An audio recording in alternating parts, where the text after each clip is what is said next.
batting Storm. Is this double 18 to win the first match? Oh yeah! Crabtree has got to go up with a single for the double. Beautiful check. He had some really good times in the 30s and 90s, didn't he? This is good. Andy Bolton's back. Game, shots, and the match! Modus. What a potential 9-darter. Come on, Jared. Yes! This would be some way to win it. This would be an incredible way to win it. What a finish. With it from Davison, where he just scored all down, wasn't it? Great shot at four flag.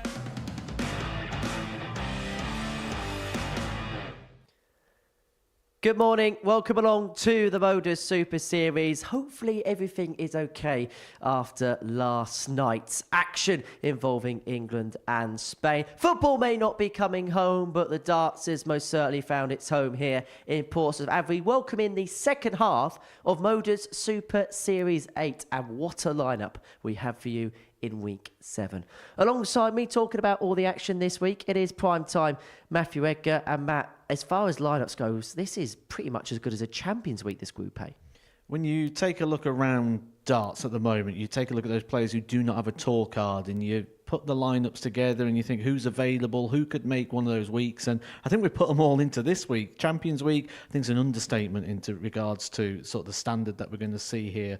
We've got some real players in real form, and I think we're going to get some real special moments. We're going to talk so much about this week, but we have so much to pack in to the beginning of this week's programming, and we go back to Saturday night where we saw Paul Hogan win his first title here at the Modus Super Series, getting the better of Sebastian Białowski in the final. That was after the poll missed match darts to win it, as you can see there.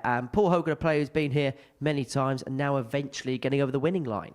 Many times Paul Hogan's been here. It's actually his 10th occasion that Paul Hogan's been here at the Super Series, and he's always played well. He's always been a danger. He's always been a threat, but there becomes a point where you don't want to be a danger man no more. You don't want to be a threat. Paul Hogan's been labelled that his whole career, whether it was at the UK Open, whether it was playing at Lakeside, regardless of where Paul Hogan's been played, he's always been labelled a danger. And there comes a point you get fed up. He'll want to be labelled a winner, and he now is. Champions Week, a win there would be a real sort of vindication to the career of Paul Hogan.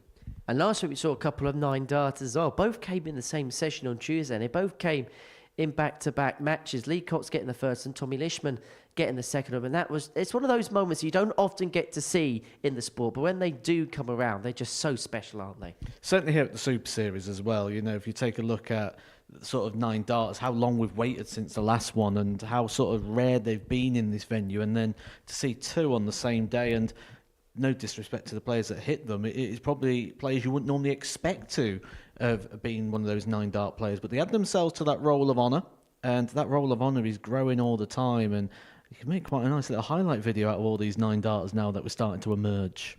Yeah, fair to say that myself and Scott Mitchell's voices did not survive the course of that.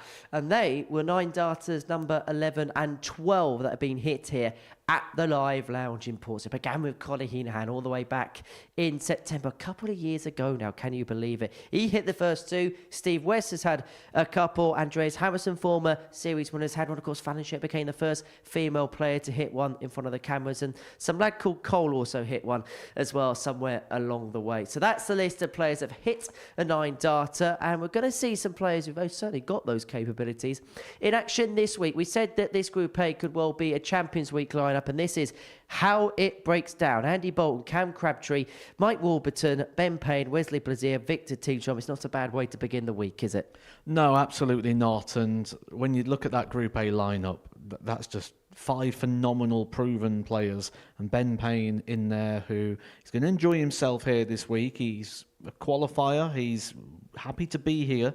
But he looks around the room at that and you must be thinking, wow, what a week I've pulled here. We know he's a good player. He's a county player, or was a county player in Sussex A. So he's going to be threatening and dangerous. And, well, we've just used all those tags for Paul Hogan, and look what happened for him last week.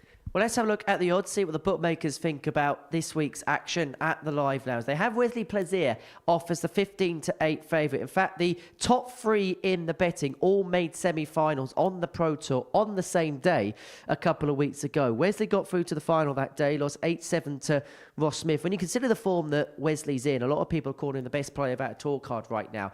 It's not a surprise that he goes off favourite, even in that field. A lot of people will say that based on those two recent Pro Tour finals. It's that short-term memory. Yes, Wesley Plaisir, though, is the world master as well. But I put him in that conversation of players who's sort of the best without a tour card. But one that's always on top of my list is Andy Bolton. He is so consistent, so solid, always going to be around that 90 sort of mark as a bare minimum. And he's here this week as well. So that just shows how interesting this group's going to be. Then you got Crabtree. Then you got Mike Warburton, which I think flags up a lot of value there at 8-1. But what a week. Take your pick. And I think we're going to see those odds move around every single day. You'll put them on and they'll change quite a lot. Me and Matt are going to have plenty of fun over the next few days, that's for sure. It's 18+, begambleaware.org if you're going to have a flutter on the Super Series today. Right, let's get into our first game of the morning session, and it sees the last series runner-up, Cam Crabtree, in action. He takes on Andy Bolton, a man who's made it through to Champions League on a couple of occasions himself. It's a blockbuster way to begin a blockbuster week here at the Live Lounge in Portsmouth, and I caught up with Cam early on this morning. Cam, here we go again. Another stint for yourself here at the Super Series. How much looking forward to this week? Yeah, I'm really looking forward to it. It's obviously a very, very tough week, but, you know, that's good. Whoever wins this and goes to Champions Week will have thoroughly deserved it. What was your first impressions when you saw that lineup? Yeah, I'd spoken to a couple of the others, and they'd said they thought they were here in the same week. It's like a Champions Week, basically. The standard here is probably not far off what I played in Champions Week the previous series. So, yeah, it's a great warm-up. Well, let's talk about Champions. Let's get the elephant out of the room straight away. Let's talk about what happened the last time you were here on that stage. And you've experienced a lot at such a young age. Was that the biggest heartbreak you've had? Yeah, that was difficult. I mean, I had the Challenge Tour where I was close in the last weekend and I missed out. And then that. But I think I was kind of grateful. I don't feel like I lost that game. I feel like Andreas beat me. You know, I left myself 8 and he checks out 1-1 on the ball, which is an amazing checkout, especially under that pressure. So it didn't, if I'd have missed darts, I probably would have felt worse about it. It's still not nice. It's gutting to think about, but that's probably made me hungrier to come back and go on better. Do you feel battle hardened because of things like that? Because somebody your age, a lot of the time it can be all just the ups, the ups, the ups. But the fact you've had a couple of moments like that, does that make you battle hardened going into the future? I think so. I think it's important that you learn to deal with like adversity when you're younger. I obviously hope to go win my tour card one day.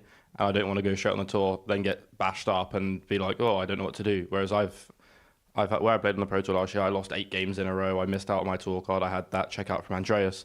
So these sort of things, I'm learning how to deal with them and come back from them. Well, Cam, wish you all the very best this week. Good luck. Thank you very much, mate. Well, this is some way to start what is going to be some week here at the Live Lounge in Portsmouth. Cam Crabtree, Andy Bolton getting us underway. And first things first, it's up to Owen Pinks to make sure the board is all in good order. These two of the best have had a tour card in the PDC system. Well, we're just making sure the board is all in good order, but all is in good order up here in the commentary box. Matthew Edgar alongside myself on this Monday morning, and just what a week we've got ahead of us, Matt. We really do. I think this is going to be a fantastic week, and do you know what? I really enjoyed listening to that interview there from Cam Crabtree because he speaks with such an element of confidence, but still very respectful and classy. And I think that is one of the most enjoyable things about listening to Cam Crabtree, and he's going to need that sort of confidence going into a group like this. Taking on Andy Bolton in the opening game of a week like this just sort of shows you what's going to be ahead. And the thing is, if these two were put in a week in isolation just by themselves, you'd say this would be some week. You add in Wesley Plaisir and Mike Warburton, when you were mentioning it in the introduction, he's kind of been the forgotten man as far as this week's concerned. I think he's the value play potentially here, but we've got two people in Crabtree and Andy Bolton who both reached recent semi-finals on the Pro Tour when they was called up to the Pro Tour as part of the Challenge Tour top-up. to be getting those Challenge Tour top-ups just shows that they're having a good season already to be up at the very top end of the Challenge Tour. And we'll have a look through those runs throughout the day when they reach the Pro Tour semi-finals, because there were some sizable names and scalps along the way. And they'll both probably see each other in this game as the same as a bit of a scalp. Well, these two have already been in the same group a couple of times this year at the Super Series, one being a Champions Week in Series 6, one being in the last campaign. Andy to throw first. Owen Binks is Game your on. referee for all of the action over the course of the morning and the afternoon at the Live Lounge. And the first darts thrown in what could well be one of the best weeks we've ever seen here is going to be from Andy Bolton. 135. Andy Bolton is a player who comes down here purely to win. He speaks quite fondly about coming down to the Super Series, and when he speaks about it, I get what he says. He says some people come down here for different reasons, but to him, he comes down here expecting to win, expecting titles, where to some people, they come down as a bit of a career development, or they enjoy their time here. Andy Bolton's here for one reason, and that's the trophy at the end of the week. Has Andy become one of our great champions 60. here? One of the best, I would say. It still baffles me that Andy Bolton isn't a tour card holder. And maybe that 60. just flags up that conversation debate about, is the system producing the best 128 every single year? We'll save that for a bit later in the week, because I'm sure we can dig right into that. 180. It doesn't take us long to find our first maximum of the week. Goes the way of Cam Crabtree. The first, and by no means the last, that we're going to see over the course of the next 6 days here at the Live Lounge in Portsmouth. And Crabtree here, 1-2-7 to break the throw in the opening leg of the week. Trevor 19 leaves the bullseye. Some way to start. The first The leg. 1-2-7 again kicks the Crabtree. week off for Cam Crabtree, 1-0. Just think, the last time Cam Crabtree was on Second that leg, it's stage, Cam he to walked throw down the first. stairs after someone Game. took out a 1-2-1 finish against him in the final. And then he's gone back up the stairs. Granted, there's a couple of months gap between. 58. And he's hit with a big finish of his own. This is going to sound absolutely bonkers, Matt, but that felt like a completely uneventful 12-dart leg, 58. which included a 1-2-7 to break. Coming from you, I wouldn't expect anything but bonkers, Henry. 99. Looking forward to your company over the next 6 days. Looking forward to this week. And we want you to get involved as well via the YouTube chat room. Give us your thoughts, your comments, your observations about what we're going to see over the course of the next 6 days, 96. because it really does have the potential to be one of the all-time great weeks here at the Modus Super Series. Well, I've only got one question then, if that's the thing. If we want 47. to pose a question over to our audience today, purely is, who do you think is going to win Group A? And I think we're going to get a lot of different answers in the YouTube 100. chat. It's so difficult to pose the answer to that question, but who would you say, based on form right now, is the best equipped to do so? 100. You've got to go with Plaisir, purely on the back that he's hit those 2 Pro Tour finals, averaging over 100 on a regular basis, but we know what Crabtree can do. He's averaging 100 himself in the early part of this game. We know what Andy Bolton is capable of.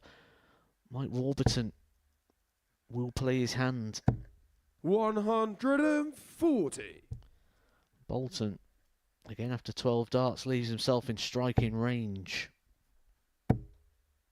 However, Crabtree is right back at him, and Bolton hasn't beaten Cam in each of his last 4 meetings. 39. And they've all been in this building. His last win came in Series 6 Champions Week back in February of this year. 75. Can we require 58? So Cam has been a bit of a bogey player for Bolton. And Crabtree's got the opportunity to open up a 2-0 lead if he can find double 10, in Game which he on the can. second leg. And it is Cam 2-0 Crabtree. to Shazam. And you do remember things like head-to-head records. The leg, it's Andy to throw When you're not first. beating a Game player, on. it does sit with you, as I know. Because I don't think there's a single week goes by that someone doesn't say Darius Labanauskas to me. You've done it already today. 140. Made your career, Matt. Well, we could be seeing the making of a career in this building in 140. Cam Crabtree. We saw yesterday Cam Van Veen come very close to beating Rob Cross at the World Match Play, and we talk about players that have played here and then gone on to do special things. I feel like Jan is 60. probably the player we don't talk up enough in terms of playing well here and translating that into getting a tour card, and then once on tour really has hit the ground running. 96.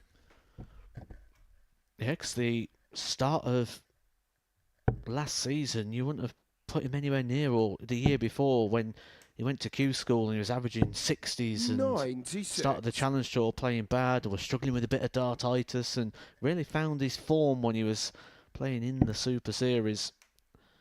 As we're seeing that story develop, a lot of people, Cam 98. Crabtree, very good case in point when he made his debut here a year ago. Hit the ground running, 115 average. Came in a nervous, sort of shy. 61. Can We're it just seeing require him 167? grow and blossom. Yeah, that 115 average was against Matt Jackson, so he moonlighted the man who likes to do the 125. moonwalk. And they require 144. 144 for Bolton to get his first leg on the board. It's not going to go, and so Crabtree here, leaving himself on 42 after 12 to race into a 3-0 lead and get the double 60. breaker throw in next to no Can time they at all. require 42? Averaging here 104.36. Double 9 doesn't go, 33. and Bolton should they now get his require first start 84. at a double in this contest. He should get 2. You feel this needs to go. Big moment in this game. Andy Bolton not up to it on this 78. occasion. A bit of shoulder Can they require throwing into that 9? one. Hooking the dart left. And Crabtree for a double break of throw. Double 2 doesn't 5. go, and so Bolton And will they return for require double 3 down 6. the south side of the board. Game's on the third. No messing leg. about. Bolton's Andy in the swing Bolton. of things now. He gets his first leg on the board, however, it's only a hold. Full flag gets Cam to throw first. Game on.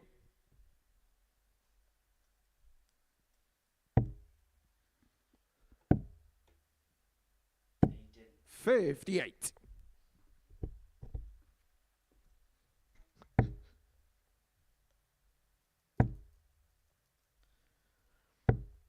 $45. See, that's where Andy Bolton will get frustrated, because sometimes it's how your darts land, how they behave. And that dart sat just on the top wire, 125. lifted up, was perfect for Andy Bolton for a 140, and he'll be very frustrated to have just left with 45. But again, at the end of that last throw, he just sort of held onto a body part, 100. causing rotation. Maybe just twisting into the dart a little bit here in the early goings of the day. You get the sense this is a group where you have to get off to a strong 100. start.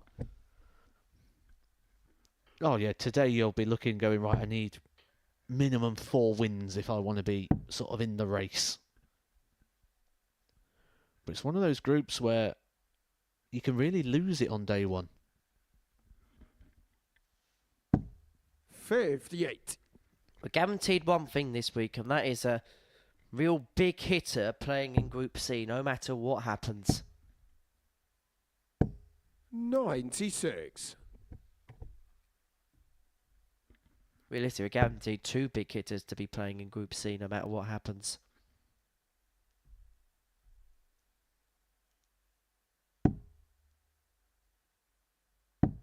$96. Can you require 122? 6 here for 1-2-2 for Crabtree. Decided to go bullseye first of his opponent. Not on the finish.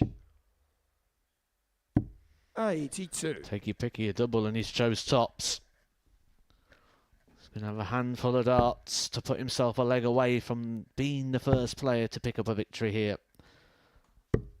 105. Cam, you require 40. Tots a 3-1. Now double 10. Game's on Found the for full Crabtree. flag. He moves 3-1 Found to the Crabtree. good. And now a leg away from winning the first game of the week. Fifth leg, it's Andy to throw first. Game on.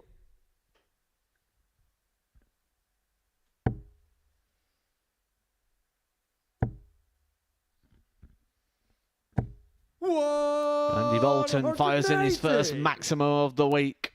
And expect to see that celebration from the X Factor on many occasions throughout this week.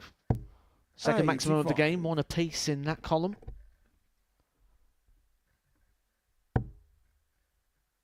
Do you know when you've just had a couple of 9 darters in a week? The second someone hits a 180 with the first 3 darts, you start 58. thinking, don't you?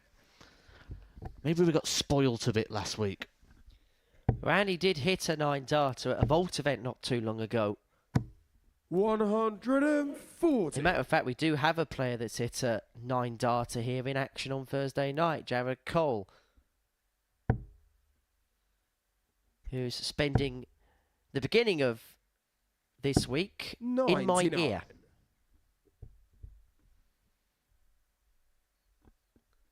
Also works backstage here at the Modus Super Series as a spotter who helps the 61. director And calculate they where the require darts are going in the board. 164.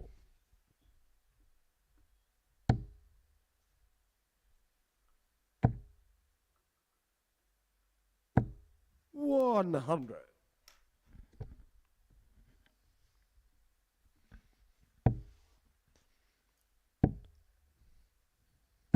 Well, until that visit from 134. Crabtree, it looked like And he Andy requires Bolton was going to have a 64. bit more of a cushy opportunity to hold his throw than last time.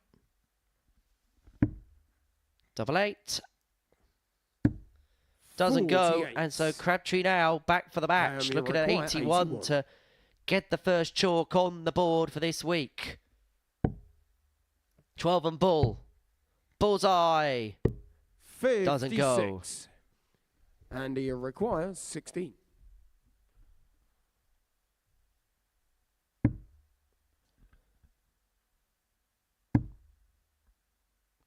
Two on the wire. One Game's between on the the wires, fifth and Andy nothing Bolton. feels like it's coming easy at the moment for Andy Bolton, does it? That last start in hand, potentially saving the Sixth game leg, there it's with Cam Crabtree to throw waiting to pounce on first. 25. Game on. But he opened that leg with a max, and then Crabtree able to play himself into the game. But the one thing Bolton's going to know, and the experience that he's 85. got, is the fact that he only needs to break Crabtree once from that 3-1 down position, and that is now. This is where he wants to find the big 140, find a maximum in the leg. 100. If there's ever a player with experience and knows about these scenarios, it's Andy Bolton.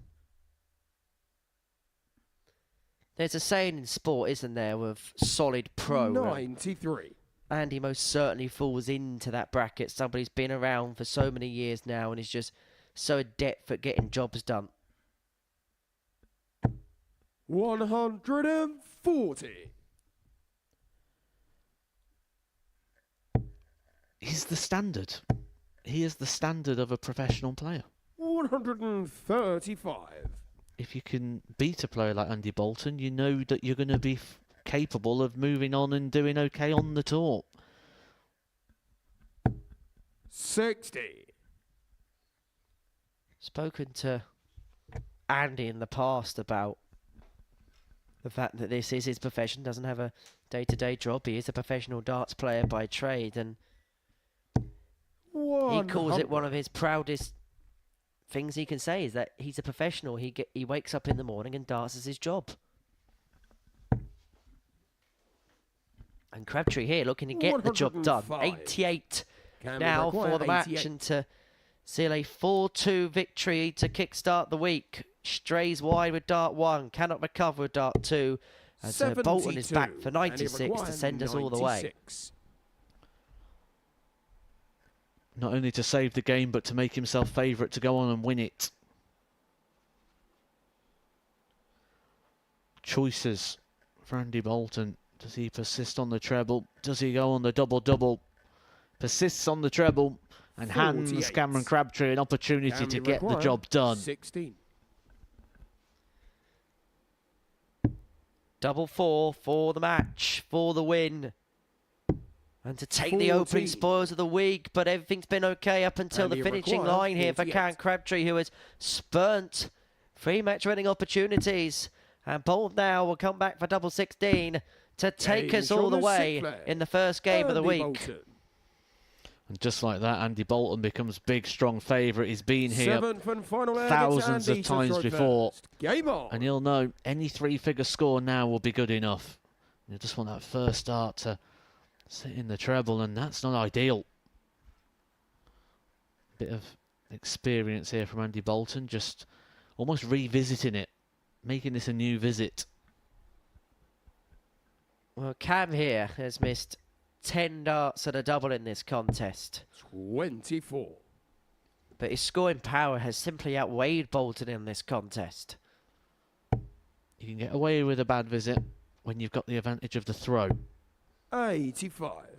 as long as he can add to those big power columns, of which he's around 3 140s and a ton 80. But these are wayward. 65. Just about rescues the situation with the last start, but now he's lost the throw.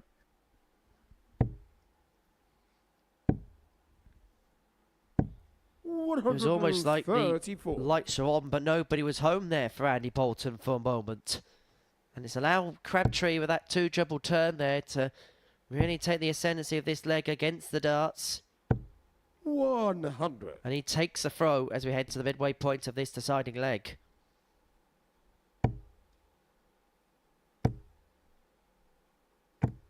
$140. Effectively halves the score.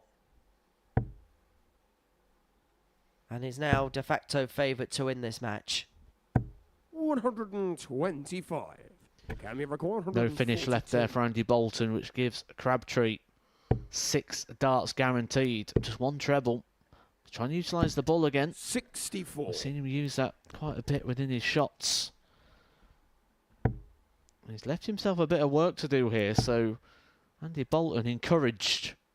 171. And there's that maximum visit we was talking about. Lee's Bolton there, Can we ready to record strike should 78? Crabtree not be able to convert. But you feel he's going to get more match darts. Maybe another one. It is. And he finds Cam Crabtree's last experience on the stage was to hit a 171 and his opponent take a finish out. Well, the same has happened here, but this time in his favour. The Series 7 runner-up is up and running in Series 8. He beats Andy Bolton by 4 legs to 3, and that is a 5th straight win for Crabtree against Andy Bolton. He does so in a 7th and deciding leg. Expect them numbers to be the standard over the course of the week. We're going to take a break, and when we return, we're going to watch Mike Warburton back on that stage as he takes on Ben Payne.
Welcome back to the Modus Super Series, where before the break a star-studded Week 7 got up and running with Cam Crabtree getting the better of Andy Bolton by 4 legs to 3, averaging 92 in that encounter. That's despite missing 10 darts at a double and kick-starting the game at 1-2-7.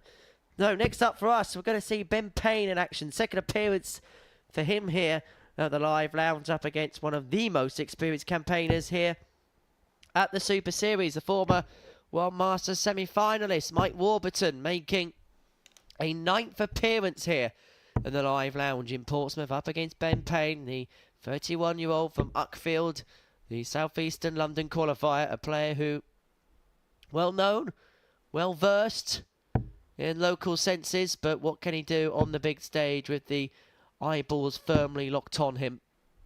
It's a tough week, but I wonder whether he'll embrace that challenge, Matt. Well, he's been looking forward to this. He actually qualified back in January for a place here at the Super Series for his second stint. First leg, it's Mike to throw first. Game on. First time round, did pick up some good results, showing a lot of promising and encouraging signs, beating Alan Norris, Johnny 60. Haynes, and Colin Osborne.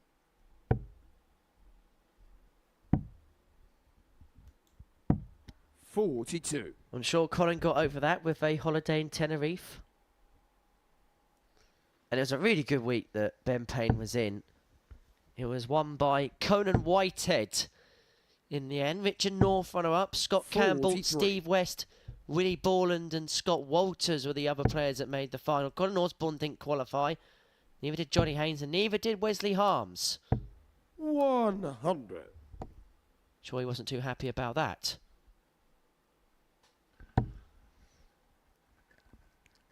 Been playing his darts as Ben Payne for 100. Sussex County.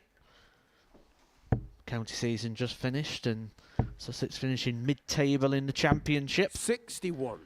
of which Ben winning more games than he lost this past year, and sort of a running average very close to his seasonal stats and what we saw from him last time here, which suggests 100. he could be a threat and a danger to somebody along the way.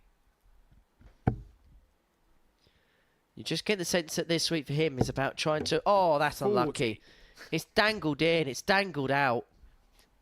I just love Mike Warburton's face there in the background. He really does live and breathe every dart, even if he's not the one throwing them.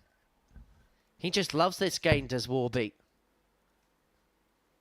He's an experienced campaigner now, 100. is Mike Warburton, but he's got this childlike enthusiasm still for the sport. 140. Visit that from Ben Payne. 98. But it's Warburton who's going to get first poke at 98. And he's going to get a couple of darts in his hand at double 19. Goes inside and so offers Ben the opportunity at 118. Benny to Maguire, 180. get Warburton's number and to follow Cam Crabtree in getting his first leg of the day of a ton plus checkout, but it's not going to happen right now. A few nervy darts and signs here you feel from Ben Payne in the early 78. goings of this game. Mike Maguire, 60.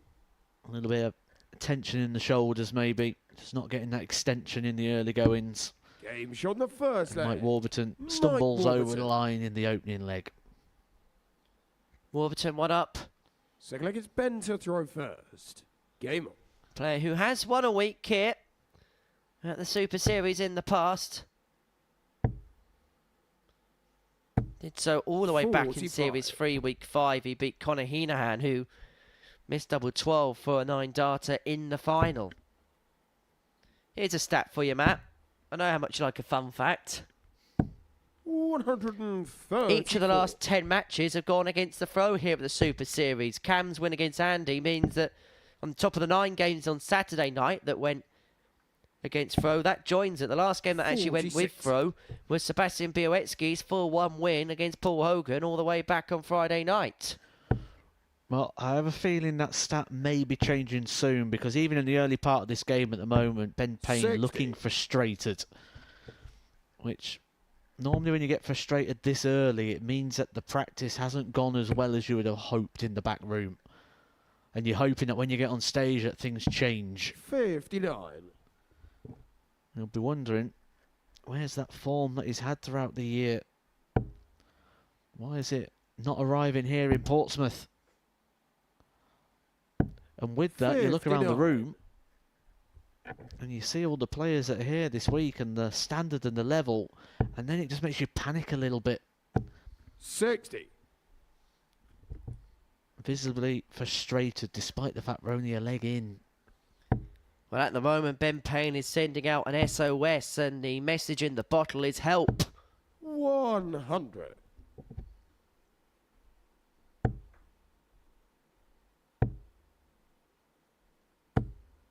$45. Warburton here to race into a 2-0 lead in next to no time at all. Looking at the 148, which isn't going to go. 60. He's himself on a 2-darter upon his return.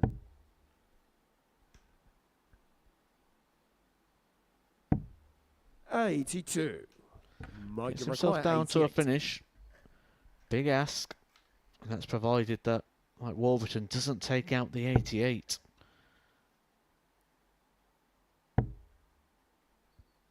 Doesn't even entertain the idea of the 18 bullseye. Stays on the treble 20 to leave himself double 4 for a breaker throw. Second leg. Mike Warburton. Solid, confident and clinical darts there from Mike Warburton. So there gets And that's a Mike message to as throw well. first. Game on. That isn't just, I took out a good finish. That isn't just, I broke your throw. It's, I didn't even believe you was going to hit the shot you left. Although, that didn't work out very well for Rob Cross yesterday, did it, against Van Veen? Got away with that one, didn't he, Rob Cross against Hian? But look at the steely-eyed, 46. focused in the background of Mike Warburton. He plays this game with a real intensity about it. 41. Well, he knows what he wants, doesn't he, Mike Warburton? He wants to be on the Pro Tour, as do a lot of the players that you're going to see here this week. 76. And he probably gets a little bit frustrated at times, trying to work out what that final piece of the puzzle is that allows him to play darts like this on a regular basis. 140.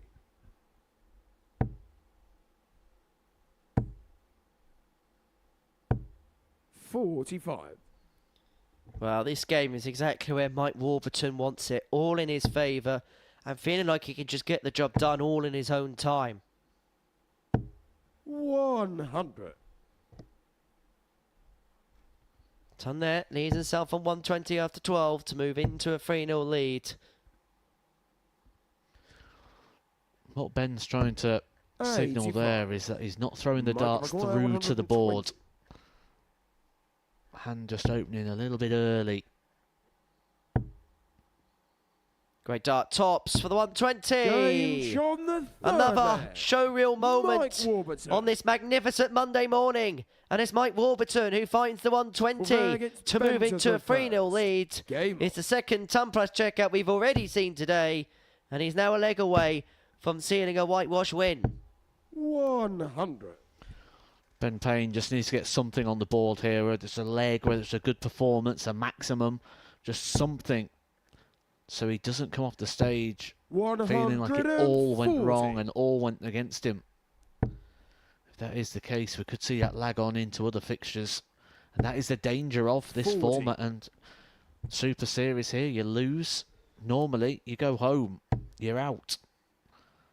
Not here, you got another 4 games, and when you then start looking through the field and you go, 85. what's my next game? And you see you're playing Wesley Plazier, a man who just got to 2 Pro Tour finals. You know that life's not going to get any easier. 100.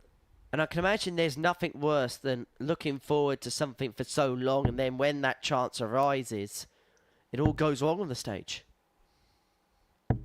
100. Sometimes you can build up the moment as well, that you just build it up too much in your own mind and you're looking forward to it, that when it comes here, you're just anticipating. 81. And so Warburton 176 points away from a 4-0 win. how much he'd love another treble to leave himself on double 18 for the match and for the win. 100. Ton will do. Another good performance here. Averaging 90.38. We saw Bolton average 88, Crabtree 92. 82. But for Ben Payne, there's a lot of work to do. And this is for the win for Warburton. He's going to get a dart at tots of the win. 56. But he's going to need more opportunities to cross the finishing line. Well, this is the first time that Ben Payne's come to the Oki with a checkout and an opportunity. 79. But he's going to need more, and I don't think he's going to get too many more 20. because Mike Warburton tends to not let these opportunities pass him by. He's 3 from 5 on his doubles. 2 5s. 10. But when it's come to the finishing Only line, required Warburton 19. has spurned chances and Payne comes back. First tangible chance to win a leg. And he takes Game's full on the advantage full of it. And he Ben gets Payne. his first leg on the board and forces Mike Warburton here to serve it out. So fair against Mike to throw first. Game on. You said he's quite an intense character, Mike Warburton. It actually looked like that annoyed him, didn't it, Ben Payne winning that leg? And, well, you might not like his darts when he plays angry. 180.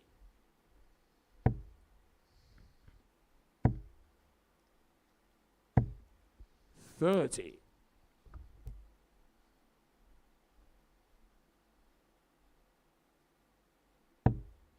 Really chomping at the bit now, isn't he, Warby? 60.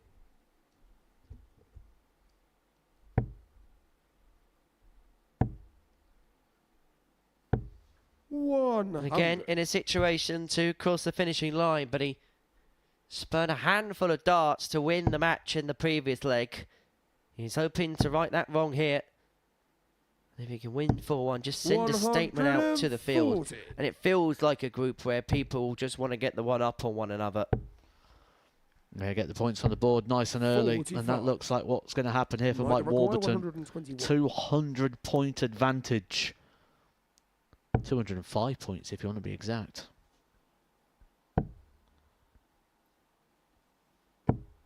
$57. Needs to be a max for Ben Payne. It's not going to be. Warburton 6 darts at 64 100. points Mike requires for 2 64. points on the board. It's going to be a dart. Well, at least it should have been a dart, but spurning big numbers is 27. Warburton. He's gone errant 3 times.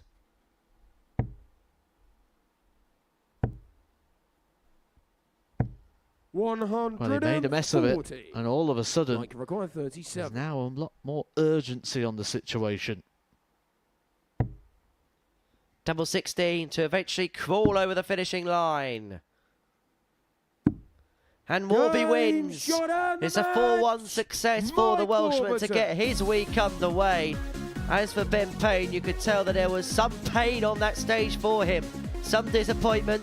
He's going to have to regroup. But Warburton will take that for a start. A 4-1 win against Ben Payne. Coming up after the break, the bookmakers' favourite to win this week, a man who's made a couple of Pro Tour finals, is Wesley Plaisir against Victor Tingstrom.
Welcome back to the Modus Super Series, where we're about to begin the third match of our morning session before the break.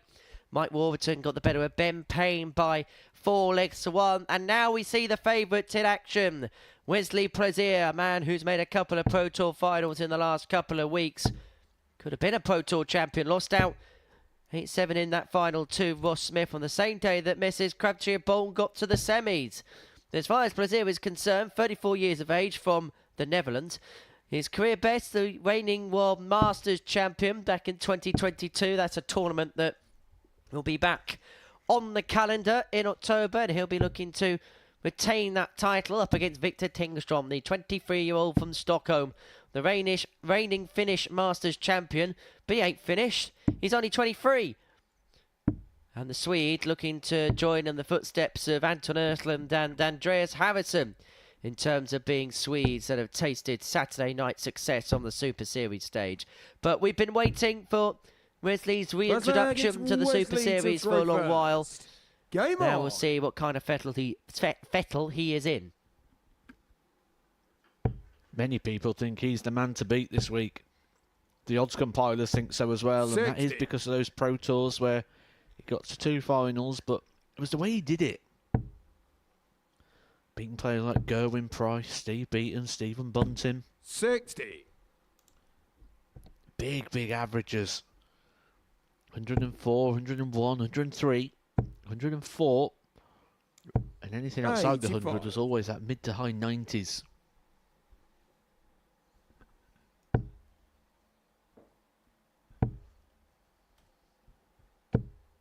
$45.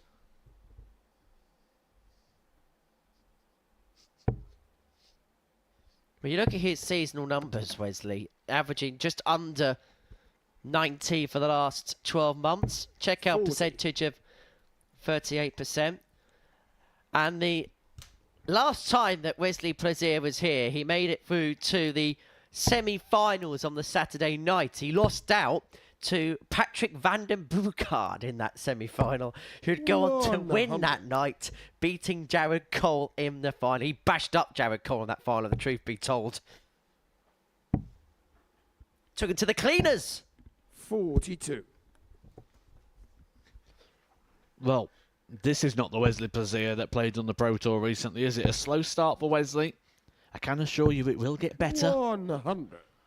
That we know for sure, but it's going to have to get better soon, or Victor Tingstrom could be sensing a break opportunity. 100. You may feel that's here. He's got 6 starts here from 196.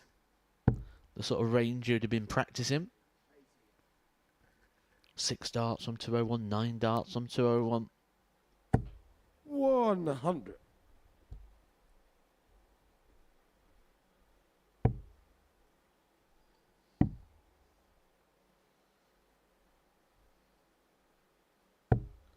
$44. Another messy visit for Plaisir, who's had 18 darts here and only just about reached the finish.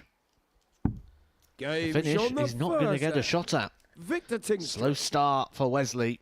Victor Tingstrom cashes in. Second leg, it's Victor to throw first.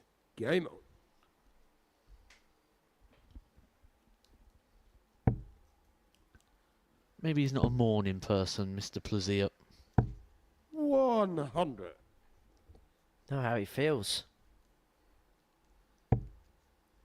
Don't think there's many people in England that woke up this morning bright-eyed and bushy-tailed, let's be honest. 85. I don't know, I bet you was a morning person at 2 o'clock.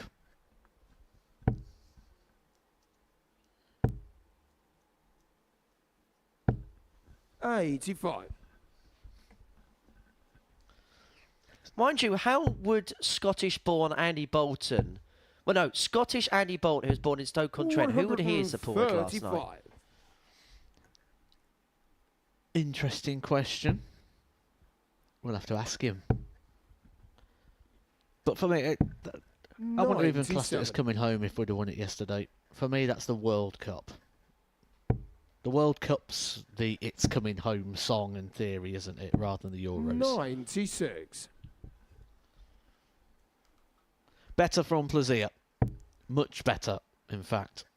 Looking to get that breaker throw back instantly. 59. Teams from first to a finish, but lots of work to do. These are the sort of shots that Plaisir was finding, those 2 treble visits. 96. He was playing on that Victor Pro record Tour. Certainly that game he 160. had with Stephen Bunting. Oh, another. Tops. Game shot the Well, second all the leg. players came into this group Victor knowing what they Tingström. needed to do, knowing the standard that this group was going to play at. The And when leg you is do that, Wesley you to know you throw need to pull first. something Game. big out of the fire. That, one of the biggest ones of them all, in the first lap of fixtures here on Monday morning. 140. The big thing that does, though, it confirms that breaker thrower, makes Victor Tingström a big favourite now. Tingström looking too strong for Plaisir at this present moment in time. 59. Plaisir is all over the place. 100. Well, a lot of people, when you have a look on various social media channels that we have here at the Super Series, at MSS Darts, believed that Wesley 95. Plaisir was just going to win this group without dropping a single match. Well, we knew the standard was that high that maybe that wasn't a possibility, but did we think it could happen in the first game? 123. He's going to be up against it throughout his campaign. Is Wesley Plaisir, and whoever wins this Group A is going to certainly have earned it. 100. There's a Wesley chance record here on a 138. very famous finish. Is it? Has it ever been taken out, Matt? 46. Good to see that already on the chat room this morning. We have Jay Cartwright in there. I'm sure 58. that Nathan Ashmore's Wesley been record taking 92. advice of somebody who spends their day sat on chat rooms giving advice to others. You know, a man who's won a couple of majors. Game shot in the Well, this is a third man leg. that's won a major. Wesley And this is a man Plaisir. that's on the board. Plaisir with a 92 brings it back to 2-1. Full flag against Victor to throw first. Game on.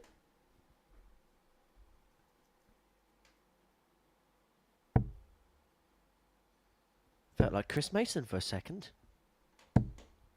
43.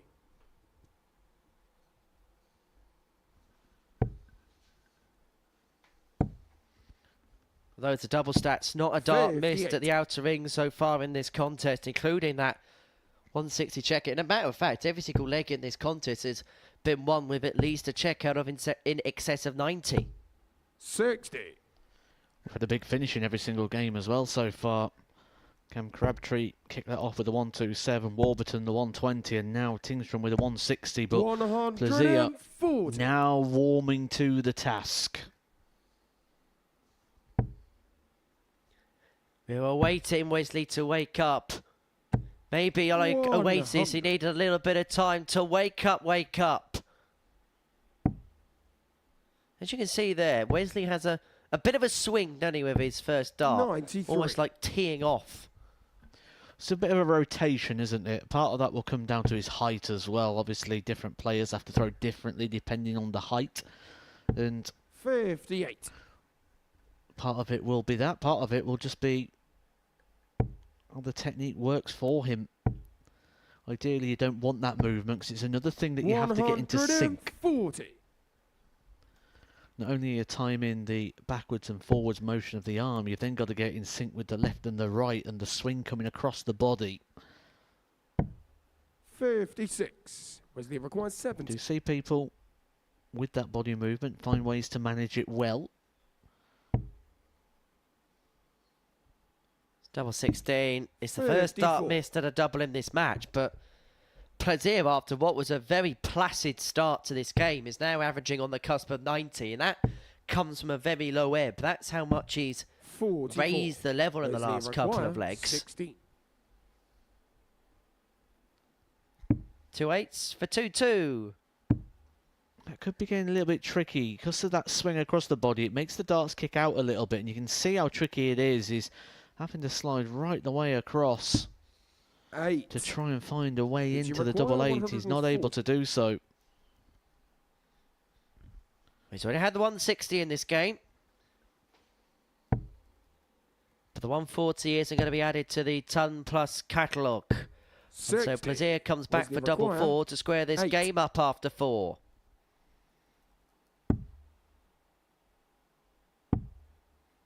Two twos. 4-2-2. Game's on the 4 flag. And level we are. Wesley And from Plaisir. 2-0 down, Plaisir is just beginning to go through the gears. Fifth flag, it's Wesley to throw first. Game on. Well, I think what we can dissect from that 100. body language of Tingstrom is a man who maybe feels he had the opportunity, had the game in his hands, did the hard work, and has let it slip away because he's going to have to try and find a breaker throw again here. 84. But this time, Wesley looking a lot more assured of himself. 140. Right, I'm going to throw it out there. We do it every year, around about this time of year. I'm going to open up the can of worms. 57. Wesley Plaisir, best player without a tour card right now. Debatable.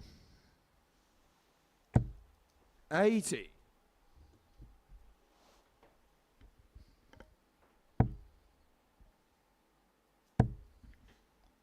Sure, there's many players that will stake 100. their own claim to be the best without a tour card. They've got to show it on this stage potentially to be the best. Do let us know what you think as well. We do have a chat 42. open on the YouTube channel. Let us know who you think the best player is without a tour card. I think a lot of people will go Wesley on the basis of those recent Pro Tour finals. 180. What a time for a maximum there. 139. A raise to the eyebrows from Tingstrom, who thinks, where was that a couple of legs ago? It didn't need to be there a couple of legs ago. It's here now. The opportunity to break the throw once again. But this time, 69. he'd only be a leg away from the match. Should get one dart. It's going to be at double 10. Just gave that plenty of air to stay away from the treble. 60. And if Plaisir is starting to warm to the task like he did recently Wesley in Players' requires Championship 70. 13 and 14, this will go. Just got the sense that that dart at top just knocked Victor off of kilter a little bit. And Plaisir here, double 16, and now he's 38. beginning to miss. Victor Now requires 2 for 20. 9 on the doubles, and so it presents another chance for the Swede, who doesn't need a Game's second on the invitation fifth at leg. double 10. Victor He Tingstrom. breaks once again. He leads 3-2 and now has the darts to beat Wesley, who looks really, Superb, really it's happy Victor to about throw it. First. Game on. It's like he's lost a tenner and found a fiver. 60. 3 well thrown darts there for Tingstrom, but getting all 3 on the top wire. Well thrown darts, no reward, and that sometimes can happen in this game 95. when you look at the fine margin between success and failure.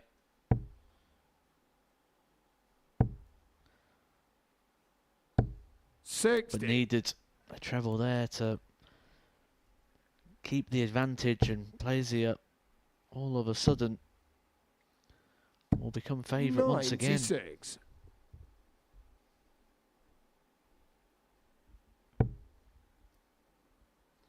Top of those Players' Championship 96. successes. He actually won the last Challenge Tour event, beat Damien Mole, player we saw here this year.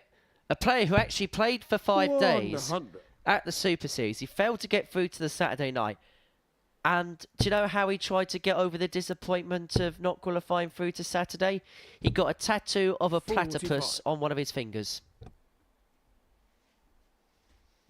Perry the platypus.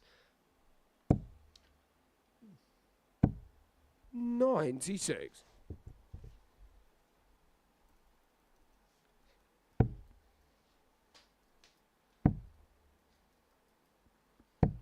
$90. Wesley require 114 for Plaisir to take us all the way to a deciding leg. Triple 18. Would have given him a dart at tops. It's not going to go. And so 58. Tingstrom has only taken out a Victor 160 require in this match 150. and has already had a 96 too. He's looking at the 150 to get over the line. Looking at a couple of treble 19s. He's not going to find the first of them.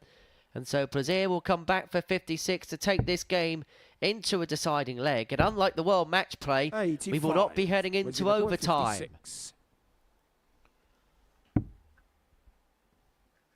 Nicely in the middle of the big 16. Game's on the sixth Always gives you phase. that little bit of Wesley confidence Plaisir.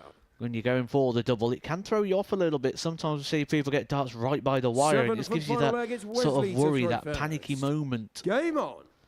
None of that for Plaisir, who's had his throw broken twice already in this game. He'll be hoping there's no more. 100. The one thing for Plaisir, which you cannot discredit, is the fact that he's been winning a lot of darts matches, so he knows what different ways of winning matches. If he has to win ugly, he will win ugly. 58. And it looks like he may be fashioning out and carving out an opportunity. 125.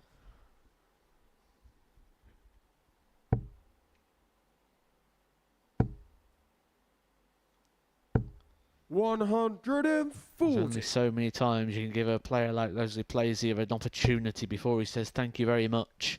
And maybe a miss too many for Victor Tingstrom here, who, 100. if he is to walk off the stage with defeat, would be coming off maybe a frustrated figure. Can't leave a finish now.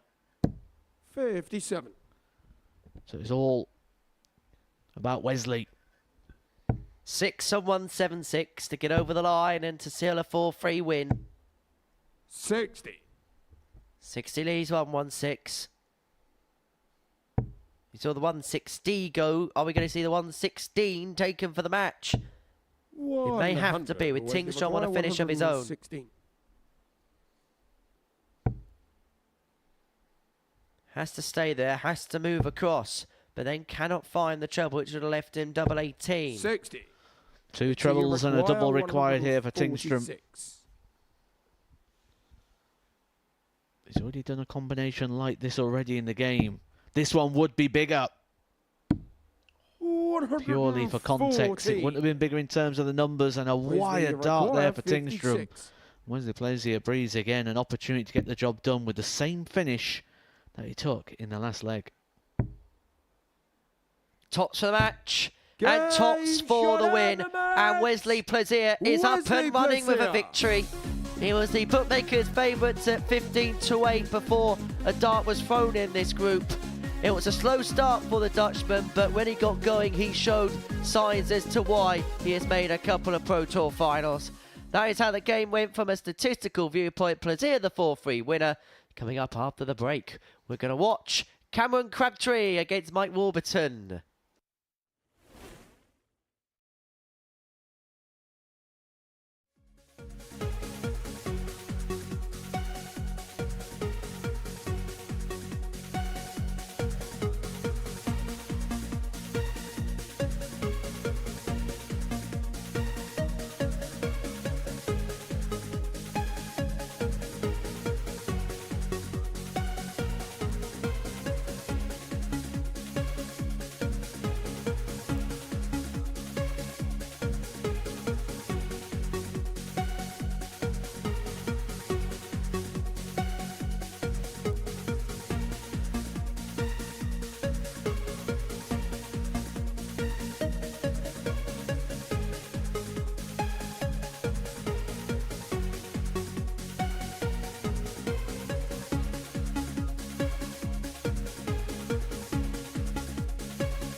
Welcome back to the Modus Super Series, where we have completed the first round of fixtures on this Monday morning. Myself, Henry Deacon, in the company of the three-time WDF ranking event winner, Matthew Edgar, prime time in the commentary box. And we have seen three magnificent games of darts to kickstart the morning. Cameron Crabtree beating Andy Bolton 4-3. Michael Warburton beating Benjamin Payne by 4-1.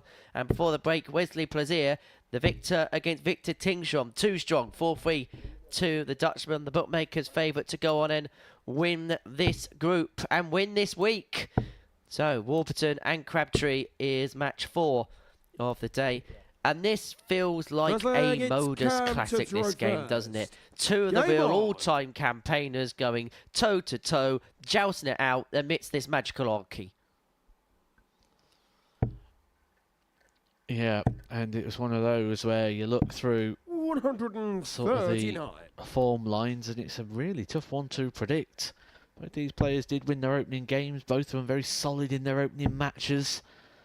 Crabtree obviously coming into this with that 81. form of that recent semi-final on the Pro Tour, which we haven't really looked into too much today, but when you hear the run which Cam Crabtree had on that day, it's all so much more impressive. A 6-0 win in the opening game against Keane Barry with an average just shy of 100. He then followed that up with success over Danny Noppert, averaging 97. He beat Rhys Griffin, Kai Gotthardt. In the quarterfinals, played a very significant game. He actually went up against James Wade, who was battling for his life in regards to getting into the world match play, which we know he's now gone and cashed that opportunity in.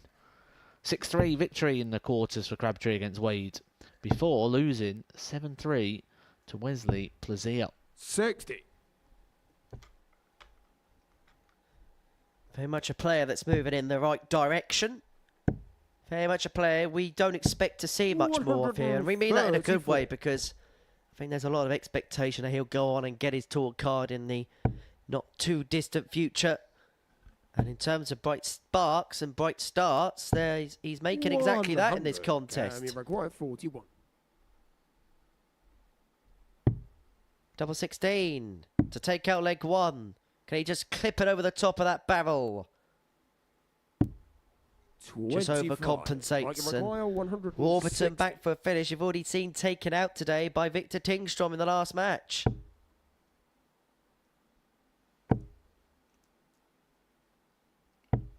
$45. Cam, requires 16. So 2 8s for 1-0. Crabtree on the board. Cam Crabtree. Second leg, it's Mike to throw first. Game on. He also knows where the camera is. The more I watch Crabtree, the more I enjoy watching him, because he's one of these players that is just growing in confidence, which is something you can say about Mike Warburton. He's a very confident character. You can probably tell that even just by the way he walks, the way he approaches the hockey. Very, very 60. confident in his whole demeanour and approach to the game. And not just the game, but his approach to life.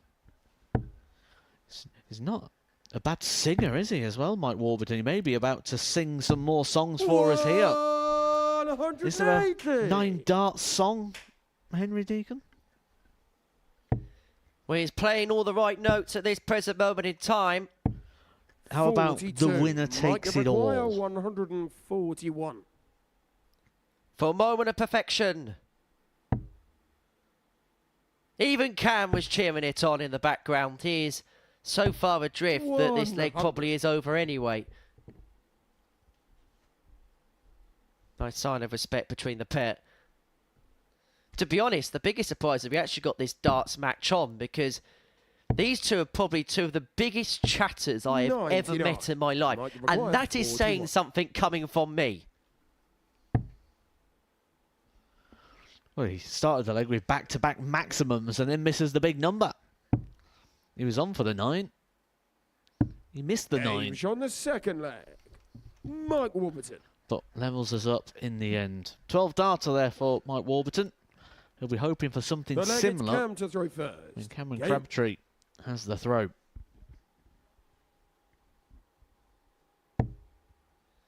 If you ever want to blissfully waste a night away, 44. or whisk a night away and the time just fly by or fly past or the hours tick up, have a conversation with any of these two. Because they can talk. 60. I did actually spend an evening with Mike Warburton.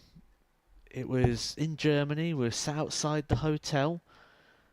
There was Stephen 55. Bunting, Mike Warburton, David Evans, Aaron Beanie.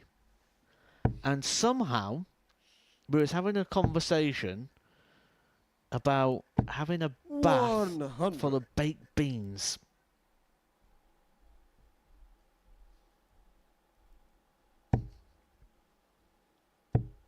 As I say, it's some way to waste a night. 120. Yeah, we also discussed the best flavour of crisps that you could make a crisp sandwich with.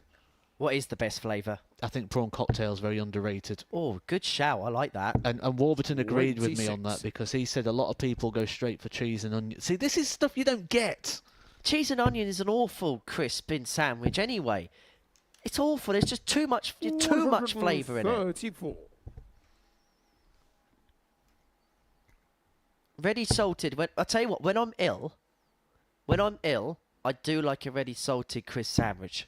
97. Why do I feel that when I play Can we in the require Super Series, you're going to 142? ask me this question? What's the best crisps in a sandwich, Matt? Well, this would be a crisp finish. But the double 16 won't go for the 143 for Crabtree.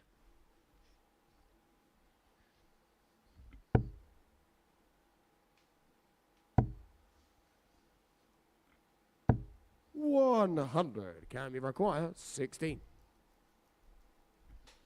2 8s for 2-1. He found it to win his first leg.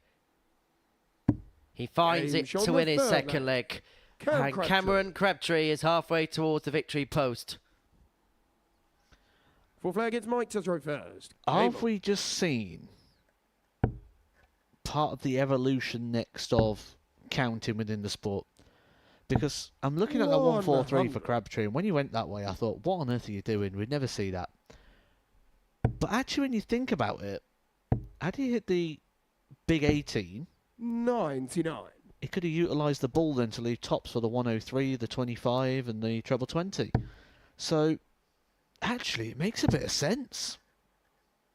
The one treble could still get you down to a double. I like it. 140. The next stage in terms of the evolution, in terms of the numerical side of the sport. Cam and, in fairness as well, Owen Bates is good mate. 89. Both very much of that folder. They're trying to find just those little edges, whether that be in terms of the numerical side, whether that be in terms of fitness or stamina for the course of days. 100.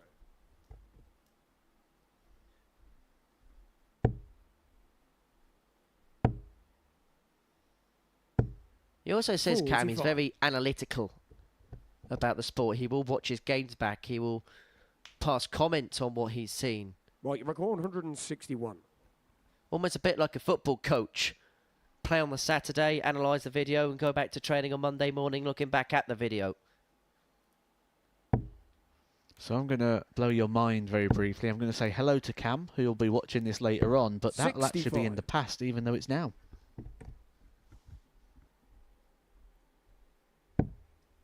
So what you're saying is at 10:47, I'm saying hello to Cam Crabtree, but he's not watching this till 5:42. We're speaking to the 71. future, Right, record Cam Crabtree, in the 96. present tense, because he'll be watching it in the previous tense. So it's back to the future. Could be back to a level game. If Warburton nails double 14. Game shot. Beautiful checkout once again there for Warburton. He's had a couple of those sort of shots today, hasn't he? Those clutch finishers where it's those two If darters gets that can easily Cam to become a throw three first. darter, that could easily Cable. become no darts at a double. But he needs to find something on the Crabtree throat. He's looking good on his own. 60. But there's the invitation, the opportunity. We'll be praying for a 140. That is sat beautifully in the board. He'll be expectant. 100. Those prayers are answered. I'm going to ruin an illusion for you, Matt. You know how on radio all these 93. presenters go, shout out to this person on their birthday. They pre-recorded that show probably 2 days ago. It's not actually their birthday. They're not shouting them out live on air. They've just found some random texts and sometimes make up random names to give out those text 180. messages on said radio shows. Are you trying to get a conversation birthday? Is it your 59. birthday soon or something? Actually, as a matter of fact. Yeah, I thought there'd be a reason. Well, we said Warburton needed a big leg on the Crabtree throw, and here it is. Not much Crabtree can do here. 100. Warburton gets himself down to 81 after 9. Needs to be a max, not going to be. Warburton can smell the blood. 100. Might require 81. Not for the first time in this game as Warburton left himself on a finish after 9, actually averaging just under the ton mark so far. And he gets 49. that luxury of that setup shot due to the scoring power that he's had at the start of this leg. 5 big power trebles with his opening 6 darts. Allowed him 6 darts at the back end of the leg. Might require 32. And so double 16 for Warburton for 3-2 lead and the breaker throw. Game shot on the And fifth Warburton leg. edges his Mike nose in Warburton. front and now has the dart to get over the line. Sixth leg, it's It means that Mike Warby to will be join 2 from 2. The first. victor of this game will be 2 Game from on. 2. And then Victor Tingstrom and Andy Bolton will be our next match. And they're both looking to get their first win on the stage this week. 100. Well, we expected tight games. So far today, Crabtree 4, Bolton 3, Plaisir 4, Tingstrom 3. This could well be destined for a last leg decider. It's as tight, it's as tense, it's as dramatic as we expected it to be at the beginning of the day. 60. Well, we teed it up nicely for Mike Warburton saying he needed a big leg. That now shifts over to Crabtree, who kick-started with a maximum visit. 100. And after that first start sat on the bottom wire, he thought it might have been the same equation, 5 big power trebles from the opening 6. But he has inflicted a bit of damage on the 95. situation. It's advantage Crabtree. It's in the palm of his hands.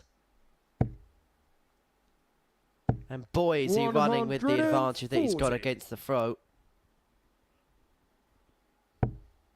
Again, a finish being left after 9 darts in this match. But Warburton is going to follow him all the way. 180.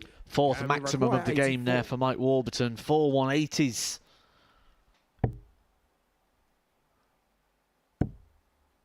Double 6.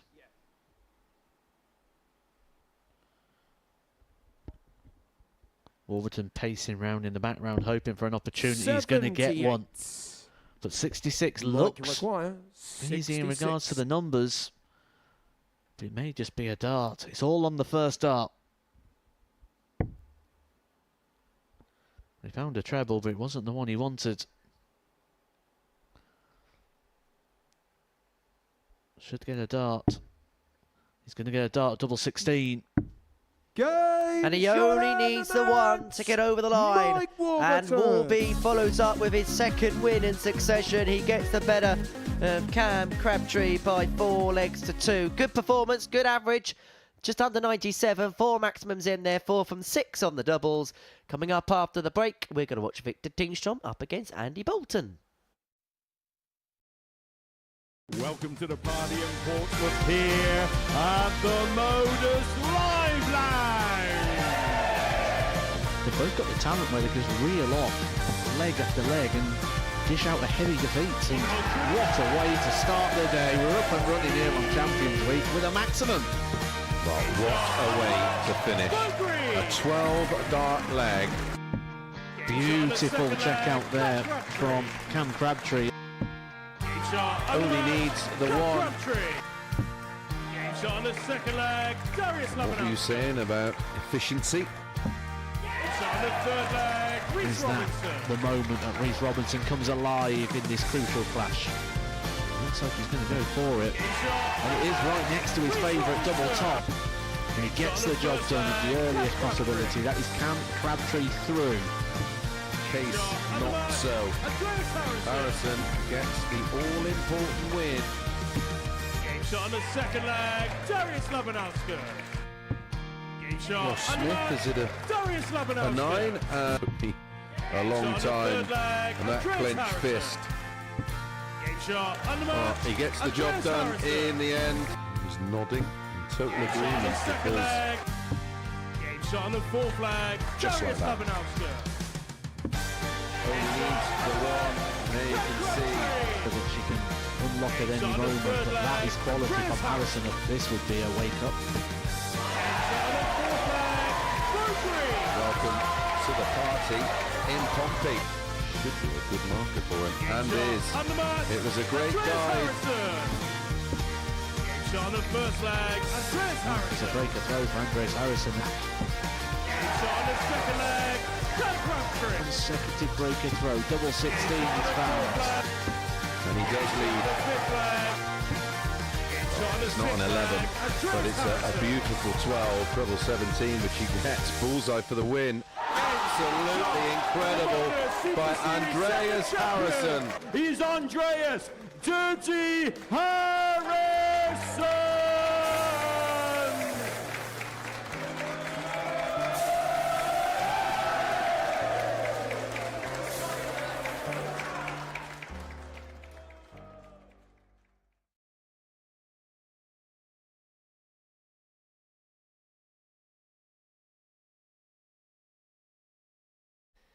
Welcome back to the Modus Super Series, where before the break, Mike Warburton got the better. Cam Crabtree by 4 legs to 2. Good performance, average just under 97, 4th and 6 on the doubles. And now we're going to watch Victor Tingstrom and Andy Bolton go toe-to-toe. It's our 5th game. It's our 1/3 match of the morning session here at the Live Lounge in Portsmouth. We saw Andy Bolton lose out in the first match of Monday morning, 4-3 to Cam Crabtree. In fact, both players lost 4-3 in their first match. Victor Tingstrom edged out by Wesley Plaisir by that same scoreline. Had that 160 checker, but he couldn't bag the points. But in terms of how the pair played in their Game on. first match, if they both played to a similar level, this could be another really good contest. I think you're going to say that about most of the games throughout the day. I don't think there's too much to separate the players. It'll all just come 43. down to those little moments. And it looked like Andy Bolton had done the hard work against Crabtree when it got down to the last leg. And when you talk about those moments, it was a very poor moment to kickstart the final leg. But he's put those worries to right very quickly here, firing in a maximum on his opening visit, looking to get the breaker throw at the earliest possibility. And who knows how he could do it? Who knows how he could do it? Back to back. 180. And the juicy wiggle is in full motion. It's in full flow. Well, we had a wiggle after the 180. We had a wiggle after that 180. What will we get if the 141 goes? 58. And he record 141. Maybe it'll be a prolonged wiggle. We're not going to find out. Well, it's the second time this morning that somebody's left 59. themselves on 141 after 6. No wiggle, but it's got plenty of wiggle room in this leg. 180. And he record 82. Well, anyone who thought there'd be maximums in this game is going to be very happy. Double 16 is a target here for Andy Bolton, and he gets the breaker throw after 12 darts. Andy 3 Bolton. 180s in the opening leg. Second The leg, 180 Andy market to is a throw popular first. market that people like to Game play on. in, the over-under 180s. Anyone who goes over, they're in after a couple of throws. Well, he used that wriggle room perfectly, didn't he? 45.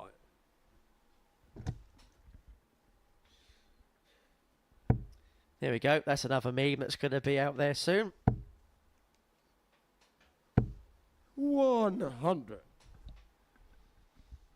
I'm sure all those bloggers sat in their Spider-Man pyjamas in their mum's box room are probably tapping away on their little keypads as they speak. 59. As we speak. Because they got the day off work. Because they're a bit hungover. And that's all they're going to do today. I don't think it suits you as well. 60.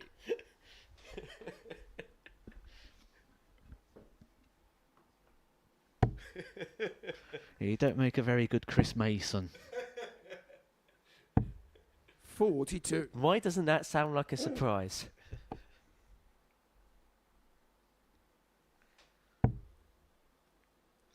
Suppose that's why he gets paid the big bucks, isn't it? 60. When he is a little bit tired and a little bit jaded.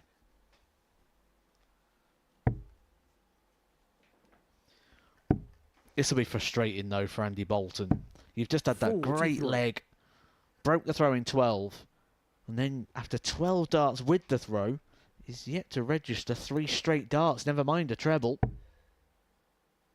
45, 59, 42 and 43. 100. Just literally handing back the advantage of throw.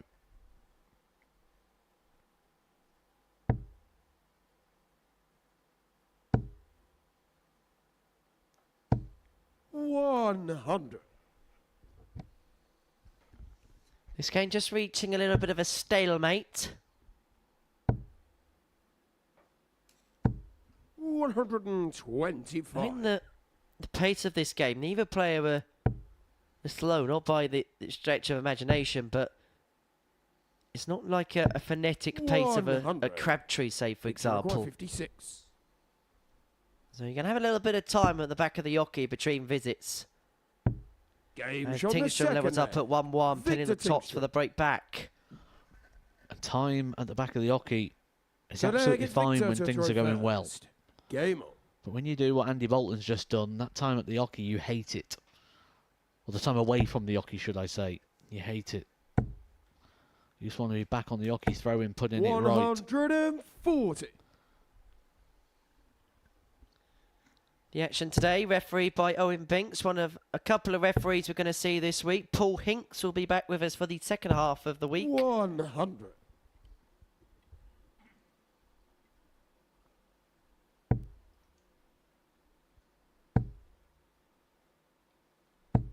$60.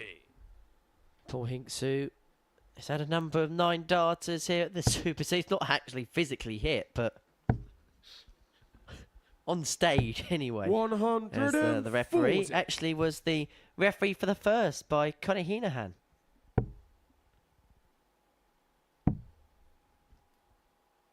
It's Jack Garwood who keeps 57. stealing the 9s from everybody else. Had 2 for Tuesday. Bit of a domino effect, that.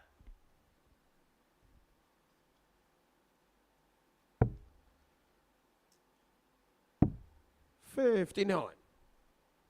There he is. Mr. Happy.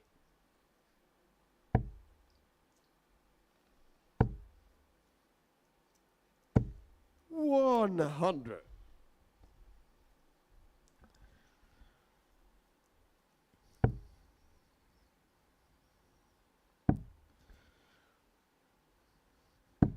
Another treble there would have made Andy Bolton Mr. Happy. 144.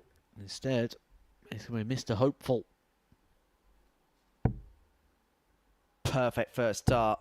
It was begging for a second to join. And now double 12 goes way inside. It 129. slipped out the hand as he 106. tries to demonstrate there. Yeah, he just opened the hand far too early. 93. He was nearly hit by a Victory counter required punch. 50. Yeah, good effort there from Andy Bolton, unable to land it though, and opportunity now for Tingstrom. He's got to throw the dart. This is where you don't want to be. You've just pulled 2 darts, well, 3 darts low if you look at the big 3 as well. And you've got to go for double 1 where it's got to be perfect. Non-score. No surprise to see him pull that And low. they required 13. Just the release point all over the place for Victor Tingstrom. Releasing early, releasing late. Double 2. 11. And now the Victory misses really do required begin 50. to rack up for Andy Bolton.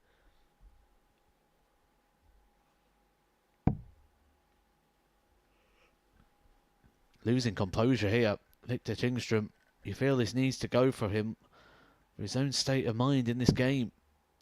Look at the angle of the dart. Game shot in the third. Finds it though. Victor Tingstrom. A little bit messy, a little bit sloppy. Full We'll flag just gets want to Andy get to straight throw back to the first. hockey now, but Game. instead he's got to wait around. Andy Bolton will take his time.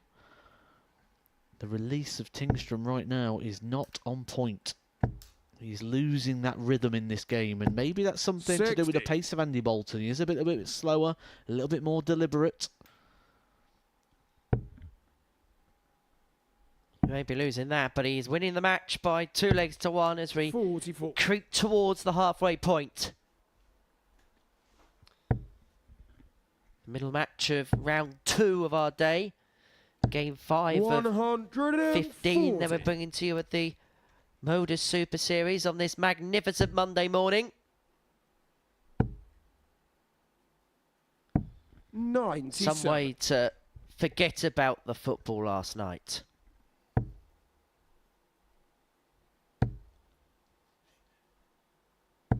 $95.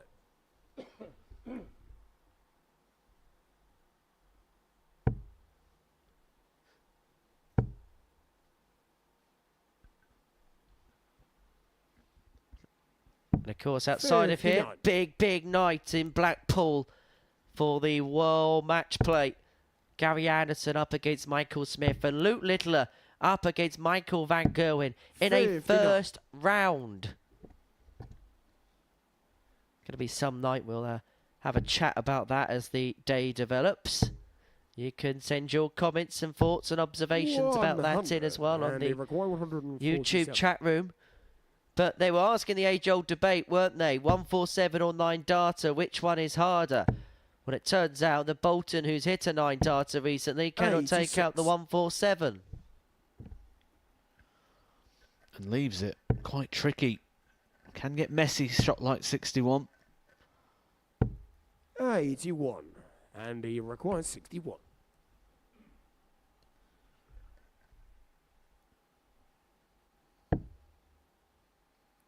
Doesn't entertain the idea of the bullseye. Because quite 29. often you go for that Victor 25 and do Maguire, actually find 120. yourself in the ball. But this would be a massive moment in this game. A potential breaker throw. At a crucial point. Game Excellent shot check out the from full Victor flag. Tingstrom. He climbs the ladder immaculately. He leads 3-1. He now Flag, has the Victor darts for the to throw match. first. But Game. I think, and I don't know about you, Matt, the best bit about that finish was his composure in the respect of the way his darts stand up to attention. He had to shuffle across a couple of times because 100. he could have so easily have caught dart 1 or dart 2. I think composure's the great word there, because at the end of leg number 3, when he did eventually get over the line to go 2-1 up, he was all over the place. Darts going in at different 100. angles, dropping darts low, release wasn't right. It was early, it was late. But now, looks fully in 97. control of his action once again. Fully composed. Maybe just in the real meat of the game there, just showing a little sign of frailty. 42. Andy Bolton wasn't able to cash on. Cash in. Cha-ching. Thought I was going to get away 98. with that one there, cashing on, but no. But he isn't going to catch on, put it that way. But Victor will be hoping to take his winnings all the way to the bank. 180. That is our 12th 180 of the day.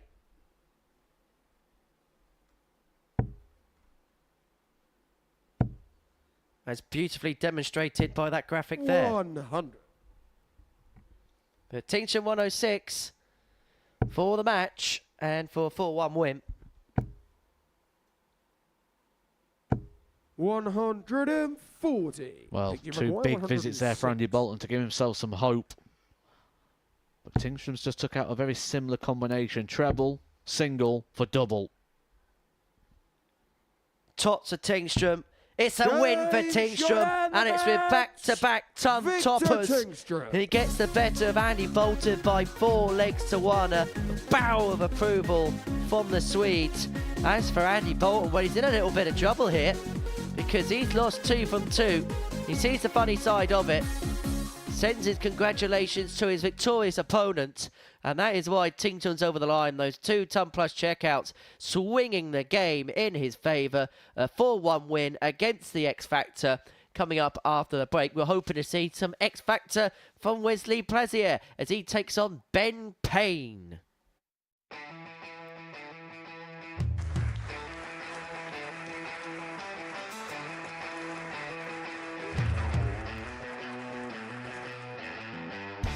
Hang on a minute. Wow! Oh my God! Well, that's £100 down the drain already. Itching to hit the 180. He's gone for the maximum.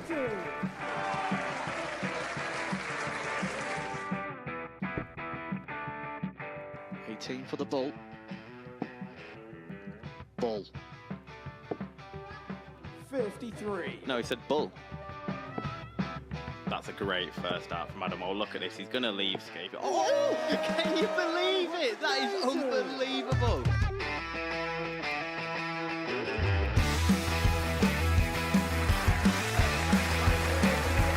The match starts to put his team into the final.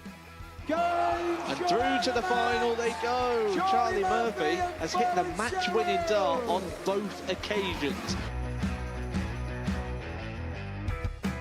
Double 4 for the title.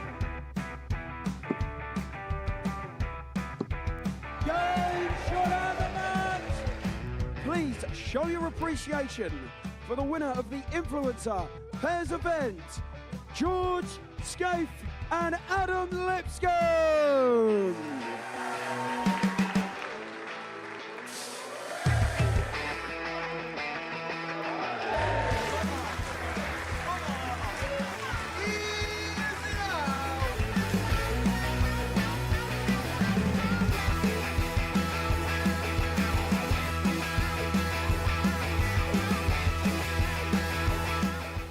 He seems to be out. That's what he is. Charlie Murphy. A couple more visits yet. We're not going to need that. Bosh. Pie Face is through. He gets And he's absolutely buzzing. It was a game that Pie Face dominated throughout.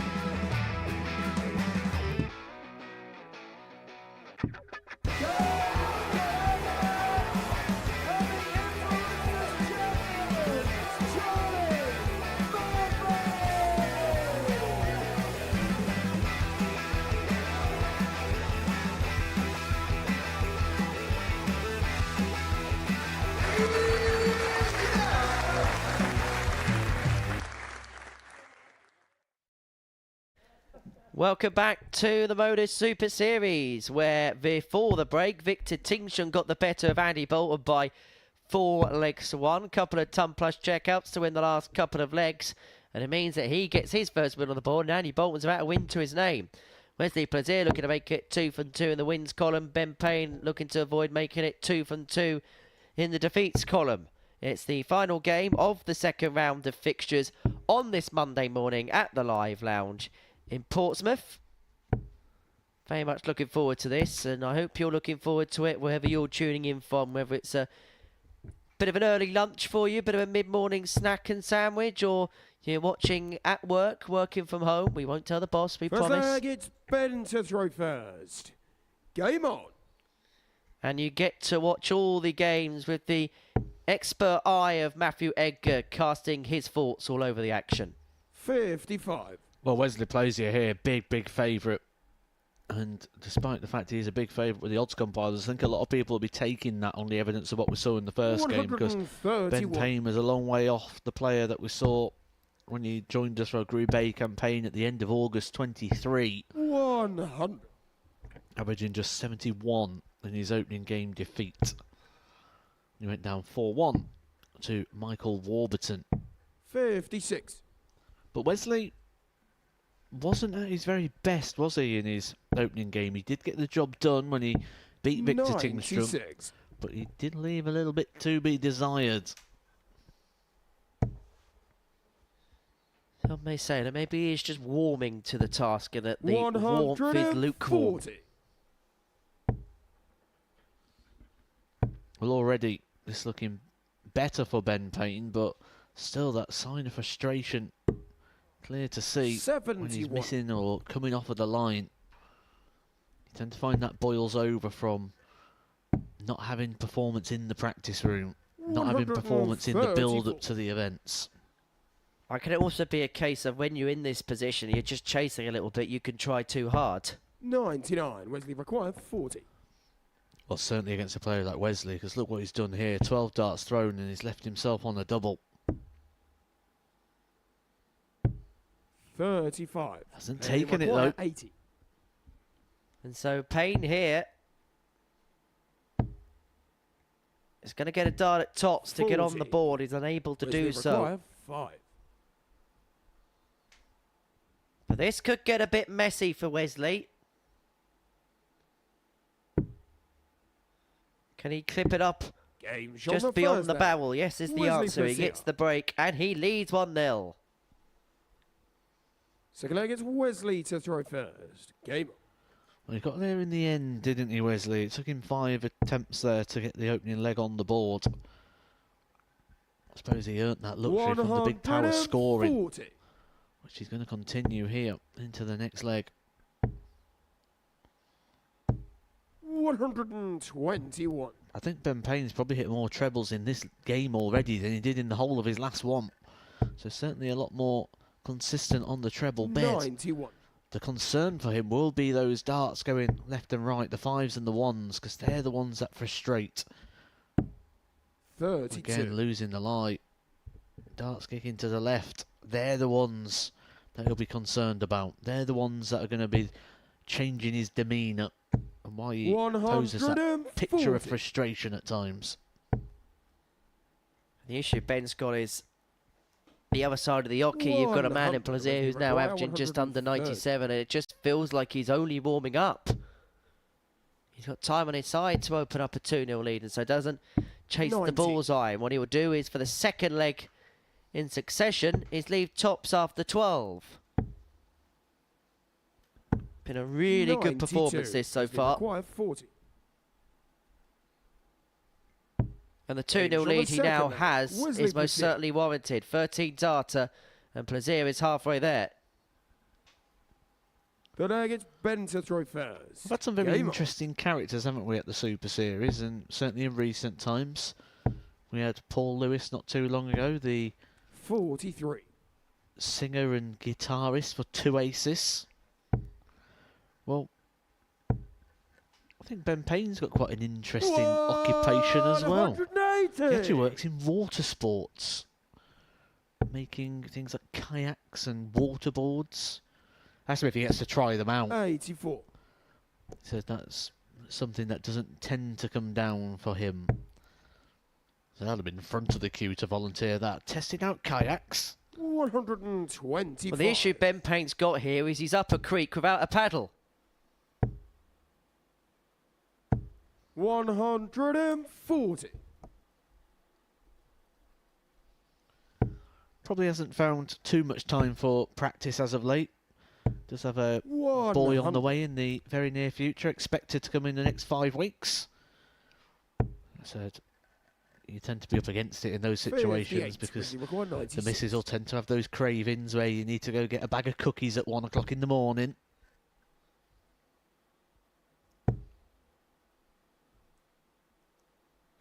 $56. Well, Wesley Plaisir has played 3 legs here, and in every single one of them, he has left tops after 12, averaging 102. 136. Wesley But you can required tell 40. when a player is really good like Wesley because he makes these numbers just feel ordinary. Double 10 for the Game's on 3-zip third lead. leg. The 13 on the Wesley last leg Plaisir. is matched by a 14 in this. And Plaisir has the darts to seal a Full flag, victory it's in Wesley next to to no throw time at all. It's first. only taken Game him the best part of 5.5 minutes to move 3-0 to the good. Is it fair to say that at some point this week we're expecting a big performance, a monster average, a mega moment from Wesley Plaisir. I'm not sure we're going to get the 60. monster moment, but what we're going to get is lots of extremely good ones. And by that I mean, like, we're going to get 100, 102, 101. 96. And not just like once or twice. I think we're going to see it multiple times. Whether he goes up and he hits the 110, the 120, them sort of like 58. next level elitist numbers. But I think he's going to be very, very consistent around that 100 average mark at times. 57.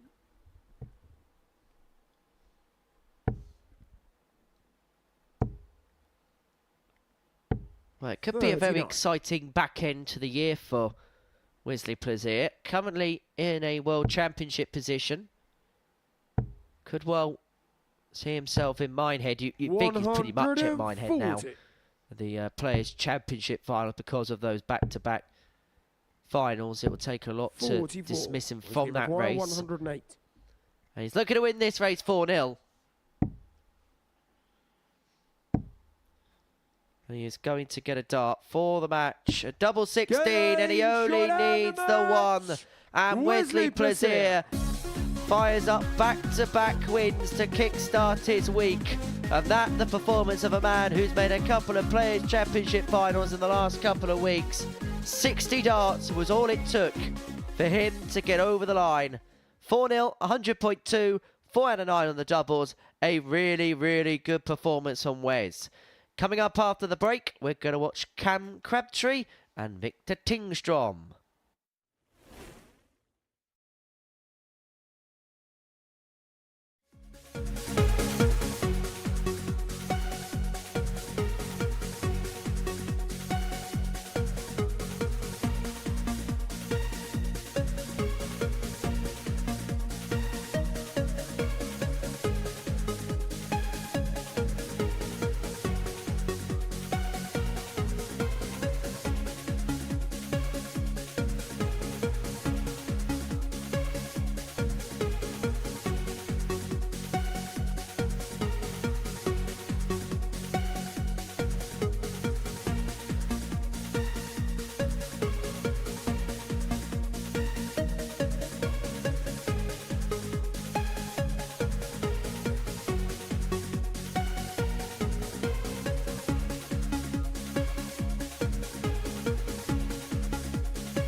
Welcome back to the Modus Super Series, where we have completed 2 rounds worth of matches on this Monday morning. This is what we have seen, and everything we have seen has been absolutely spectacular. Spellbinding darts at the Super Series, and so far so good for Mike Warburton and Wesley Plaisir, who have won both of their matches, and they meet in Game 8 of our session. That comes after we watch Cam Crabtree and Victor Tingstrom go toe-to-toe.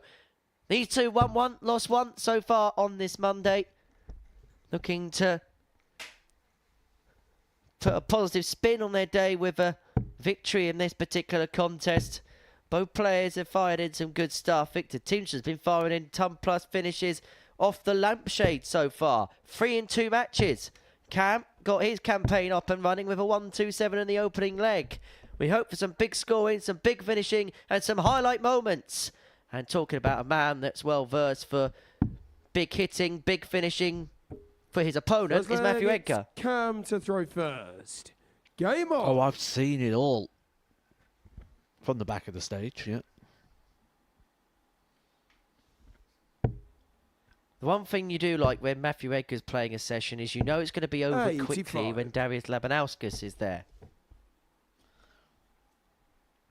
I really hope he's playing the week I am. I hope Glenn Durrant's on commentary.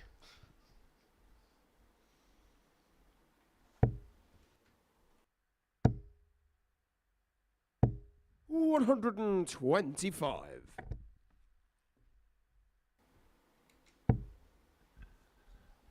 It was interesting, wasn't it, hearing from Crabtree at the 60. start where he says he's got designs to one day be a Pro Tour card holder, and he believes that all of this is just all processed to get him to 59. that stage, to make him more durable, to make him more resilient.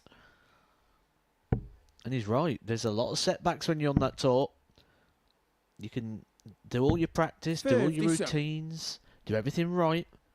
You get to the tour, you play right, you put in a good performance, and you come away with nothing. 180. I mentioned the phrase battle hardened to him earlier on this morning when I interviewed him. And even though he's had a lot of success at a young age, he's also had to deal with a lot of disappointments. And 57. I just wonder as time goes on whether he's going to be better for the Harrison moment, for the tour card moment. And that in 12. time, as horrible a feeling as it was at that present moment, it just makes you a better player. You know what the disappointments are like, so you don't want to taste that again. And also, the lessons he can learn. He's at a stage of his career where it is all a learning experience. Game shot the Well, I know first it's very cliche, isn't it? But there is that do you lose or do you learn sort of mentality, and Crabtree is Second leg is fully Victor to throw subscribed to the first. fact that he's Game learning all the time, learning on the job. And he's doing quite a good job at it. Well, the good news is I've got the expert sat next to 58. me. Is it losing or is it learning? I might say something different to how I do it. 140. I forget that you players say one thing in this commentary box and then do another thing on stage. Absolutely. Chris Mason spent years saying, don't apologise, 99. don't apologise. First thing he did on that stage, apologised. Do as I say, not as I do. Just because you know the right thing doesn't mean 81. to say you do it.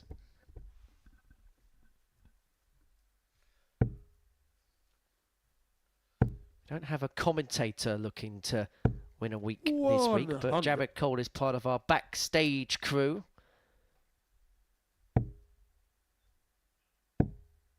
And he is hoping to pick the jackpot up on Saturday night, as is 96. everybody else. And you can be here on Saturday.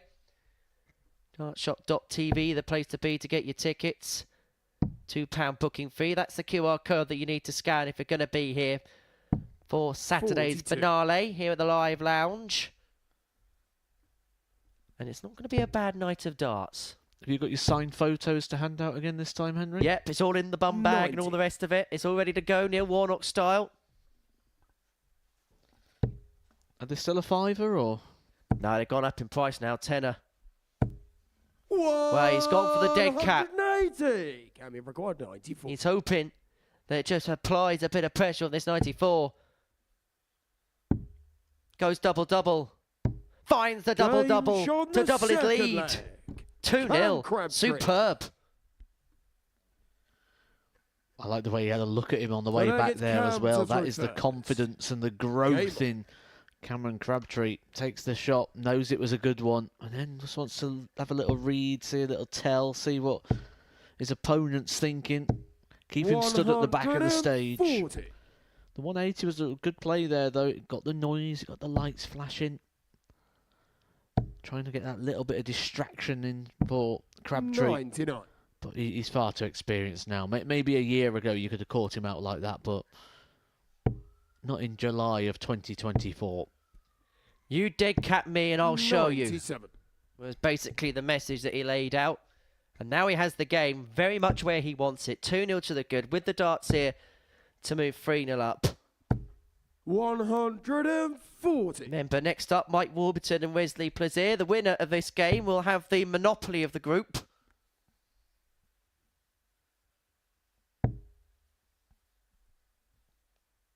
You much a monopoly man, Matt? 59. Only if I can be the boat or the dog.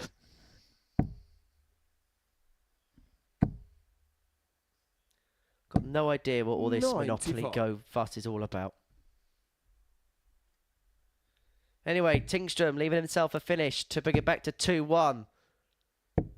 135. I just wonder whether there was a little bit of a glint in the eye and thought, right, you dead-catted me in the last leg. I'm going to do it back. But it was sensible play from Cam Crabtree, who's going to go at the 17 for the most important thing, the lead, 3-0. 57. Can we require 70? Averaging just under 98 here. 2 for 5 on his doubles. This has been a really good performance so far. And he moves into a 3-0 lead. And there was just sheer conviction about every single part of that finish. Victor to throw first. Game on. Just rock solid this, isn't it, from Crabtree?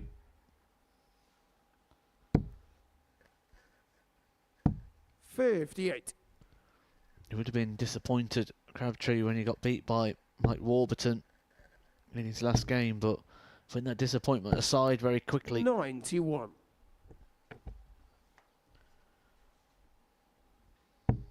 Well, there's Victor Tingstrom's setup. Looks like his flights have had a fight with a 60. wasp and lost.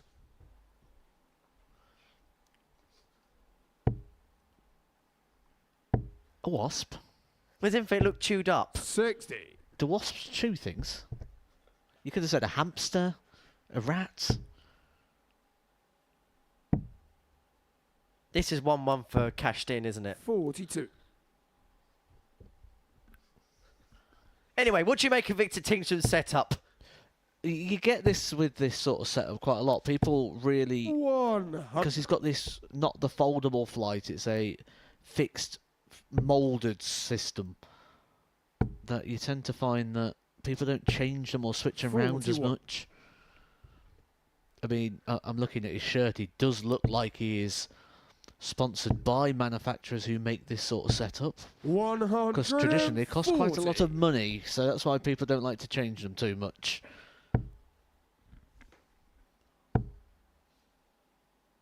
Be no good for you. 95. Oh, absolutely Can we require not. 110. For the match. For a 4-0 win and to cap off what has been a really good performance. 54. He's going to return with 2 darts. It should be at topped upon his return, averaging just over 94, 3 from 6 on his doubles. It's been a real good display, this. 177. But goodness me, is this 56 now under pressure? Can we require 56? Well, the way Crabtree's been finishing, this just may be too late, and I think the look on Tingstrom's face, he feels the same. It's double 10. 36. It's a chance and a reprieve for Victor required Tingstrom. 28. Double 14 to get his first leg on the board. Game shot on the 4. No mistake. Victor And that was Tingstrom. actually his first double at all in the contest. And what Victor Tingstrom does do is force Crabtree Game on. to serve it out, to make him work for it, to do it on his terms. 57.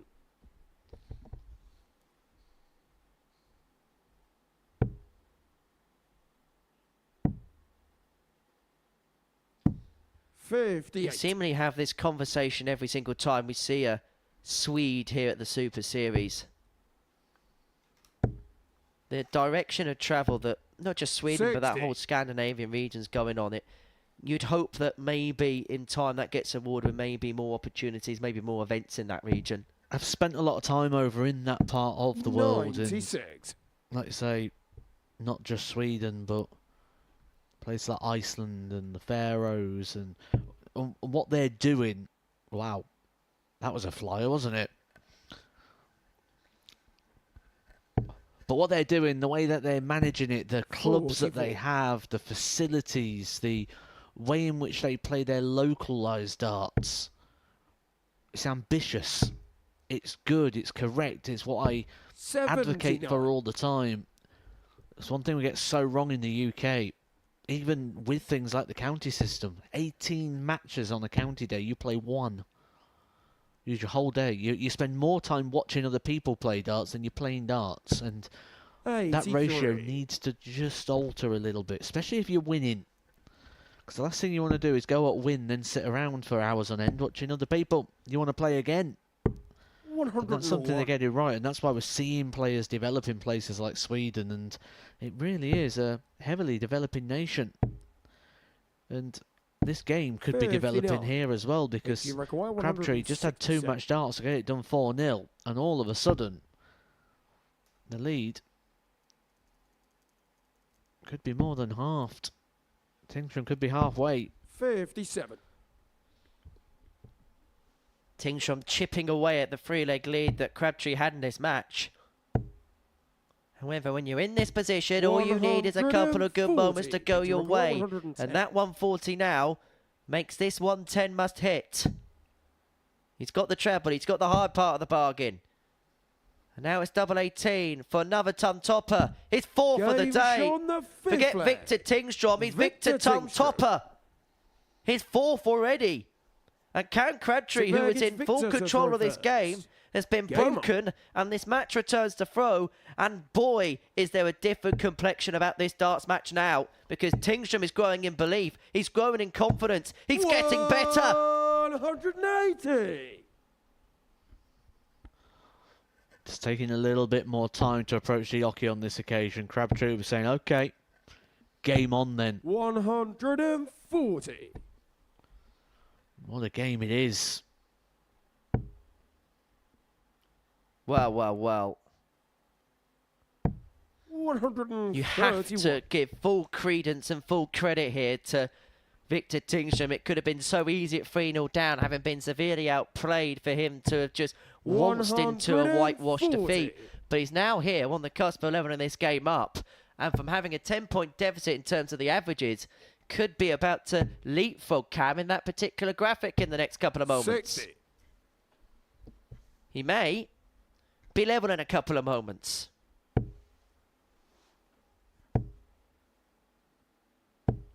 $100. Victor require 130. And you wouldn't back against him taking this out, would you? Beautiful for another one to slip alongside. Double 5. He was almost at it again. 125. Can you require 121? Well, if Crabtree can hit him back with one of his own, this will be for the game. The 1-2-1 denied him the title the last time he's here. 96. And the bullseye denies him the match right there. 5. 3 match starts now.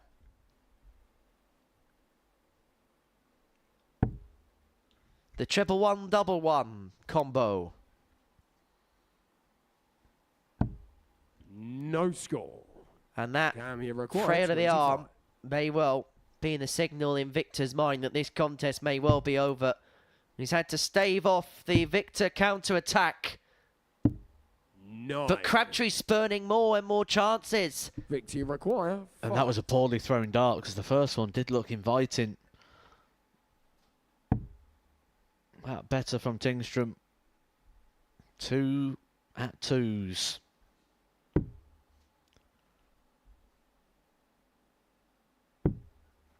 And Crabtree gets another opportunity. He's missed 5 match darts already. Can he get the job done? Eventually he does. He stormed out of the traps, but then Victor Tingstrom came back strongly and nearly sent this game, probably should have sent this game to a last leg decider, but the points are in the bag of Cam Crabtree. A 4-2 victor against Victor Tingstrom. It moves him on to 4 points in the group. that is how the game went statistically. Coming up next is the two players with a perfect record so far going toe-to-toe as Mike Warburton takes on Wesley Plaisir. This could be a blockbuster. It's live. It's next.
Welcome back to the Modus Super Series, where the two players yet to taste defeat go toe-to-toe. Mike Warburton and Wesley Plaisir are just making sure all things are spick and span ahead of our middle match of the session. Owen Binks, our referee, making sure the board is as straight as possible. He's not just calling out numbers that Owen does. Plenty of other things he has to do as part of the job. Well, he's been doing his job superbly well today. He grew in his first game, a 4-3 win against Victor Tingstrong, and then a 100.2 average and a 4-0 win against Ben Payne in his last match. But Mike Warburton, he's just been playing like Mike Warburton does. It's decent stuff, it's reliable stuff, and the pair here are in a really good position. Absolutely, and that's why we said Mike Warburton at the start of the show was the value play in this group. 8-1 he was to go on to win the week. I think those may be coming down slightly as the campaign goes on, but was that the start for Wesley Plaisir? And the danger is that Wesley picked up the victory early on when he wasn't playing well.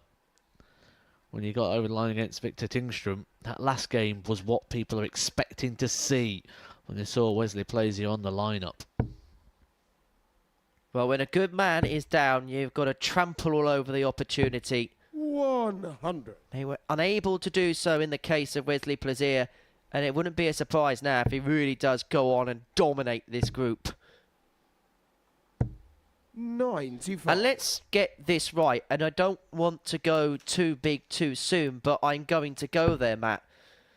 Not just is Wesley Plaisir a contender to win this week, let's be honest, he is a genuine contender to win the whole series. Oh, that is going big.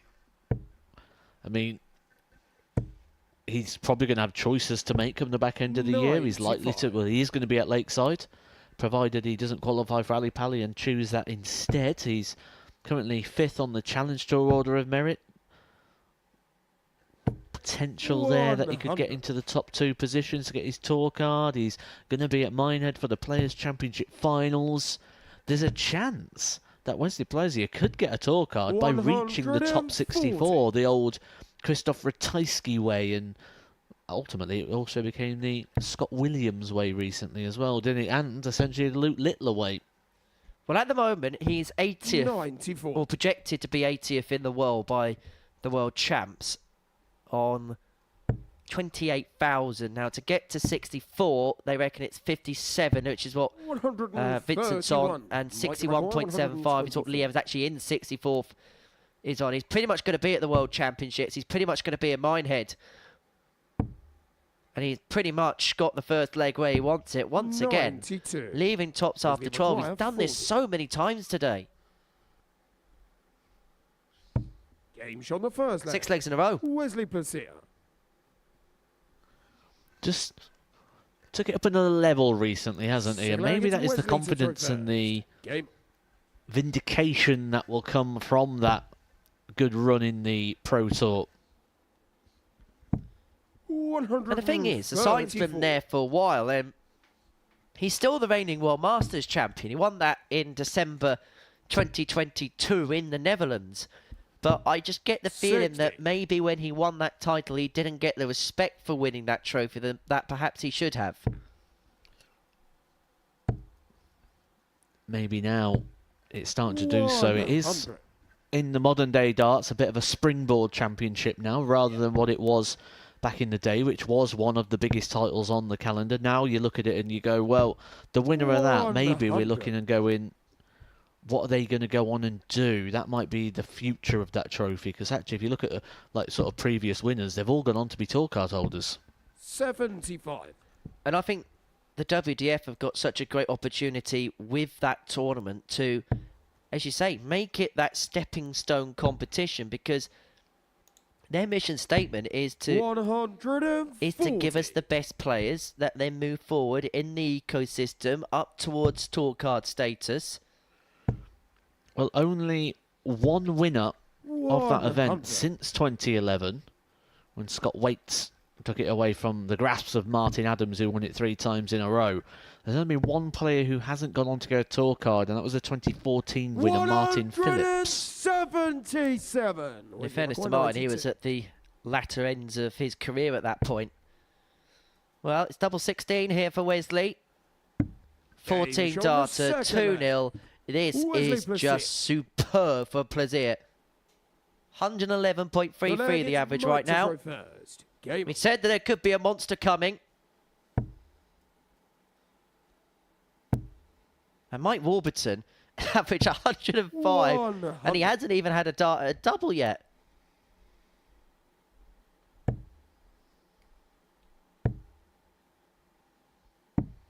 .42. I mean, you're going to be playing at the World Masters. You announced your intention to do that on social media not long ago.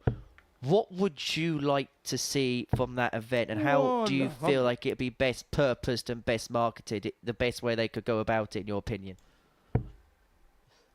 I'd like to see the old format come back, but I'd like to see that come back after a series of rounds. So they're doing the legs format, which is fine for the early rounds. You've got a lot of players in the event. But when you get to the last 32, or whenever you're going to get to that broadcasted stage where you're down to one board, I think it needs to go back to the old format, the best of 3 per set. Keep it unique, keep it different. It's USP, simple as that. And I do like the addition of the group stages, because a lot of players come from far afield, and to play just one game's not fair. And also, I feel it feels like that's the right type of tournament to have a little round robin, but the seeds shouldn't be in it. They should be protected through, in my opinion. Another one of those. He just knew he was going to try staying on the treble because he'd been pounding it for the entire game. And once again, 12 darts thrown from Plezier, and he's left himself on a double.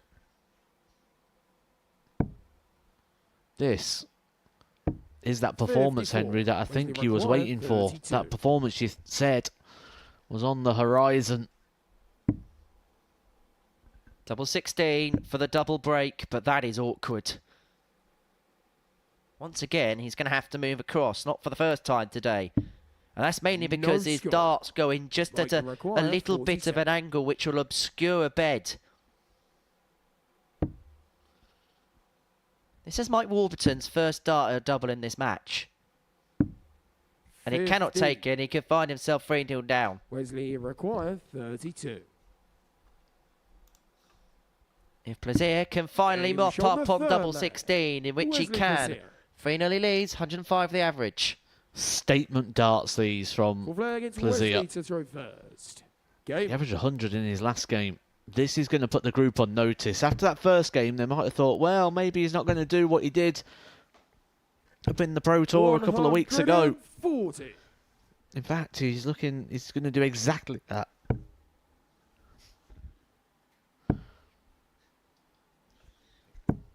$58. You just get the sense with Wesley as well, is that he's playing at this really high level, but he can play at this standing throughout the course of the day. And if he does that, then the others may as well pack up and go home. 123. Have a look at that, 108.12. And Mike Warburton has not played bad in this game. He's only had a couple of darts to the double, 85. despite averaging 91.5, which in most of the other matches this Monday morning would have been enough to give him great chances. But this is 140. pure bliss from Plaisir. If he takes this out in 2 darts, the average will be above 110. 60. Wesley required 98. He's already had a 92 checkout. He could have a 98 and an 11 dart leg. It's a Game superb performance from shot of the Plaisir. match. It's the Wesley type of Plaisir. statement that we were expecting the Dutchman to make. And what a statement, what a win, what a performance. As you can see, he's really pleased with himself. Laughing, smiling, joking, and very, very happy. And he'll be so happy when he sees those numbers. The average of 111.33, 4 out of 7 on the doubles. Well, we said that there could be a 110 monster average in there. Well, Wesley has done it on day one. Wesley, the winner of that match by 4-0. Coming up after the break is Andy Bolton and Ben Payne looking to get their first wins on the board.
Welcome back to the Modus Super Series, where before the break we saw an incredible display, an incredible performance from Wesley Plaisir as he beat Mike Warburton by 4-0, averaging 111.33, 4 out of 7 when it came to the doubles. It was a sublime performance from the Dutchman.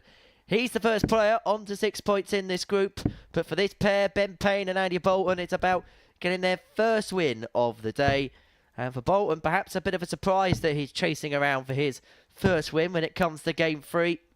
And you get the sense that if he loses this game to Ben Payne, then he may find himself in a bit of turmoil and a bit of trouble in terms of progressing through. It feels a little bit like a Group C, this Group A, in terms of the cutthroat nature of it.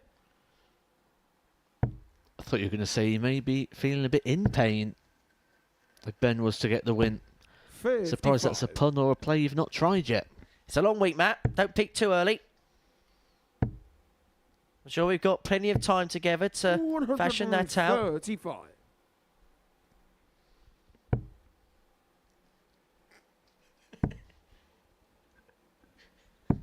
$134. Much more composed, wasn't it, from Ben Payne in the last performance? That first game, 41. looking very erratic. Darts spraying around the board. A very frustrated figure. But certainly a lot more composed, a lot more around the treble, despite the fact he lost 4-0 to Wesley Plaisir. But I feel that might be something we say about a lot of players this week when they take on Big Wes. 93. Well, Bolton off to a positive start. Very positive start. He's going to leave himself a 140. double after 12. He's going to leave double 16. And I just wonder whether that performance from Wesley, and we do sometimes see it here, when somebody puts in something 32. seismic, do the field respond? And this is a group full of piranhas, full of predators who are just ready to bite at any point. 24. Andy Bolton's teeth haven't quite been sharpened to the task yet. 60. And you require 8. Finishing less than 25% at the moment is Andy Bolton for the day. And that might be why he could end up playing himself into a bit of danger. Second leg, it's Ben to throw first. Time to limber up. Relaxing the muscles. Since his last appearance here, Andy, we saw that Players' Championship semi-final. Also spent some time out in the United States. Bit of downtime, holidaying in America. That Pro Tour semi-final beat some big names along the way. Kicked off his campaign against what was the man of the hour a season ago, Martin Lutman, 6-3 victory in the opening round. Then I think probably the biggest win of the day came from him in round number 2, a 6-4 victory over Gerwin Price. 86. Took out the Iceman, throws him out of the tournament before beating Kim Hybrex to win the board. From there he beat Nathan Rafferty, 83. former UK Open champion Andrew Gilding, before losing to the eventual winner Ross Smith in the semi-final. 45. Ross Smith looked very good at the match play yesterday, have to say. Match play back tonight. And it's a little task of Littler against Van Gerwen, the main event. In any other year, Gary Anderson against Michael Smith in the first round would be 83. a draw which people would drool about. But it's not even the main match of the night. I'm going to pose you the questions, Mr. Edgar. We'll begin with Smith against Anderson. How do you see that one going? Pacey, power scoring, 40. lots of 180s. Anderson to win. We'll delve on to the next game in the next leg. 100. Benny McGuire, So send in your score predictions on the chat room.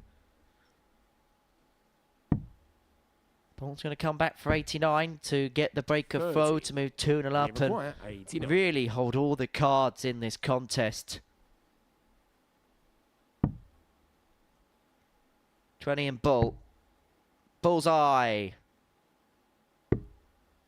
47. Offline, off length. Benny McGuire, 124.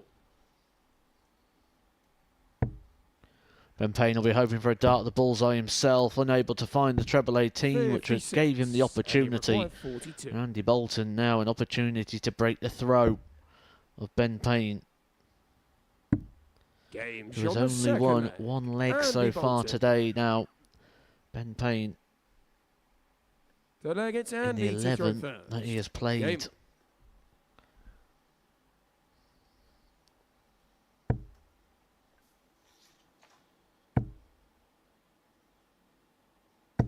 Maxi for Bolton. 180. Is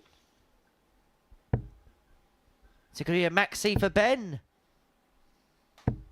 83. It's not happening for Ben at the moment, is it? We know he's a better player than this on the basis of what we saw the last time he was here in the end of August in 2023. Also what he's been doing out on the county circuit. But maybe offering a bit too much respect to his opponents here, pushing a little harder, trying a little bit too much. 140. He is very well aware of all the 5 players he'll be up against here and what they're capable of, what they've achieved, and what they've still got left to offer to the game.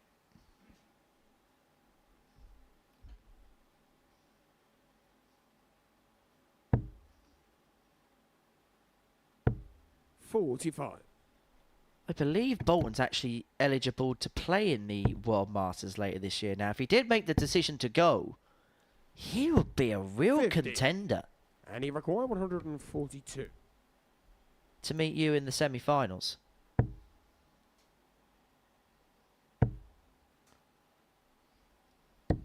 $90.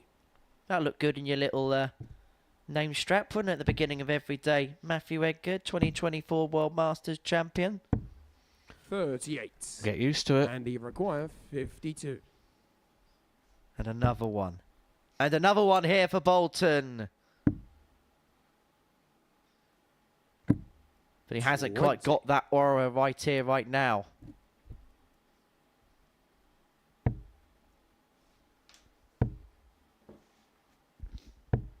$85.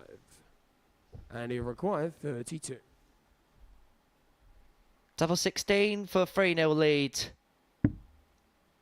Averaging 86.5, but he has been missing doubles to a large degree, but finds it last dart in hand this time around. Gives that double 16 a good stare down. But for Ben Payne, he's staring down the barrel of a 3rd consecutive defeat, and perhaps the most worrying sign is so far he's just picked up the solitary leg today. 60.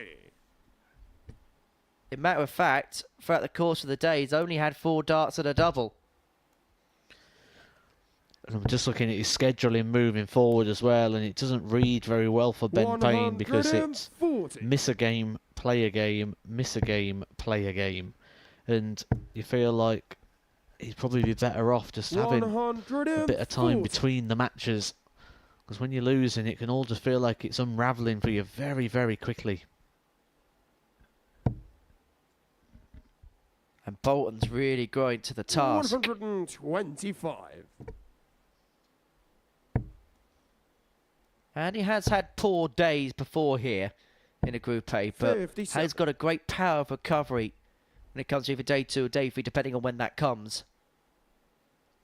And he'll just think, right, okay, I lost the third 2, but if I could chip away, win my last 3, move on to 6 points, no matter what anybody else does, I'm still in position tomorrow, is what he'll be thinking. 139 points away here from putting a 4-0 win on the board. It actually equalises legs difference out to 0 if he can win it 4-zip. 60. And he'll return for 79 to complete that 4-0 success. As for Ben Payne, it's been another 59. Trying challenge for him. And he requires 79.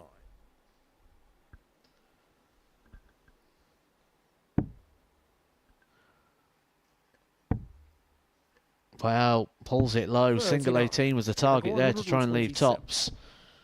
And Payne, one more opportunity. And he may go through this game without even getting a dart at a double here, because he's not going to get a shot here. And Andy Bolton has got 3 match darts. 55. And he required 40. To get his first win on the board. Game And Andy Bolton shot eventually is up and Andy running. Bolton. He beats Ben Payne by 4 legs to 0. Once again putting paid to the man from the southeast. As for the X Factor, well, he's just beginning to find it, isn't he? In terms of the performance, average just under 86. Not overly enamoured by the display, but he'll be happy enough with the points and the scoreline. Coming up after the break, we are going to end round 3. We're going to begin round 4, and we're going to watch Victor Tingström in action against Mike Warburton. Welcome to the party in Portsmouth here at the Modus Live Lounge. They've both got the talent where they can reel off leg after leg and dish out a heavy defeat. And what a way to start the day. We're up and running here on Champions Week with a maximum. Well, what a way to finish. A 12-dart leg. Beautiful check out there from Cam Crabtree. Only needs the one. On the second leg, Darius What were you saying about efficiency? on the third leg, Is that the moment that Reece Robinson comes alive in this crucial clash? Looks like he's going to go for it. And it is right next to his favourite double top. And he gets the job done at the earliest possibility. That is Cam Crabtree through. Case not so. Harrison gets the all-important win. Game shot on the second leg, Darius Labanowski. Game shot Ross Smith, is it a Darius Labanowski. 9? A long time. And that clenched fist. Game shot on the mark. He gets the job done in the end. He's nodding in total agreement because Game shot on the fourth flag, Just Darius like that. Labanowski. only needs the one. There you can see. That she can unlock at any moment, but that is quality from Harrison. This would be a wake-up. Welcome to the party in Pompey. Should be a good marker for him, and is. It was a great guide. Shot on the first leg, Andreas It's a Harrison. breaker throw for Andres Harrison. Shot on the second leg, Cam Crabtree. Consecutive breaker throw. Double 16 is found. And he does lead. It's not an 11, but it's a beautiful 12, treble 17, which he gets. Bullseye for the win. Absolutely incredible by Andreas Harrison. He's Andreas Dirty Harrison!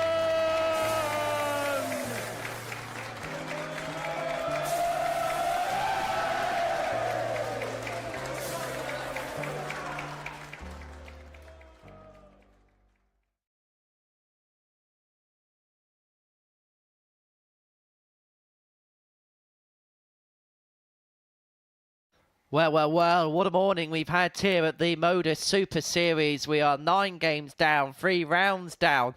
And so far, Wesley Plaisir justifying why the bookmakers put him as 15-8 favourite to win the week. He has stormed through the card so far. Had to ride his luck a little bit against Victor Tingström, but then has won his last 2 games 4-0 with averages of 100.2 and 111.33. Elsewhere, Cam Crabtree and Mike Warburton have won a couple of matches apiece. Whereas Andy Bolton got his first win before the break. Ben Payne, the only player not to pick up a success. That is how it looks then from a table perspective. Plaisir looking to now really stretch a lead. Not just as he got 6 points, but have a look at that legs difference. +9, 8 better than the next player in the group, Crabtree and Warburton. And it really could be a case of Wesley doing a lot of damage on day 1 to make his task on days 2 and 3 a little bit easier. Well, we're going to take a break from him for now, and we're going to have a mid-table battle in our 10th game of the morning session as Victor Tingström and Mike Warburton go toe-to-toe. Warby, who averaged just under 90 and only got a couple of darts and a double in that demolition job by Plaisir a couple of games ago. As for Tingström, He beat Andy Bolton 4-1. He's actually, so far, in 2 matches, had 4 ton-plus checkouts. Sorry, 3 matches he's had 4 ton-plus checkouts. Getting a little bit ahead of myself, but this should be a good game to kick off the 4th round. Yeah, absolutely. First leg, it's Victor to throw first. Warburton looking to bounce Game back on. from that defeat where Wesley Plaisir was just incredible, wasn't he? And Warburton walked off the stage, arms aside, as if to say, what can I do? What can you do when a player goes up and puts in 111? I don't expect that's going to be the same case here. 44. And Warburton will be looking to get back on the winning trail.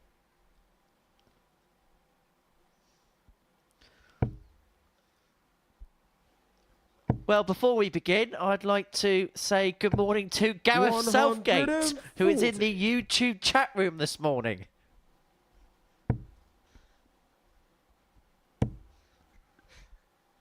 And he's actually got a question for you, Matt, as the England manager. I hear this Matthew Edgar would do a better job than Harry Kane. Anyone got his number for a call-up? Well, I'll tell you, the last time I played, I only played about 7 games. I got 8 assists and a goal. 140. Something like that, anyway.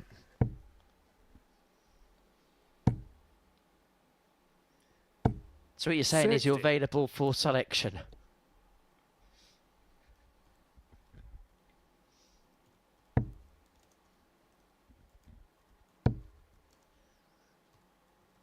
He's actually, Gareth's actually apologised for last night's defeat on the chat room. It's all right, Gareth, it happens. Anyway, back to the darts, shall we? Only here can you be speaking to Gareth Southgate in a chat room. Warburton, 1-2-1 to take out the first leg against Furry. He has got time on his side, which is why he went down for the 25. It would have left him double 18. 11 left. He's going to return for double 4. Again, another player leaving a double after 12 darts in a leg.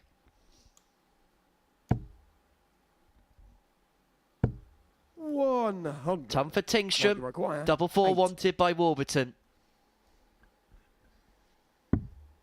No mistake, 13 darter. Beautiful from Warby. Bread and butter. Second leg against Mike to throw first. Game.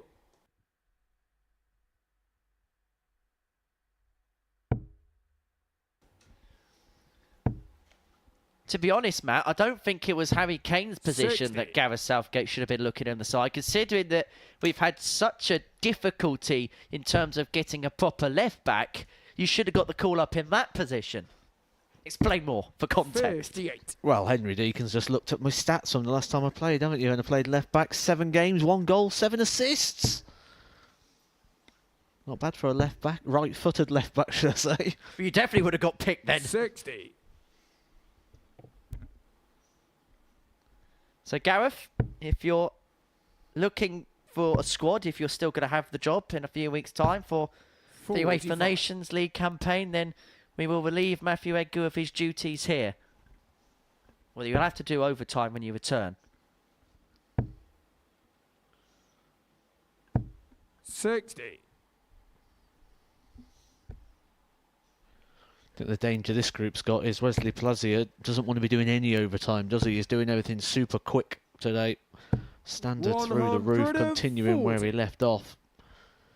And you feel that someone's going to have to keep a grip of him. It may be Warburton. He did pick up his first couple of wins. 40. Tingstrom got 1 win on the board, and you feel Plaisir could really get cut adrift here if the rest of the chasing pack all start beating each other. Just to finish that discussion, we actually had an international football player play at the Super Series a couple of weeks ago, Craig Galliano, who made 3 appearances for the Gibraltar under-21 side. Although at left back, it didn't quite go well for him because he was in a starting 11 that lost 7-0 to the Netherlands.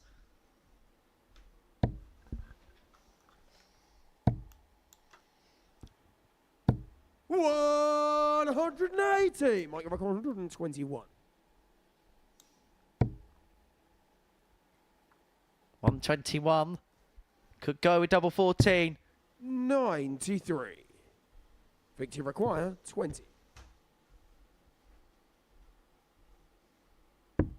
Game shot on the second leg. Victor Tingstrom. And Tingstrom equalises, breaks back, levels up at 1-1. Third leg, it's Victor to throw first. Game on.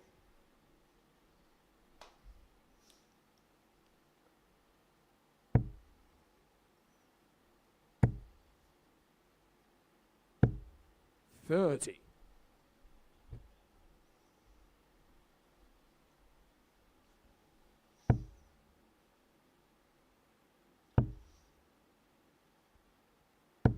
$100.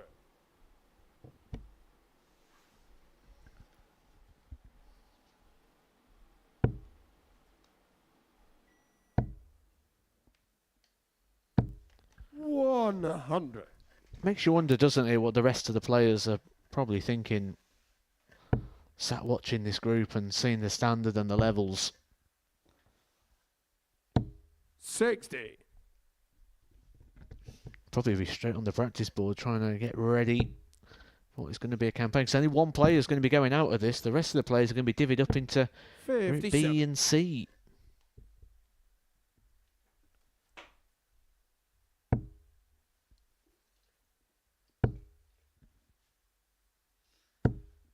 $60.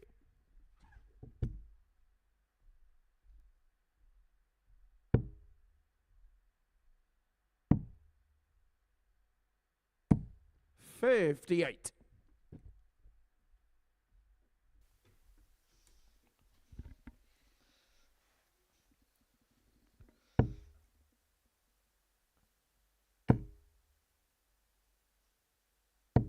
$60. Not happening for Warburton here, as he's trying to get that breaker throw again off of Victor Tingstrom, who's having none of it. 121. Been very resilient, I think, is a very good word to describe Victor Tingstrom's performance so far today.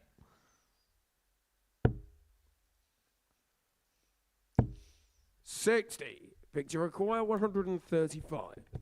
135 for Tingstrom to open up a 2-1 lead. Looking for the 25 first to give himself a second crack at the bullseye if he'd had a triple. 95.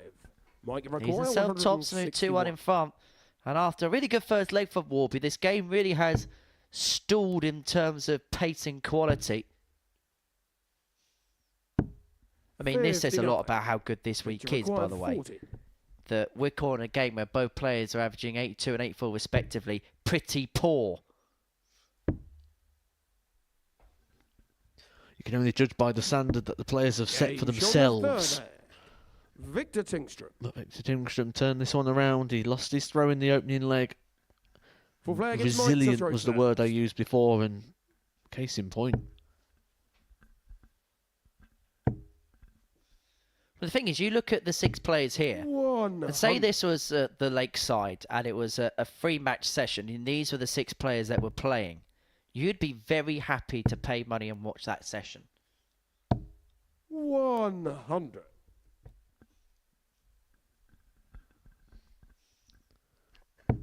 The Lakeside will be very popular this year, I believe. I believe ticket sales have gone better than they have for the previous year, with months still to go. You're going to be making your way down there again this year, Henry? Yeah, I might pop down for one of the evenings, maybe when I'm, maybe on a Wednesday or something, when I've got a little bit of a time off in the morning, maybe on a Thursday. 140. Little pilgrimage, go and see some old friends.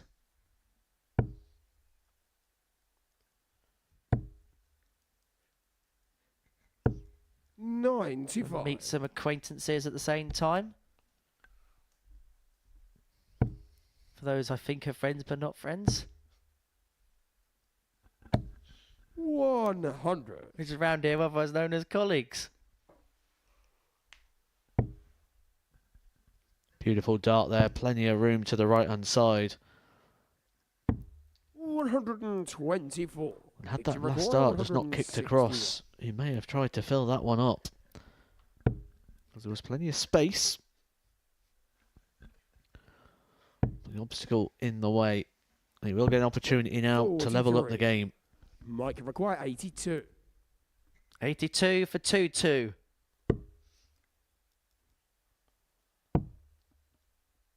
Tops.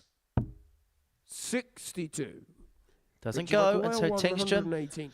118 for the breaker throw and a 3-1 lead. And he'd have the darts in the next as well to get the job done. Tops for Tingstrom for his 5th ton plus checkout of the day. Game shot On the full flag. point. Victor Sweet as a Tingstrom. nut from the Swede. And he leads 3-1. Fifth flag, it's Victor to throw first. But that has been his key feature and his key strength. But that frustration on the face of Mike Warburton, not just the 118 finish there for Tingstrom, it's the shots he missed beforehand. It's the game 96. before when Plazia beat him by 4 legs to 0 with 111. It all adds up. But he tends to play better when he's frustrated. He's one of those rare players that just play better when they're angry. 20th of the day so far.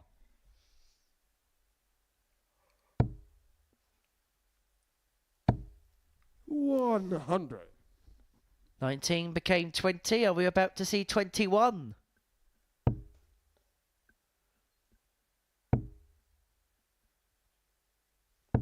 $60.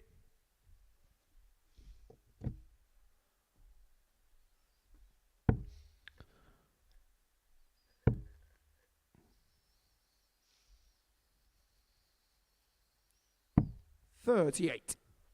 Just what Warby would have been hoping to hear after essentially halving that maximum with a trebleless visit. An opportunity to get one of the breaks a throw, but he's going to need to do it twice. If it goes all the way, if it goes to 3 apiece, the advantage would be with Tingstrom. Well, he's been involved in a similar contest to this against Cam Crabtree, where player raced in front. Opportunity then became apparent for the opponent, which say Victor was in that case, with Crabtree moving 3-0 up. And he'll feel like this game could be heading in a similar direction, but it's him who's in the lead. 95. Newton sells 66 for the break back into 3-2. 171. Power play from Tingstrom. Boy, is this under pressure. Big pressure. That felt like a pressured dart, and that bends the wire. And so Victor Tingstrom now is back for 8-8 for the match and a 4-1 win. And this would inflict back-to-back defeats upon Warburton, who'd won his first 2. Couldn't get closer. Could not get closer without finding a way in. 40. For Warburton, maybe he thought there would be no opportunities this week. Maybe he thought it had to be perfection. And that might just be a little bit of an eye-opener and a reminder that people do miss. Sometimes you need to know that. Sometimes you need to see that in a group like this where you've got so much respect on the other players. Well, you can't split them scoring, right? Quite literally. 180. Warburton's second maximum of the match. Puts him in a position here where he can really, really rally back towards the last leg decider. 60.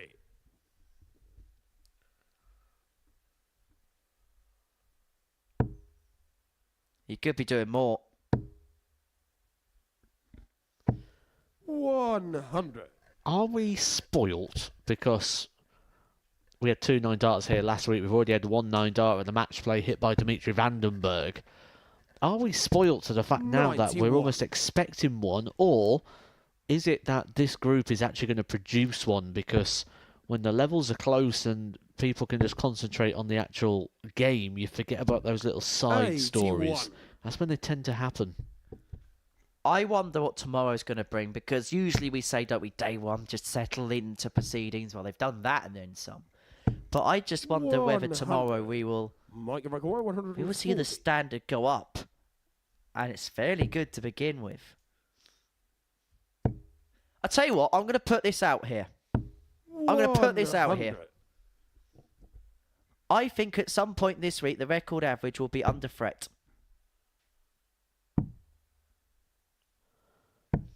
Interesting. I'm not saying it's going to be beaten, but I think we're going to have a game where we'll be looking at the averages for a long time. Tots for Warby, leaving it so after 12. And the fact that players keep leaving tops after 12 is an indication that it could happen.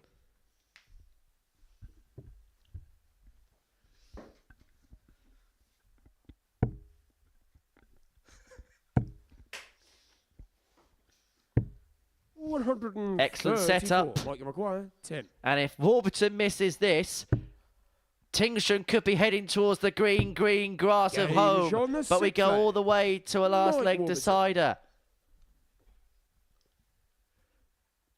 7 from final leg. It's Victor to throw first. Game on.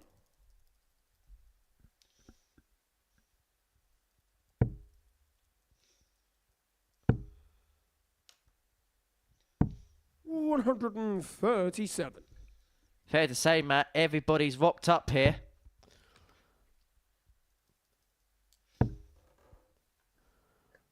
But this is a big dart for Warburton. Needs to find, doesn't find. So not only is he behind the throw, but he's lost 100 on the opening exchange. Tingstrom, first start in the treble, takes the pressure out the shot. Means you can just attack and be aggressive and fills it up all in the middle of the treble. Warburton, nothing you can do from here. It's all about Tingstrom. It's hit and hope. And cross the fingers, cross the toes. Needs a lot of mistakes here from Tingstrom to even give Warburton any opportunity at an outshot, because he's still 9 darts away from here. A 180 does not leave him a finish. Warburton is on the ropes. And it could be a W for Victor Tingstrom here. If he can take out this 84, it'll be for his second win of the day. 2 in hand at double 12. He only needs the 1, and it's an 11-darter in a deciding leg that sees Tingstrom the victor against Mike Warburton. It's his second win of the day, and he is very happy about it. Now trying to buoy himself up for a big finish to proceedings. There was a big finish to that match. He had his customary ton plus checkout, averaged just under 90, 4 for 9 on the doubles. Coming up after the break, we're going to watch Ben Payne take on Cam Crabtree.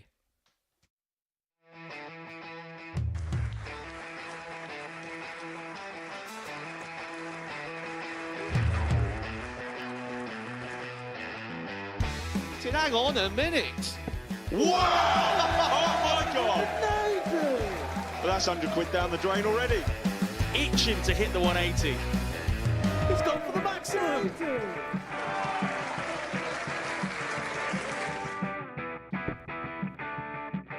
18 for the bull. Bull. 53. No, he said bull. That's a great first start from Adam. Oh, look at this. He's going to leave Scape. Oh, can you believe it? That is unbelievable.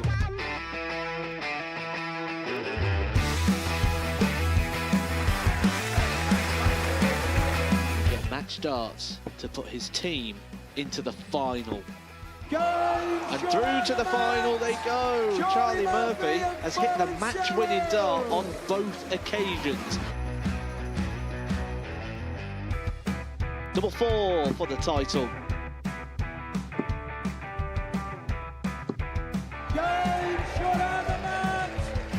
Please show your appreciation for the winner of the Influencer Pairs event, George Scaife and Adam Lipscomb.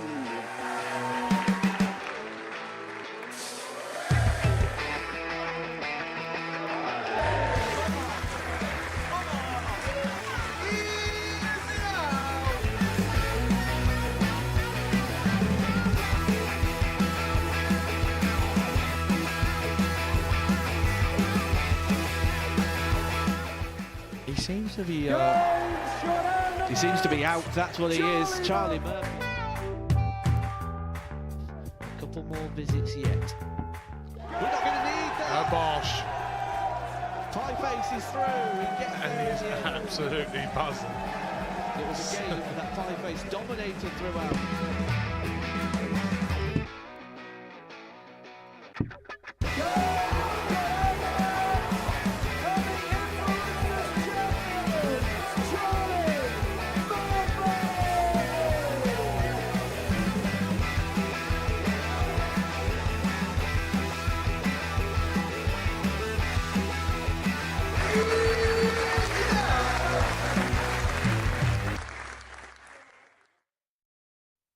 Welcome back to the Modus Super Series, where before the break, Victor Tingstrom was too strong for Mike Warburton. A 4-3 win, an 11 darter in the decider, 118 checkout as well. Next up, we see Cam Crabtree in action. The man looking to get all the W's on this first day here at the Live Lounge in Portsmouth. He takes on Ben Payne.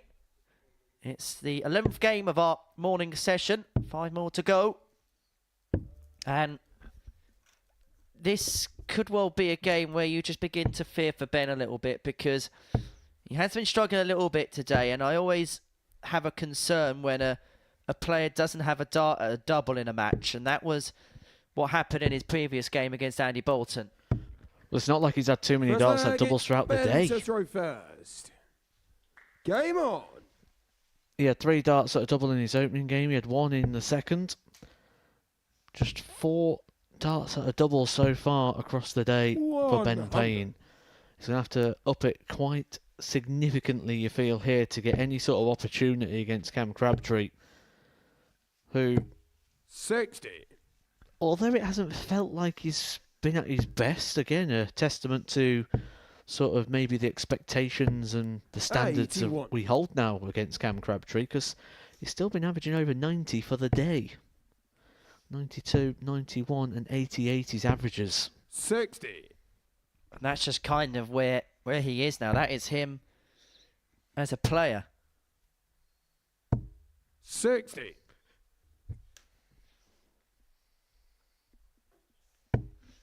Who's going to win this latest game of throws then, Matt? 55.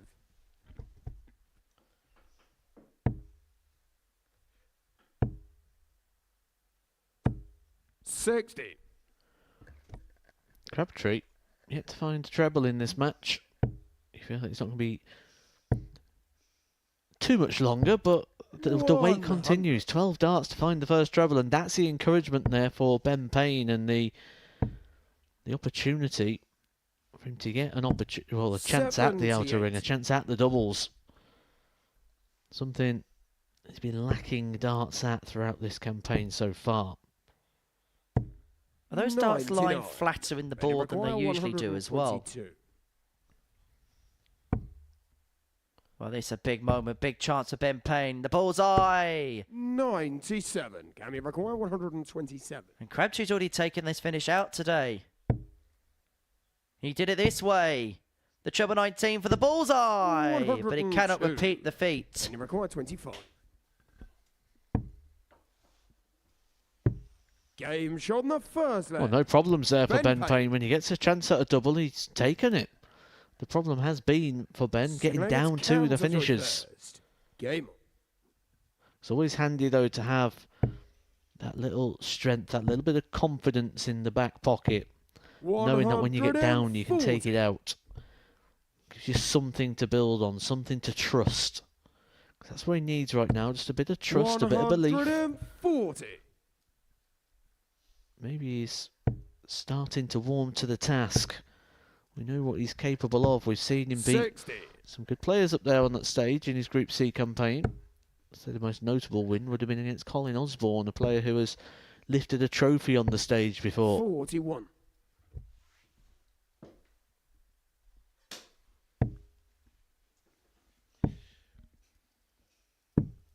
Well, 77. That was wild, to say the least. And you know what I was saying about the darts lying flat and flatter than they have done previously?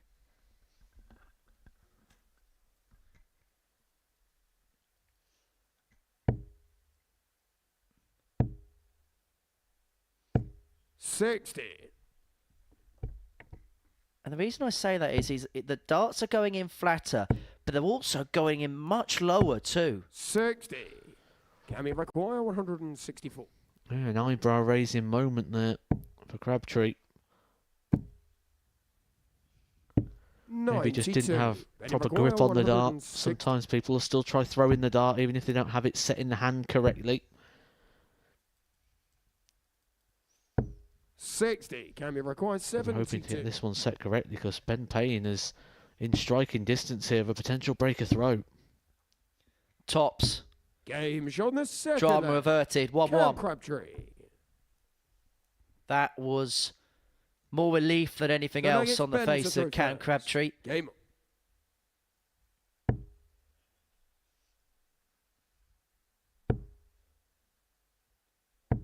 $60.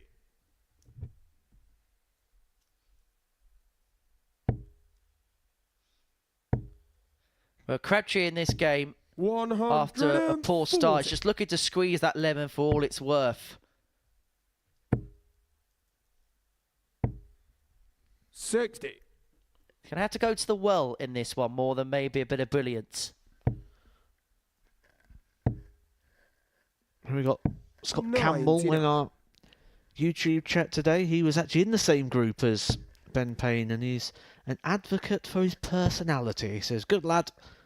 He's Ben. Had a great week with him down there. He's a player I wouldn't mind seeing back in the not too distant future. He's done well on the Challenger, hasn't he, Scott? Yeah, he's got skills. I'm sure we'll see him here again in the near future. 140. Well, Ben Payne's bringing his average up by about 10 points here. And it's okay at this present moment in time because Cam's having his worst performance of the day right here, right now. And Ben Payne has got to sense opportunity. Got to sense the chance to pounce on this. 60. That's where I like coming away on the 101 with one dart, the 25 the ball, the 19 just squeezes that one in the 19, but Crabtree gets the breaker throw he needs with a bigger 111 finish. And Ben Payne going back to that shot. 101, one dart in hand. 82 is a much better shot than 81 in regards to getting down to a double. Same if you use the 25 on ball, the 76 or the 51. And I think that's going to be the next evolution of counting as well, that sort of 101 with one dart in hand. Because 81 140 might be 19s, 15s, whichever way you go. If you don't get it, the chances are you're going to be laying up for the ball. 95.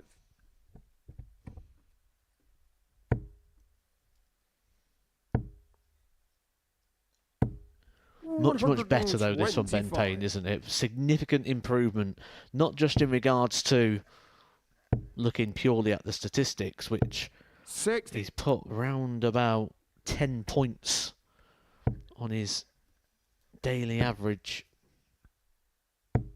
140. More tons, more two treble combinations.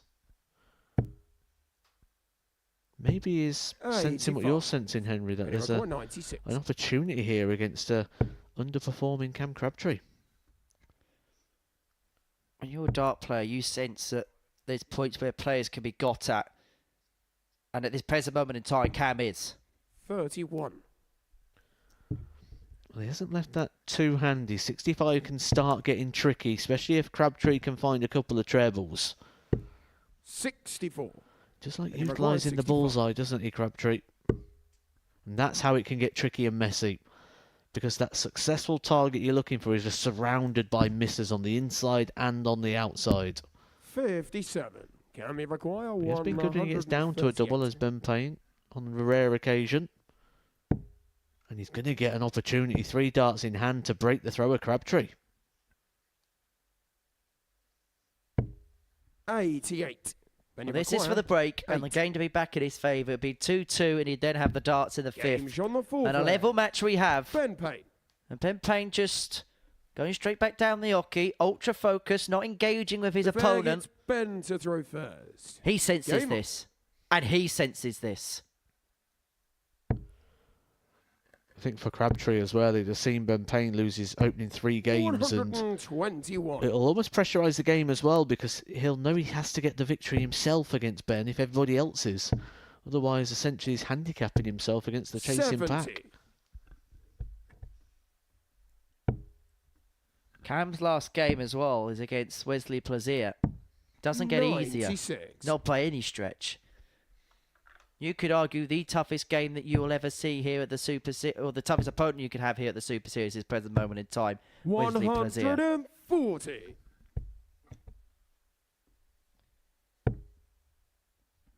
get this right. Whoever wins this week is going to be a very live 45. contender to win the jackpot in August, the 25k.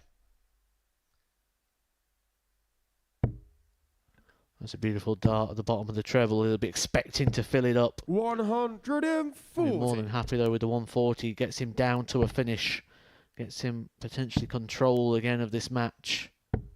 57. Can you record? What he does give him is 6 darts here from the 151. A free shot, a layup shot potentially.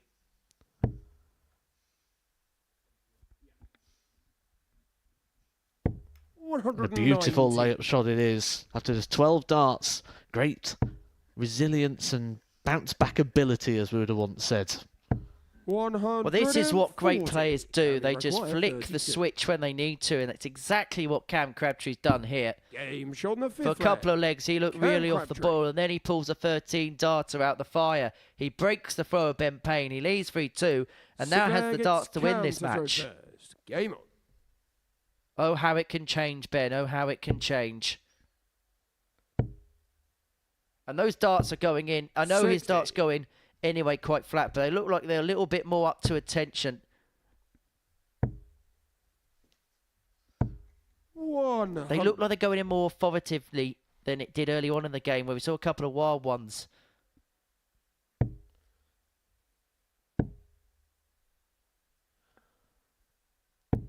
$57. Just feels a little bit almost desperate at times for Crabtree. 60. He's got control of the game. Now looks like he's going to drive that advantage home. 125. And I've spoken to a lot of you that I sit next to in the commentary box, and they all say roughly the same 43. thing. These are the hardest games when you're the big favourite to win, because you feel like you can't win. And I just wonder whether there's an air of that about this performance. Yeah, absolutely. As I 59. mentioned, we've seen Ben lose 3 games so far today, and by quite sizable score lines.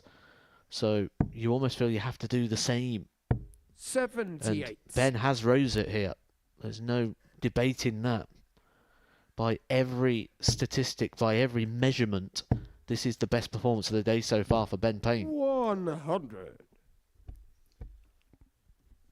However, it looks like another performance is going to be in vain. 81. Frustration require as the 100. last start hauls into the single one. This for the match. He's going to return 60. Benny McCoy, 139. 4 tops if Payne can't take out this 139 to win this match. 39. Can you require 40? It would feel like a get out of jail free card this if he can win here. At times, Game not his shot best, and the match. but Cam Crabtree gets Cam over the line Crabtree. against Ben Payne. The frustration in his face, demonstrating the fact that he sensed an opportunity to win that game. But Crabtree in leg 5 took it by its grasp, a 13-dart breaker throw, before then getting over the line to seal a 4-2 win. It wasn't vintage, but the sparks on Shazam were good enough. Cam Crabtree 4, Ben Payne 2. Coming up next, Wesley Plaisir against Andy Bolton.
dart of the bull.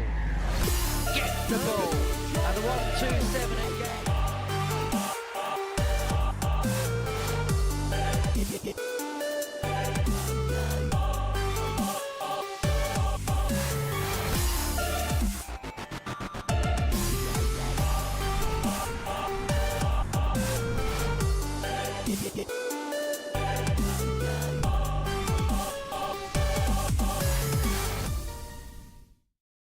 And that date for your diaries is Monday the 2nd of September here at the Live Lounge in Portsmouth. And I've got to say, I'm a huge fan of the double trouble concept. Neil Duff looking to defend the title which he won in February, beating Jim McEwen in that final. We'll go through the full runners and riders over the course of this game. And this may not take long because Wesley Plaisir has been, well, eating opponents for breakfast today, hasn't he? 100.2 average against Ben Payne. Last time out, 111.33. He's lived up to the hype, I think it's fair to say, Matt. Game on. And it is hard when you come into an event like this off the back of such a successful campaign like he had on the Pro Tour, because the expectation levels, not just of yourself, but of everybody watching, you can feel it. You feel those eyes on, you feel the expectation, you feel people looking for the big numbers, expecting to see 100 plus, 105, 110, and he is delivering. Can he continue to deliver? Well, if one thing that run at the Tour taught us, he certainly can. It was very unfortunate, wasn't he, not to pick up a title. It wasn't like he underperformed in any of those finals. 97. In Players' Championship 13, he averaged 104.79 in 8-7 defeat to Ross Smith. And then the next day, averaged 100, losing out to Johnny Clayton. 59. Full list for that week. Group A, Neil Duff, Richie Burnett, Andreas Harrison, John Henderson, Robert Thornton. Scott Mitchell will be with us for another game of darts. And Group B, Jeff Smith, Adam Lipscomb, Scott Taylor. Group C, Mason Whitlock, Devon Peterson, and Ted Evitts. 45. Quite the lineup. Very good lineup. Well, the title of today's session on YouTube is the greatest lineup ever. A couple of exclamation marks and a flame. I wonder what it's going to be for Double Trouble. Greatest ever lineup for a double start week, question mark, flames. Maybe two flames. Oh, Plaisir's been on fire. But it's Bolton who's looking to break in leg one, but he cannot muster the dart of the bull. Wesley requires 60. And so Plaisir is going to get a couple of darts at tops to take out the first leg.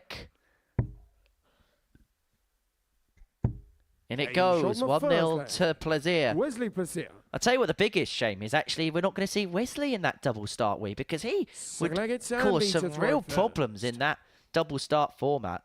Well, I think one thing that Wesley's shown is he can cause real problems anywhere. Doesn't matter where he's playing or what he's doing, he will cause problems.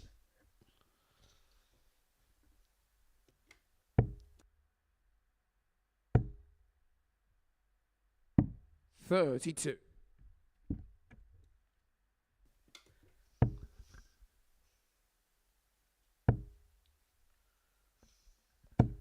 $140. Any specials weeks you'd like to see introduced, Matt? Well, we opened this can of worms when I was on here with Chris Mason, and we ended up with an upside-down dartboard challenge. Yeah, I don't think that will suffice. I'd like to see a Masters week. Best of 3 sets, best of 3 legs. 140, and record 124. 1-2-4 for Bolton to square up at 1-1. Is it going to go this time? 84. I do actually have a really good suggestion which I'll pose to you in the next leg, because I don't think we're too far away from it here, because after just 12 darts thrown, Bolton's left himself tops. A favourable target of Andy Bolton that he's been so successful on over the years and continues to be so. My suggestion was Vintage Week. The leg is Wesley to throw first. Game. We'll switch the cameras to black and white. We won't be playing in colour. The dartboard side we can have in colour, but the players, they'll be in black and white. On the dartboard side, we're going to use an old round wire dartboard with staples in it. 100. There'll be bounce outs, there'll be variables. The targets will be a little bit smaller. I think it'll be interesting. Get the referee in bow ties. 140. I could get behind that. I would like to see the practicalities of it. Probably means it's not going to happen, but I would like to see a week with an extended format. And the reason I say that is then we really can work out who the best is, because long form darts tells you who the best player is. 58. I was going to say at the Global Championship, aren't we? The back end of the year final. Best of 19, I believe. First of 10, is it? 60.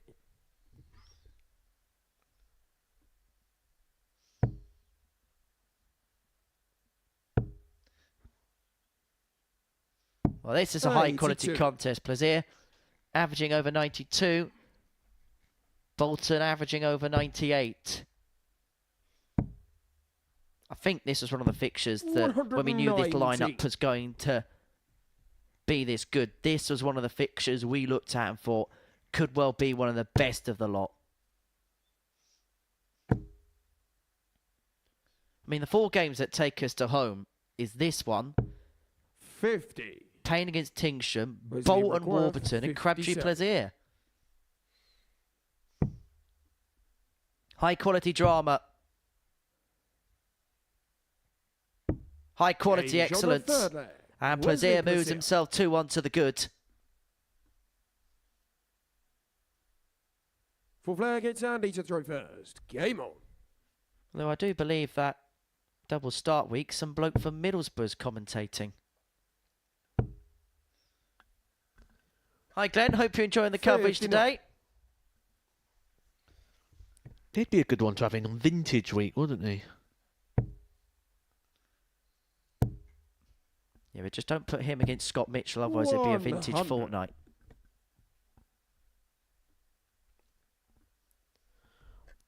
I'm going to keep going for it. I'm going to keep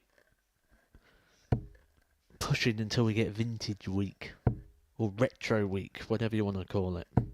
140. I think it'd be an interesting variable, because we've seen the development and technology within darts and within the board now. The spider wire system, staple free.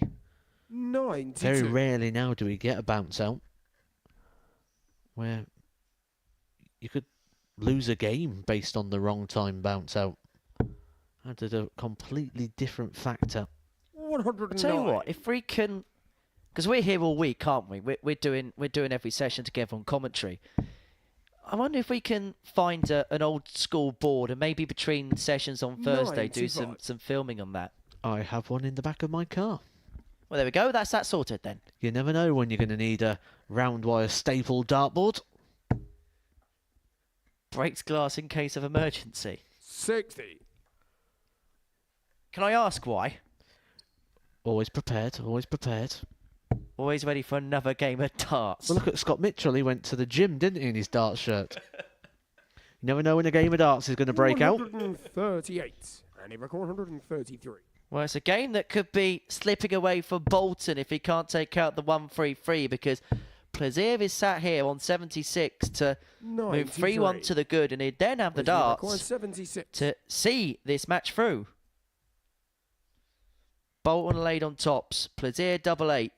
This side of the board has been a little bit love-hate for him today, but he makes no mistake that time. He finds the break in 14 darts, and he now has the throw to seal a 4-1 win against Andy Bolton, for whom defeating this game will see him lose 3 from 4. 45. And Plaisir would have his chance to complete the card in the final game of the session when he takes on Cam Crabtree. 137.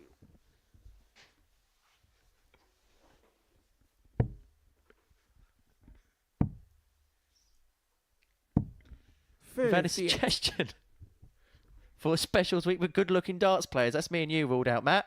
I'm going to say, just give me the trophy before we even start. We don't need to throw a dart. Job's done. Glenn Durham, reckon he'll get in? What was the criteria again? Good-looking. I don't know what good-looking means. No.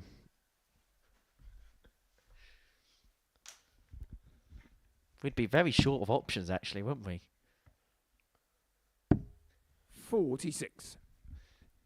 Glenn Durant famously said he actually won the Best Looking Dart Player award. I believe it was 2022. He claimed that award. Who came second? 100.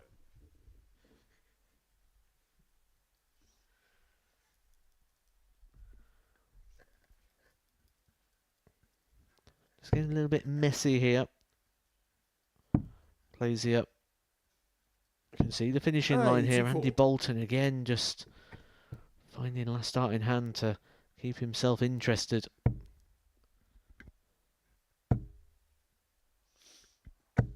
Such a good 140 that. Good timing as well. It's the context, isn't it? More than the shot itself. 64. Leaves himself Andy. Leaves himself the shot. 58. But Wesley will probably be feeling he's got 6 darts here. You don't kind of expect your opponent to take out a 170 finish. That's exactly what Rob Cross said yesterday after he let Gian Van Veen have a go in the World Match Play. Can the X Factor net? No is the answer, and so Plaisir will come back for 2 darts in his hand at top, so at least it should be to get the job done to seal a 4-1 win, and it would mean that Wesley Plaisir would be 4 from 4 at the beginning of the day. Tots for the match, tots for the win, and Wesley just continues winning. He is seemingly an immovable object in this group, is Wesley Plaisir. 4 games played, 4 games won, and he hasn't looked in trouble once. The average 93.79, the doubling delightful 4 from 6. He really is playing some of the best stuff we have seen here at the Super Series in 2024. Let's get that right. 4-1, the win there for Wesley Plaisir against Andy Bolton, who himself didn't disgrace with his performance. 3 more games to go, and we're going to kick off with Ben Payne against Victor Tingstrom.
Welcome back to the Modus Super Series, where we've completed 4 of our 5 rounds of play on this Monday morning. And what a day it's been for Wesley Plazier so far. He's won each and every single one of his matches. If the truth be told, hasn't really been troubled in those games. He tops the table from Cam Crabtree in second place, 6 points, 3 wins to his name.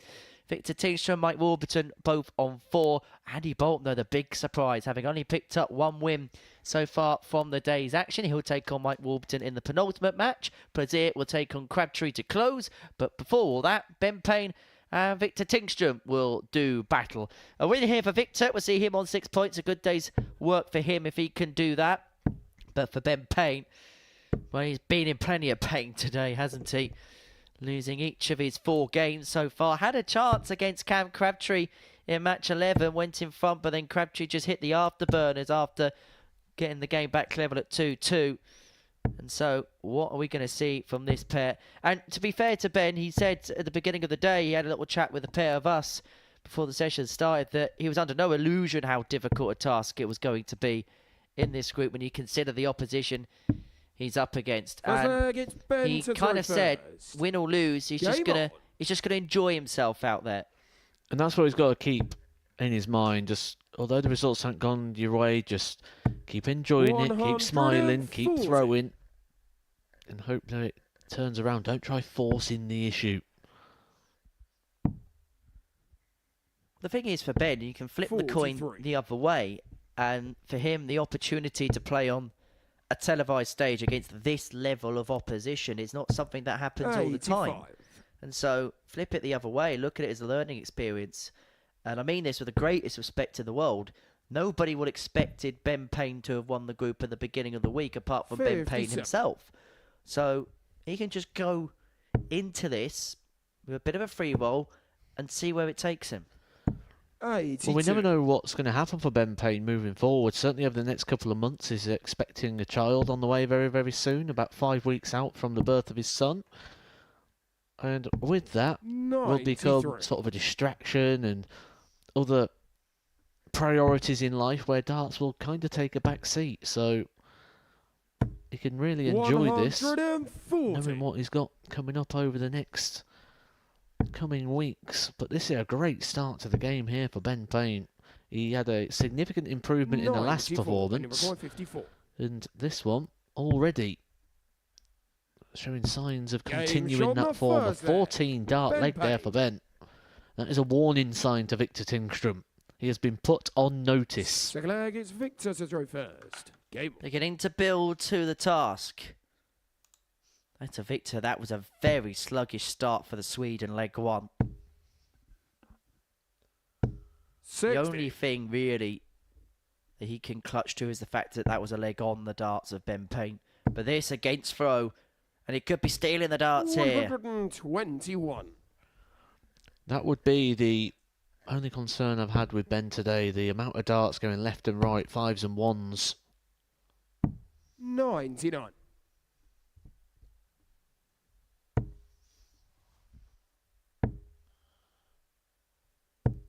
76. He's finding a trouble with every visit so far, Ben Payne, and recovers himself in that last dart. 45. You could have Tingstrom in a bit of trouble here in the early goings.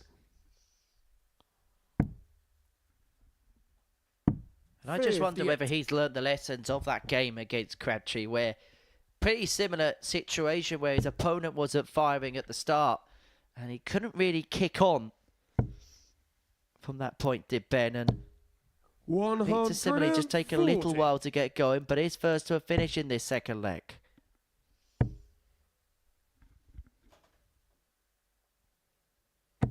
$78. And again, last start in hand there for Ben Payne. Saves the situation, but can't leave a finish. And Tingstrom, 6 starts from the 157.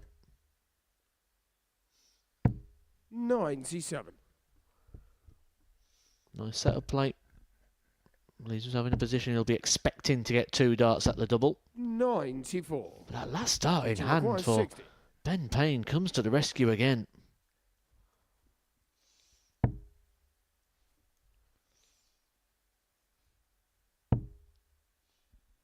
Double 10. to square this contest up at 1-1. 40. The chance has come, the chance has requires gone, 74. but big opportunity knocks here for Ben Payne. For the breaker throw and a 2-0 lead, he's got a dart at top to do exactly that. 54. But with a twizzle of his 50 left hand, he required, sinks 20. it low.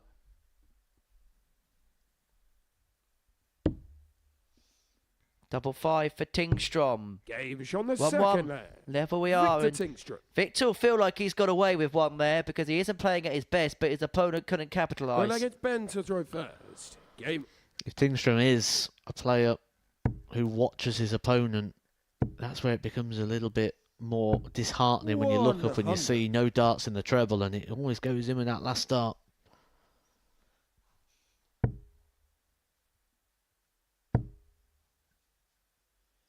Never actually 55. got your opinion on the big match tonight. The first round of the World Match Play from the iconic Winter Gardens Blackpool. Michael Van Gerwen up against 81.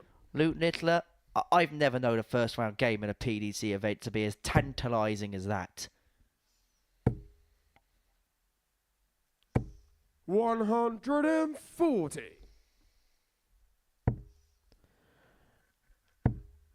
I would 100. side with Littler tonight. I think he's going to do it. I think he's going to have a great debut at the match plate. 139. If you had the chance to listen to Chris Mason's comments on Michael in the last couple of days when he spoke to Barzi, Yes. what did you make of them? 100. Actually, we'll do it in the next leg because Picture record, both players want to finish 167. here. 167 for Tingstrom.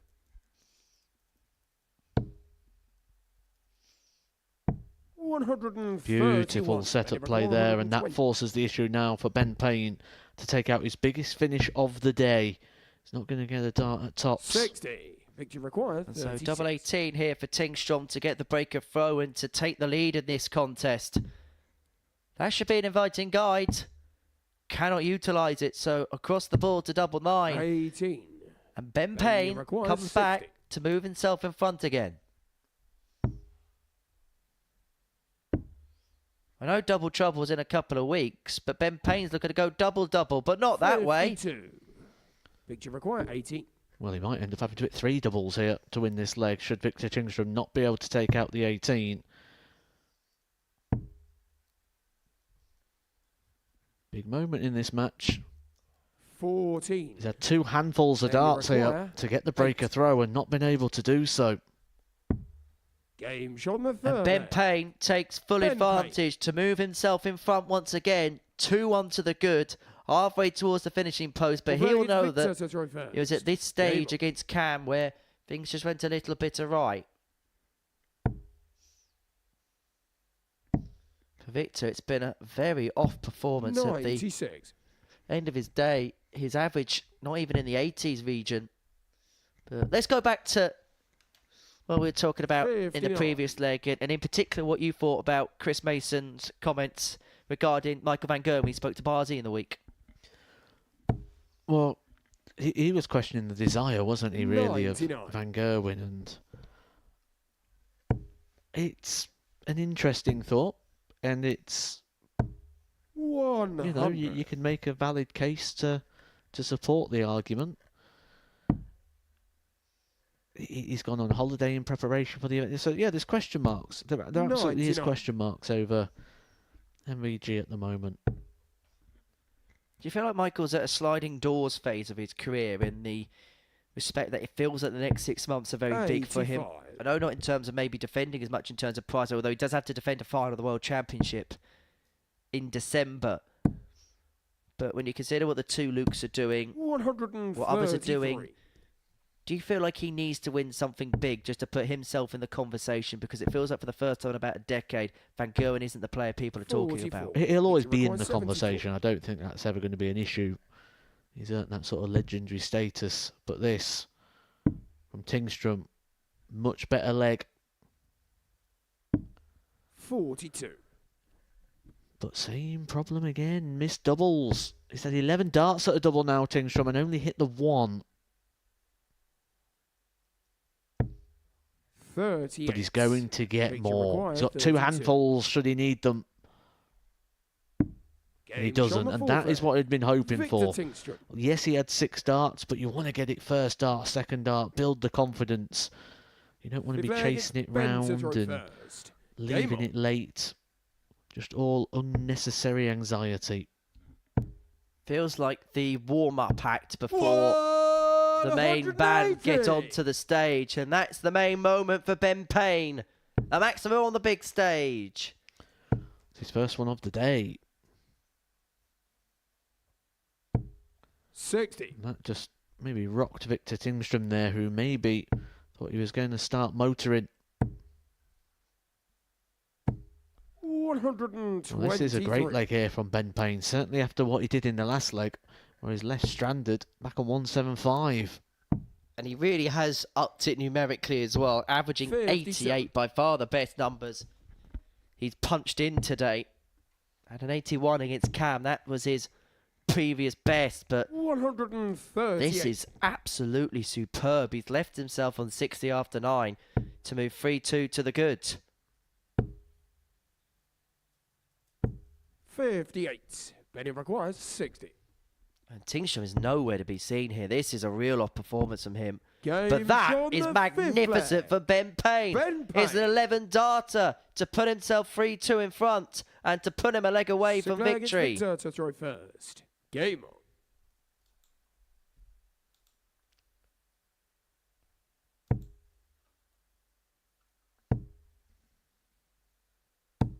on. $100. Tingstrom's to turn this round, he needs to win the last 2 legs.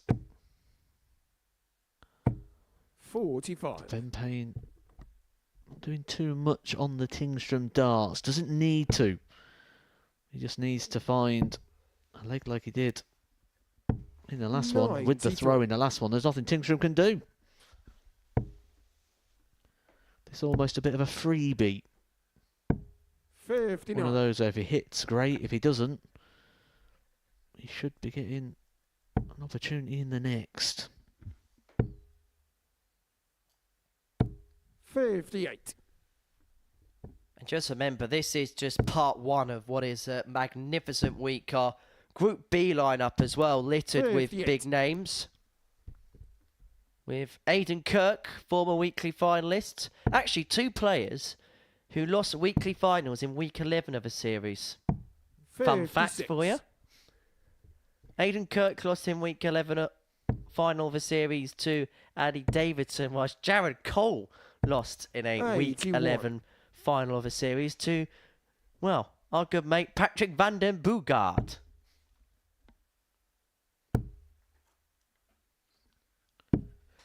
Well, Tingstrom got his nose in front here and then has been very wayward. And Ben Payne, despite hitting nothing, is still well and truly within this leg. But is he going to be showing 41. a few signs of nerves? He certainly is here.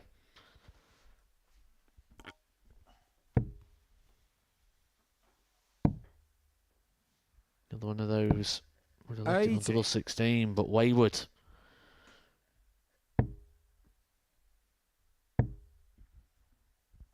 So Tingstrom 86 for a level 43. match.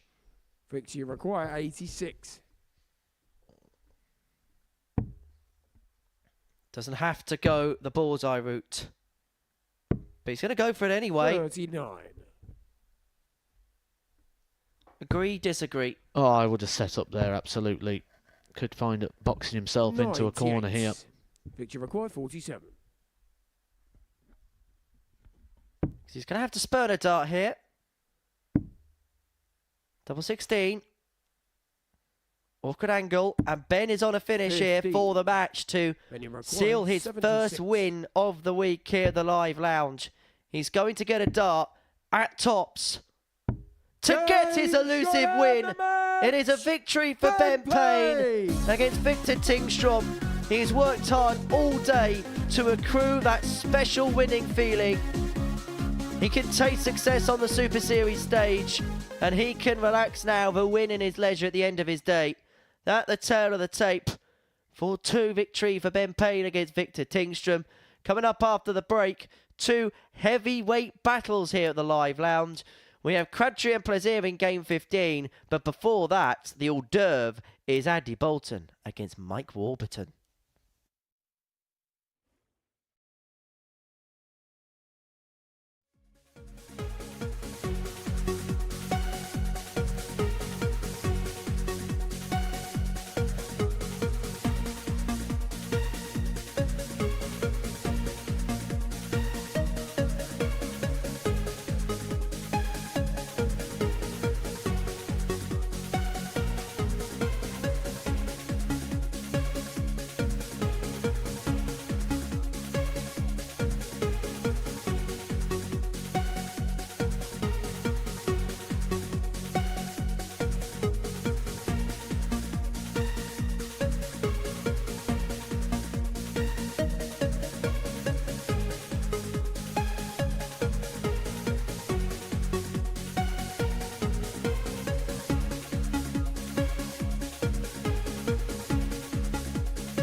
Welcome back to the Modus Super Series, where we have a couple of mammoth matches to end our first day's action at the Live Lounge in Portsmouth. And we kickstart with Andy Bolton up against Mike Warburton. A real intriguing clash, this one, between these two. Warburton, 4 points to his name. Andy Bolton with just a solitary win from his 4 matches so far today. Warby's put in some good numbers, punched in some good stuff. As for Bolton, it's felt like at times he was getting going, played well in his last game against Plaisir, but it just, for one reason or another, Matt, just hasn't quite happened for the X Factor today. Not today, but we know it will. It's a 5-day campaign. If he doesn't do it here in Group A, he'll drop into a Group B or a C campaign where, again, you would expect that Andy Bolton is going to be a likely rival in that campaign. He's going to get to Saturday night, isn't he, Andy Bolton? You expect him to. Just which way does he navigate his way to Saturday? Death taxes Andy Bolton on a Saturday night. First well, that was awkward, wasn't it? Andy to throw first. Game on. Bit of a cringe moment there for our referee, Owen Binks.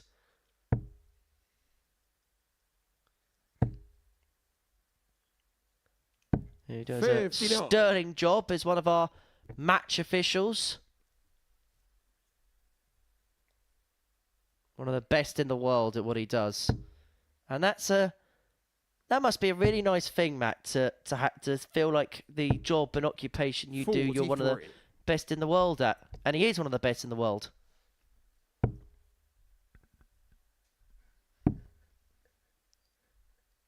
I've got so many answers to that. But I'm going to leave it. You almost set it up too easy. That 100. It didn't become a win.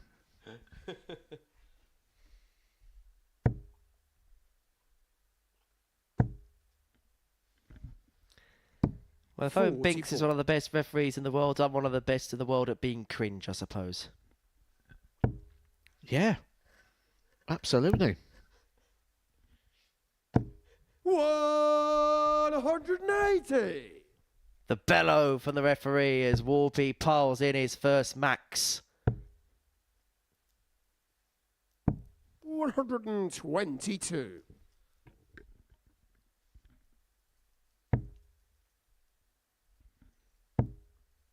And going about his business nicely enough in this first leg is the Welshman.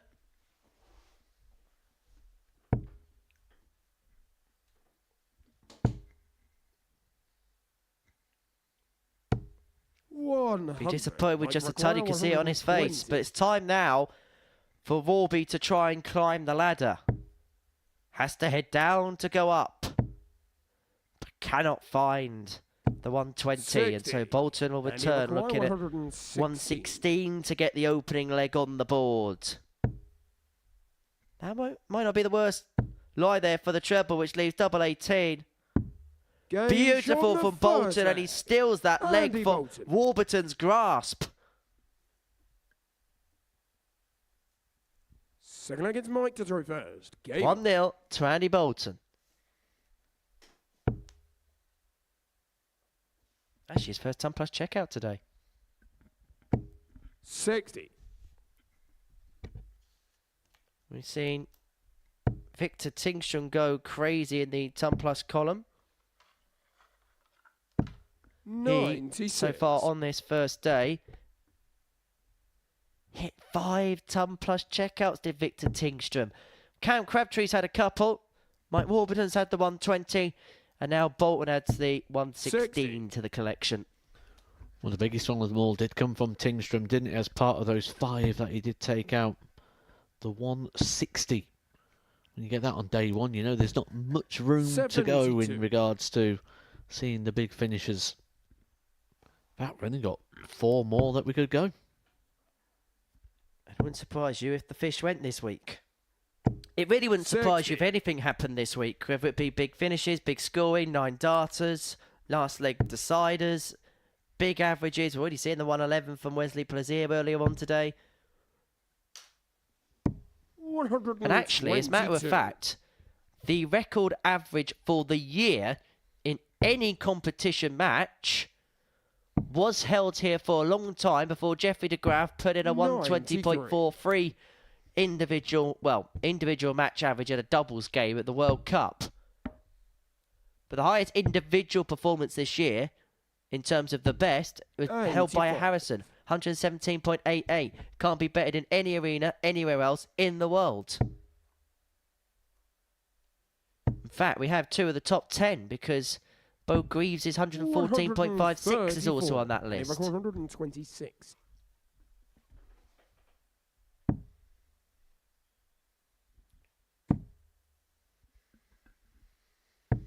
58. Mike require 94.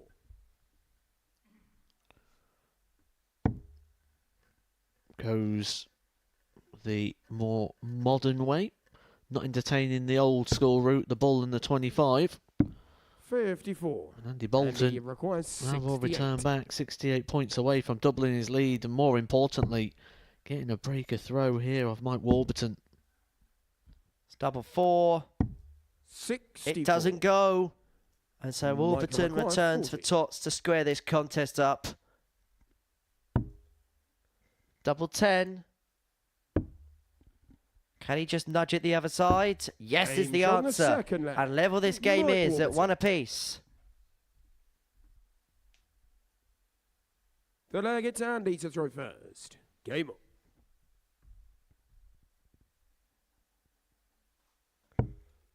Don't count. 140.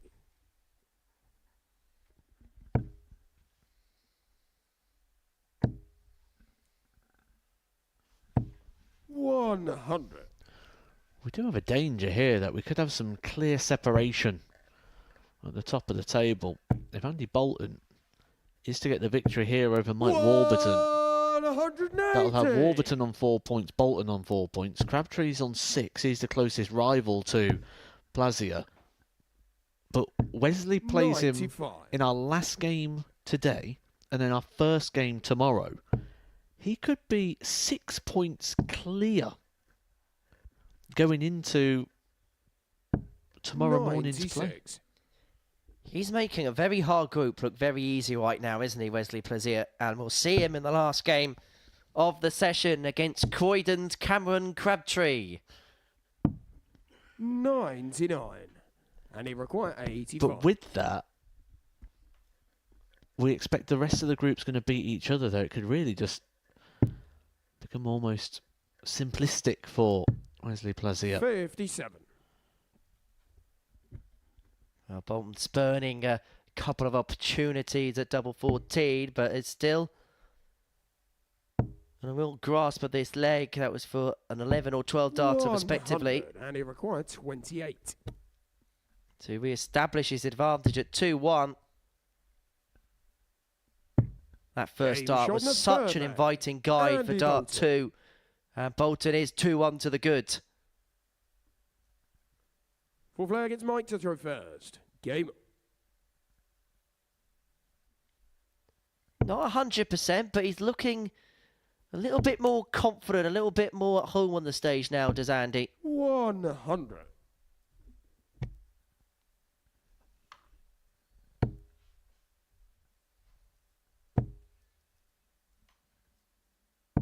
$97.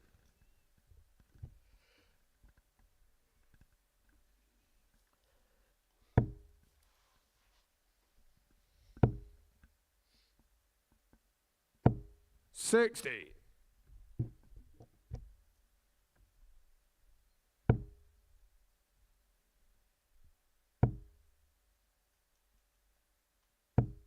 $100. Don't forget, once the sessions conclude here at the Modus Super Series, that work never stops here at the Live Lounge in Portsmouth. The 180s never stop here at the Live Lounge in Portsmouth. Highlights packages are available for the end of the day's play, tailor-made to your heart's content. 77. Mike Plus McGuire, plenty of 161. other bonus content available on the YouTube channel, including the 81. Bullseye Challenge, available every week.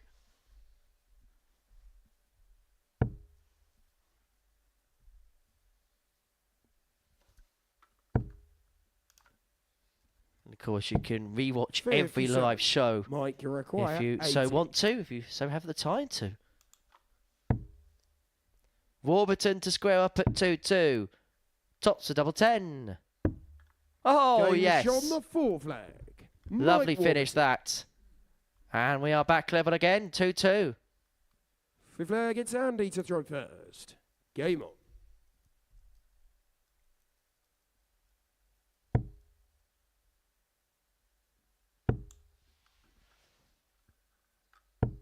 $95. Two I'd like to see on the YouTube channel.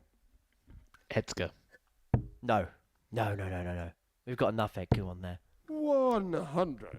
Can't wait, and I'd like to see the possibility of maybe doing that doubles event again. We did a video, myself and Chris Mason, we were commentating over a doubles tournament during the double start week. That was really good fun, that was, to record, and I know it went down really well, and I think that type of content 60. I think would be to interest of a lot of people.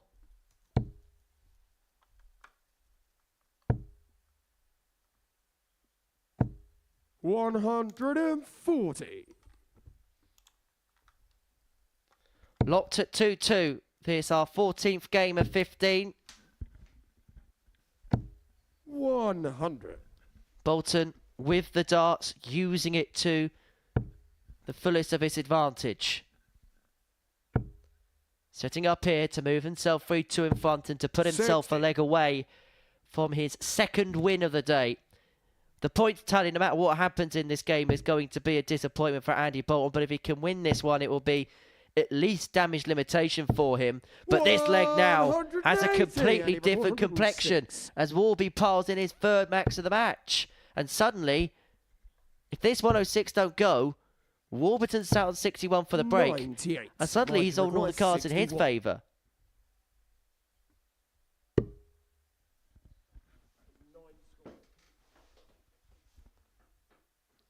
Single 9.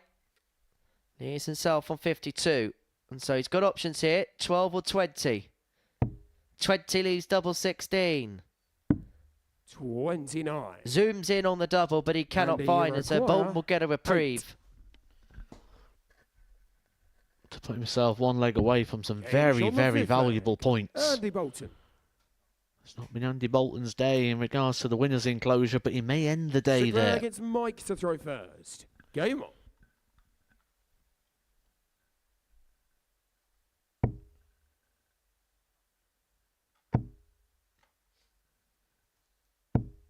$140. Ton 40 start for Warburton. Having just been hit by the counter punch by Bolton. Thinking that he was going to be the one that was going to land an almighty jab. Bolton came back. Swung a big punch, which has now put Warburton on the canvas.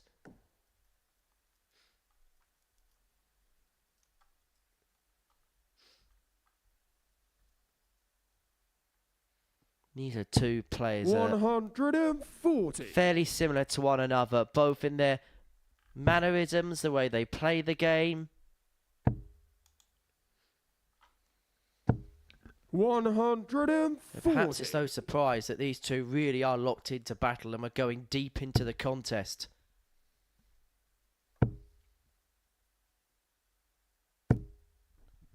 $30. That'll pique the interest here of Andy Bolton, who he's just realised what he's done there. Should have been starting down on the 19s. He's now trying to work out if there's a route to save the situation. 136. You can see even the reaction when he was getting the darts out. He knows how fortunate he was to get himself down to a finish, but it was brilliance to recover the situation. 60. And all of a sudden, 67. Andy Bolton becomes favourite here for the leg. You'd rather be on 167 with the possibility of the 6. 59. Because Mike Warburton here needs two perfect darts for a dart at the double. Well, there's one. Won't find the second. Andy Bolton starts his preparations 91. to try and get his second victory of the day. It'll be some way to see it out. He had a 116 earlier on in the contest. Can he fire in the 108 for the win? No is the answer. So Warburton will return for tops to take it to a last leg decider again. It's been a day littered with last leg drama. Littered with matches going deep. 20. But Mike Warburton may find himself in the deep end. He may find himself out. Out for the count. Because double 4 means that Andy Bolton gets to 4. And he gets the better of Mike Warburton. He'll end the day with a couple of wins. That'll be a disappointment to him. But he'll feel like that success is at least damage limitation for him. Decent enough performance in the end. Average of 90.38.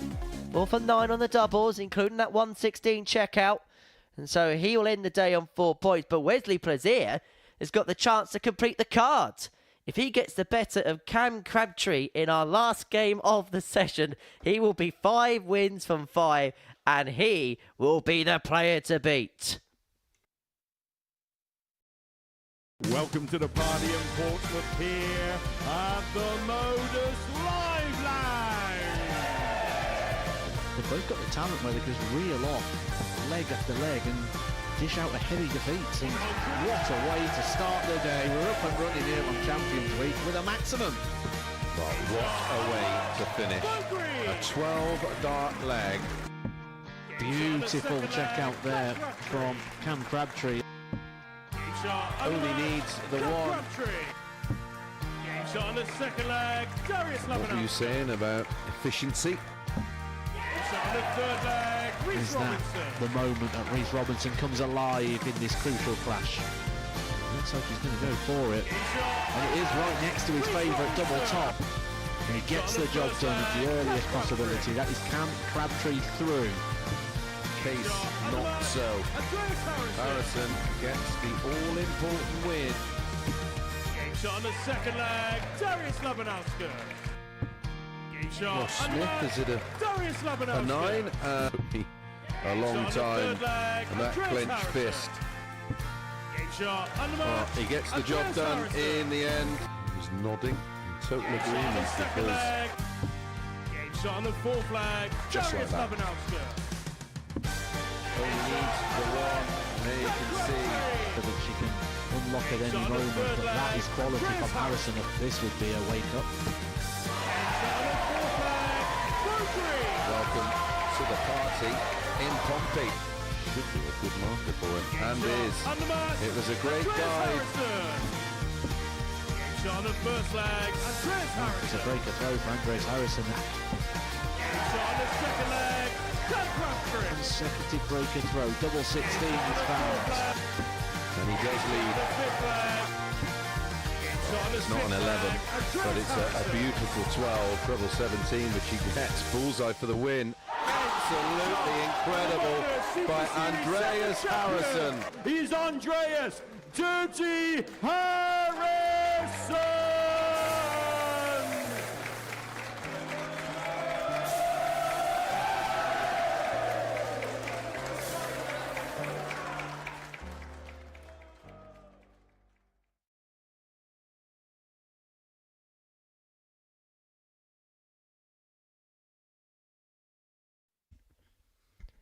Welcome back to the Modus Super Series, and maybe we have saved the best till last. Wesley Plaisir and Cameron Crabtree on the stage, ready to go for our final duel of the day.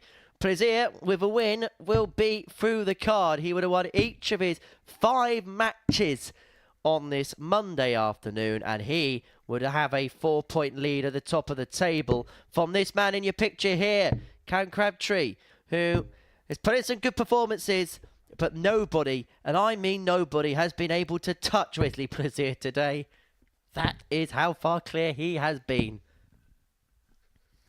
First leg, it's Cam. Tingstrom took him all the way, but game on. Following that, averages of 100.2, 111.33 and 93.79.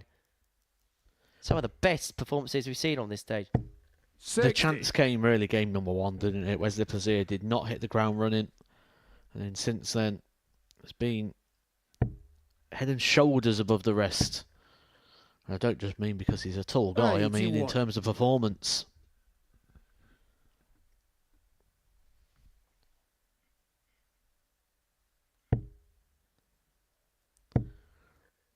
I think, though, there'll be something to keep an eye on, won't it? The early morning game.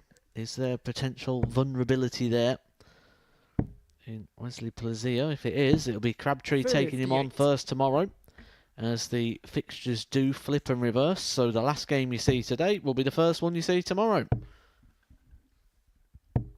Which means, as you mentioned earlier on, if Plaisir can do the double, then he'll find himself 6 points clear of Crabtree at the top of the pile. 96. 6 points clear.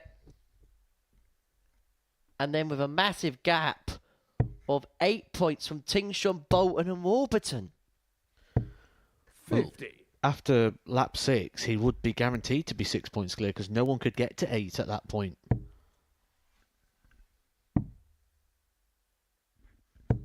$99. Cammy require 126. However, he's in trouble in this first leg. Crabtree 126 goes wide and wild with dart 1. Recovers well with dart 2. 74. And will leave himself on 52 if Plaisir cannot find the 167.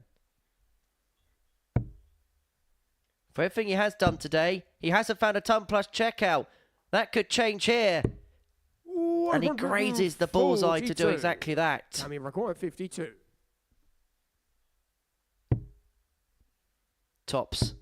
1-0 Crabtree. On the first leg, Cam Crabtree. I think the whole group will be hoping that Crabtree gets the victory here. Second leg, it's Wesley to Because throw first. it'll just keep Wesley Game on. within reach.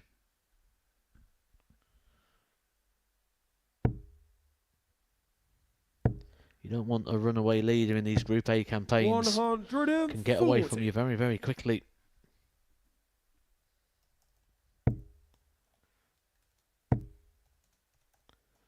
Forces 59. perfection.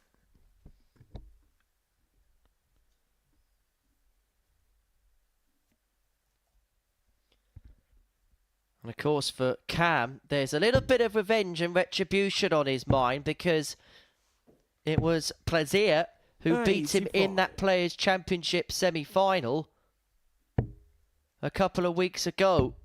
7-3, the scoreline in Wesley's favour. Really good contest. Plaisir averaged 101.64 in that match with a 53% checkout ratio. As far as Cam was concerned, well, he averaged 90.44 and was 3 out of 7 when he got opportunities at the outer ring. And Plaisir would go on to the final where he lost out to Ross Smith 8-7. 46. That was despite averaging nearly 105 and 46% on his finishing. He took out a 167. Not even that was the highest checkout of the match.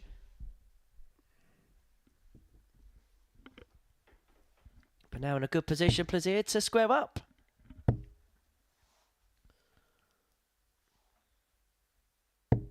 $100. Wesley require 105.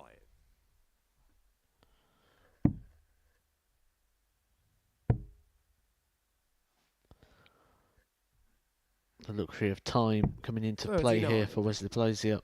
But he's left a little bit tricky. Doesn't sound like a lot of 66 finish. 180. But now with the context of Crabtree leaving himself on a double himself, a lot rides on dart number 1. Tops, big dart. Oh, big find to the top corner. It was a big moment and it was a dart full of conviction. The leg, it's Cam to throw first. Game on. That's what winning does, and that's what being in the situation that Wesley is right now, where he's got so many options ahead of him. 100. The Lakeside Ali Pally debate, the Players' Championship finals, more Challenge Tour events, more Pro Tour events. 100. And not to underestimate the value of having those extra zeros in the bank account. 140.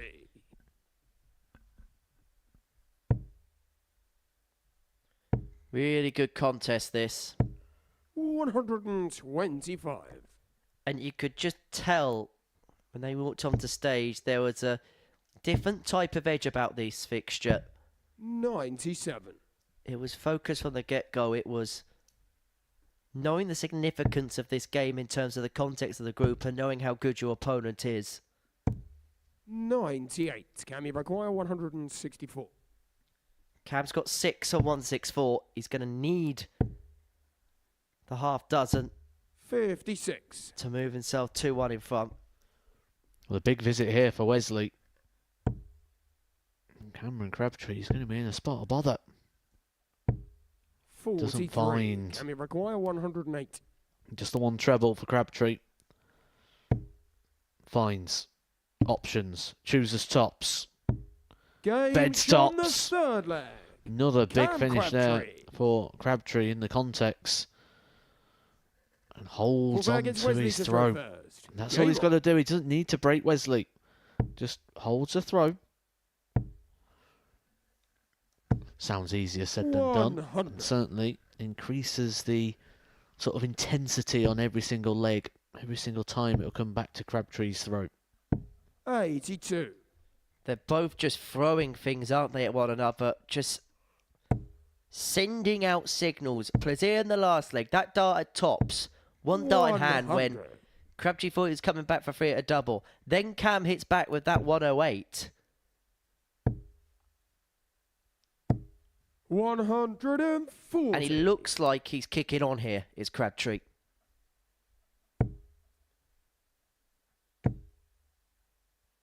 Big few moments this for Wesley. Just find himself in a little bit of a difficult spot. May find himself on the back foot here. And could well be a breakdown because Crabtree is threatening his throw for all it's worth.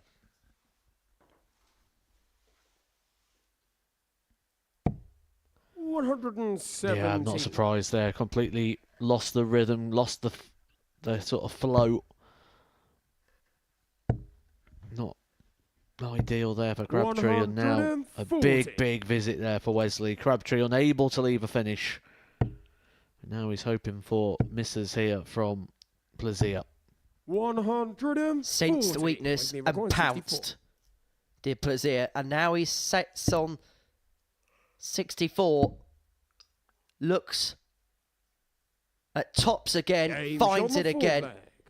And boy, is that a friend for him. Level we are at 2-2, and that double at the top of the board has given him so much joy. This game is bringing us joy. The numbers are joyous.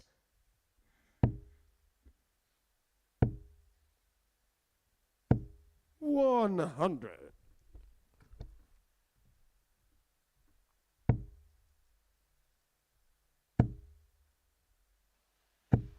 Not there as well. There's not really been an opportunity to get that breaker throw.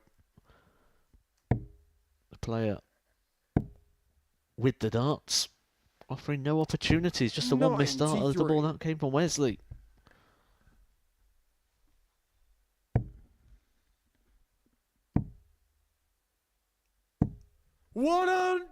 Excellent. Absolutely excellent. And now Crabtree's the one on the back foot. Well, it looked like a few moments ago, Wesley was all at sea. He had one dart in hand at tops, didn't he, to save the situation with Crabtree ready to pounce. He took it, and now he's kicking on. 55. Well, he was. Had he kept that dart straight, he would have left a finish.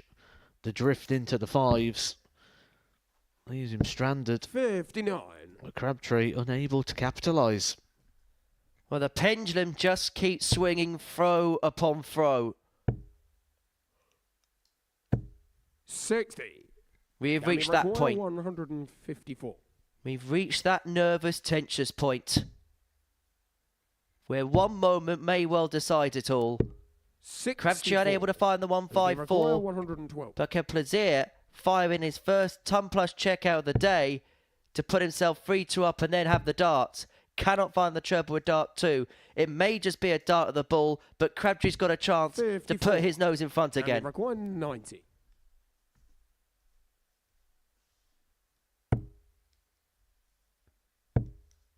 Double 5. 85. Inside. It's his first miss of the match. It could be a vital one. A wayward dart. A low dart. Plaisir loves this target. Loves tops. Game shot the 5th. Finds it again. 3 times in a row. Wesley Plaisir finds tops for the first dart, and now Crabtree in a spot of bother. Breaker throw has come. Plaisir now looking to drive home the advantage and have a perfect day. 5 from 5. 100. Well, he got given the big build-up. The towering Dutchman when he walked through the doors and when his name was announced.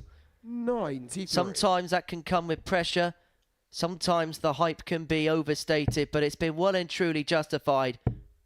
And he is showing exactly why. 100. He's had 2 performances where he's blown away opposition, the 111 and the 100 respectively. But this, if he wins a different type of win, when his opponent has been throwing as good back at him, 43. but he's been able to find a way over the winning post.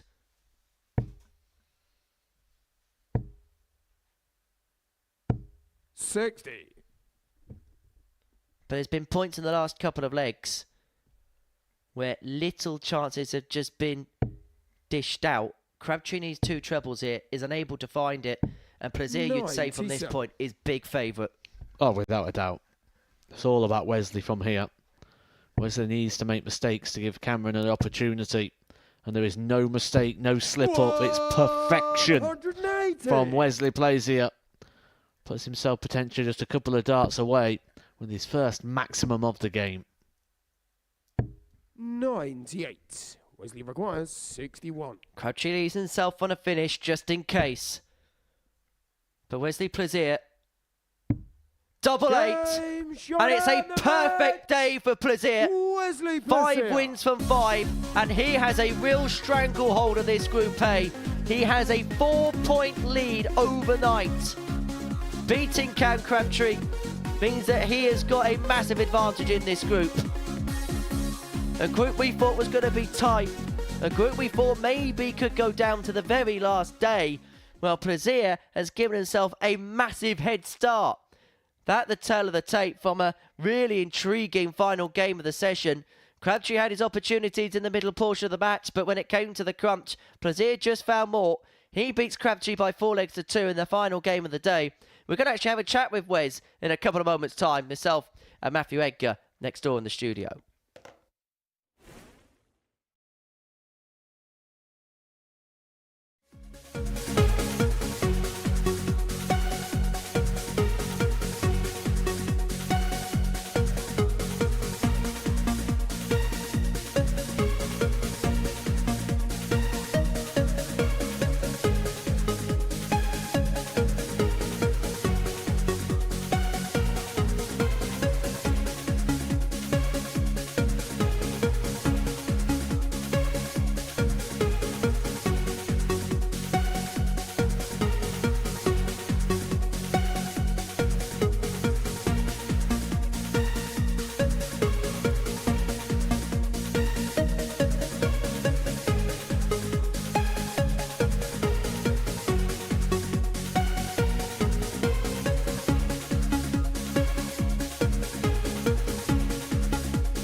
Welcome back to the Modus Super Series, where we've seen a fantastic first day's worth of action here at the Live Lounge in Portsmouth. A day in the end dominated by Wesley Plaisier, who joins us in the studio now for a quick chat. Wesley, many congratulations. 5 wins from 5. Could you imagine it going as good as that today? No. When I seen the lineup, I thought just try to win 3 or 4 a day, and then we'll see how it happens. I won 5. Thank God. And following that first game, 4-3 looked a little bit edgy. You found a real purple patch in the middle of the session, that ton average, the 111 average. What just clicked at that point of the day? I don't know. I think I had to find a range and maybe settle down on the stage. And then after that, I felt comfortable and played good. And did it feel like you won games in different manners, in different ways? We mentioned those big averages, but again, like that game we saw just before the break there with Cam, where both of you are firing big stuff at each other, but you just managed to find the key points and the key moments. I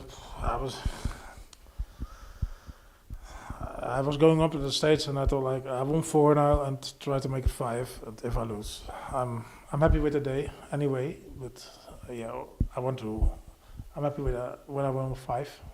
The key moments for Wesley today had to be on the finishing, especially on tops. It just seemed to be on the end of his arm all the time, and every time he needed it, those sort of clutch finishes, 78, 66, those sort of finishes when it's one dart at tops, always seem to pin that double. And that just comes from confidence. That comes from what he's been doing on the various tours recently, not just the Challenge Tour where he's found success, but also in regards to the Pro Tour. We spoke a lot today about those back-to-back runs to the final of the PDC Pro Tour.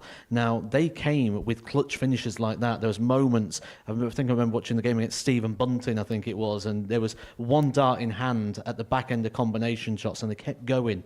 And it's a continuum for that at the moment for Wesley. It's just all good confidence and building forward.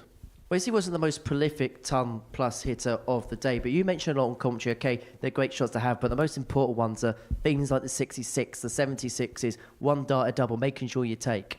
They're what separate the players. They're what separate the levels. That's the difference between the players. And that's what makes a good player a great player. And that's the difference between playing something like here or playing out on ADCs or WDF tours and playing on the Pro Tour. And that's the difference between success on the Pro Tour as well. They are the difference maker. It's not the 160s, it's not the 150s. They're good, they're flash, they're moments, but it is those sort of possibly 2 but often 3 dart combos. Let's talk about the 111 average. You've done so much, you've achieved so much this year. There's so much you could put into the highlight reel, but where does that compare to some of the other things you've done this year in terms of feeling and the way you played in that game? To be honest, I don't look at the averages. I try to win my games, and of course, it's the most important thing. But averages don't say a lot to me. Of course, when you play 111, you play a great game. But the most important thing is to win the match. And I'd rather win a match with 85 than I lose a match with 101. And that's most people, since Dart Connect came in, most people look at the averages. And for me, I look at winning my games, and that's the most important thing for me. Do you think that's been an advantage for yourself this year because you've had so many good runs everywhere you go, everywhere you play? The fact that you're not thinking about certain things, the fact that your sole focus is just on what you do on the oche, does that, in your opinion, maybe give you a bit of an advantage against the opposition? Maybe, but I don't know. Maybe because a lot of players look at the averages, and I'm not. No, maybe that's my strength. You probably felt you could do a bit more, actually, because watching you come off, it was like you felt there's maybe more in the locker on top of that 111. Is that right? No, at the 111 match, I thought like I'm playing a real good match. But the last game I played, it was like I don't play my best, but I don't play bad. But there's more in the locker, yeah, maybe. My finishing is, I think that was like he said, the key point today. Picks up on a very good point about averages. I think they're ruining the game in a way, or certainly in the way it's perceived. So many times, like you'll win a tournament, first thing people say, what did you average? I've just won the tournament. What does it matter what I averaged? I've got the trophy, I've got the check. That's what matters, isn't it? And yeah, averages are sort of becoming a very, very big part of the game. So it's great if Wesley's got that attitude where he can just sort of bypass and almost not care. It's all about wins. That's what you get paid for. Stat padding for sure. Right, Ray, so we'll have another chat with you in just a second, but myself and Matt are just going to have a look at the results for the day and just round up what else has happened in the table. These are results then from Monday's session. A lot of games going tight, a lot of 4-2s, a lot of 4-3s in there, but realistically, probably the most crucial game that we've seen on that card today is probably the one right at the very bottom.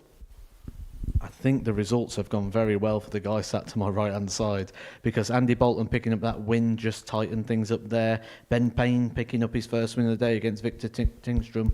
Tomorrow, Wesley Plazier will start the day against Cam Crabtree, and if he goes on to win that game, he's going to open a sizable gap before the mid part of this table because no one else will be able to get to 8 points from that point. Everyone can potentially get to 6, but that will give Wesley a 6-point gap. And this was a group we thought was going to go down to the wire, but It could be over very early. Is there any player outside of Wesley they'll be happy with today? No. I think they'll all feel they've missed opportunities. They'll all feel that they could have left with more, they should have left with more. They'll feel they've given Wesley too far of a head start, and he's not the sort of player to relinquish that. Well, Reds, perfect start for yourself on day one. Is it a case of just hammering home day 2, day 3, just carry on, just see what happens from here? No, I try to do the same thing tomorrow. Of course, I'm happy with the way I played today, with the results. But no, tomorrow is another day, and it's a tough group. Maybe I lose everything tomorrow. It's possible. I hope not, of course, but in this group, everything is possible. You've achieved so much in your career. Of course, former World Masters champion, seen you get to that Pro Tour final recently. Where would you compare your game now compared to when you won the World Masters a couple of years ago? And do you feel like you're in the best form of your life at the minute? Yeah, I think so. I played well at that moment. I was in a great form when I won the World Masters, but I don't think I've been ever better than I am now. I think I'm in the best form of my life. Yeah. Well, it certainly looked like it today. Wesley, many congratulations. We'll see you tomorrow. Hopefully more the same for you. Matt, we'll see you tomorrow. Look forward to your company again, as always. And thank you for your company as well. Day 1 comes to a close here at the Modus Super Series. And hey, football may not have come home, but Wesley brought home the bacon.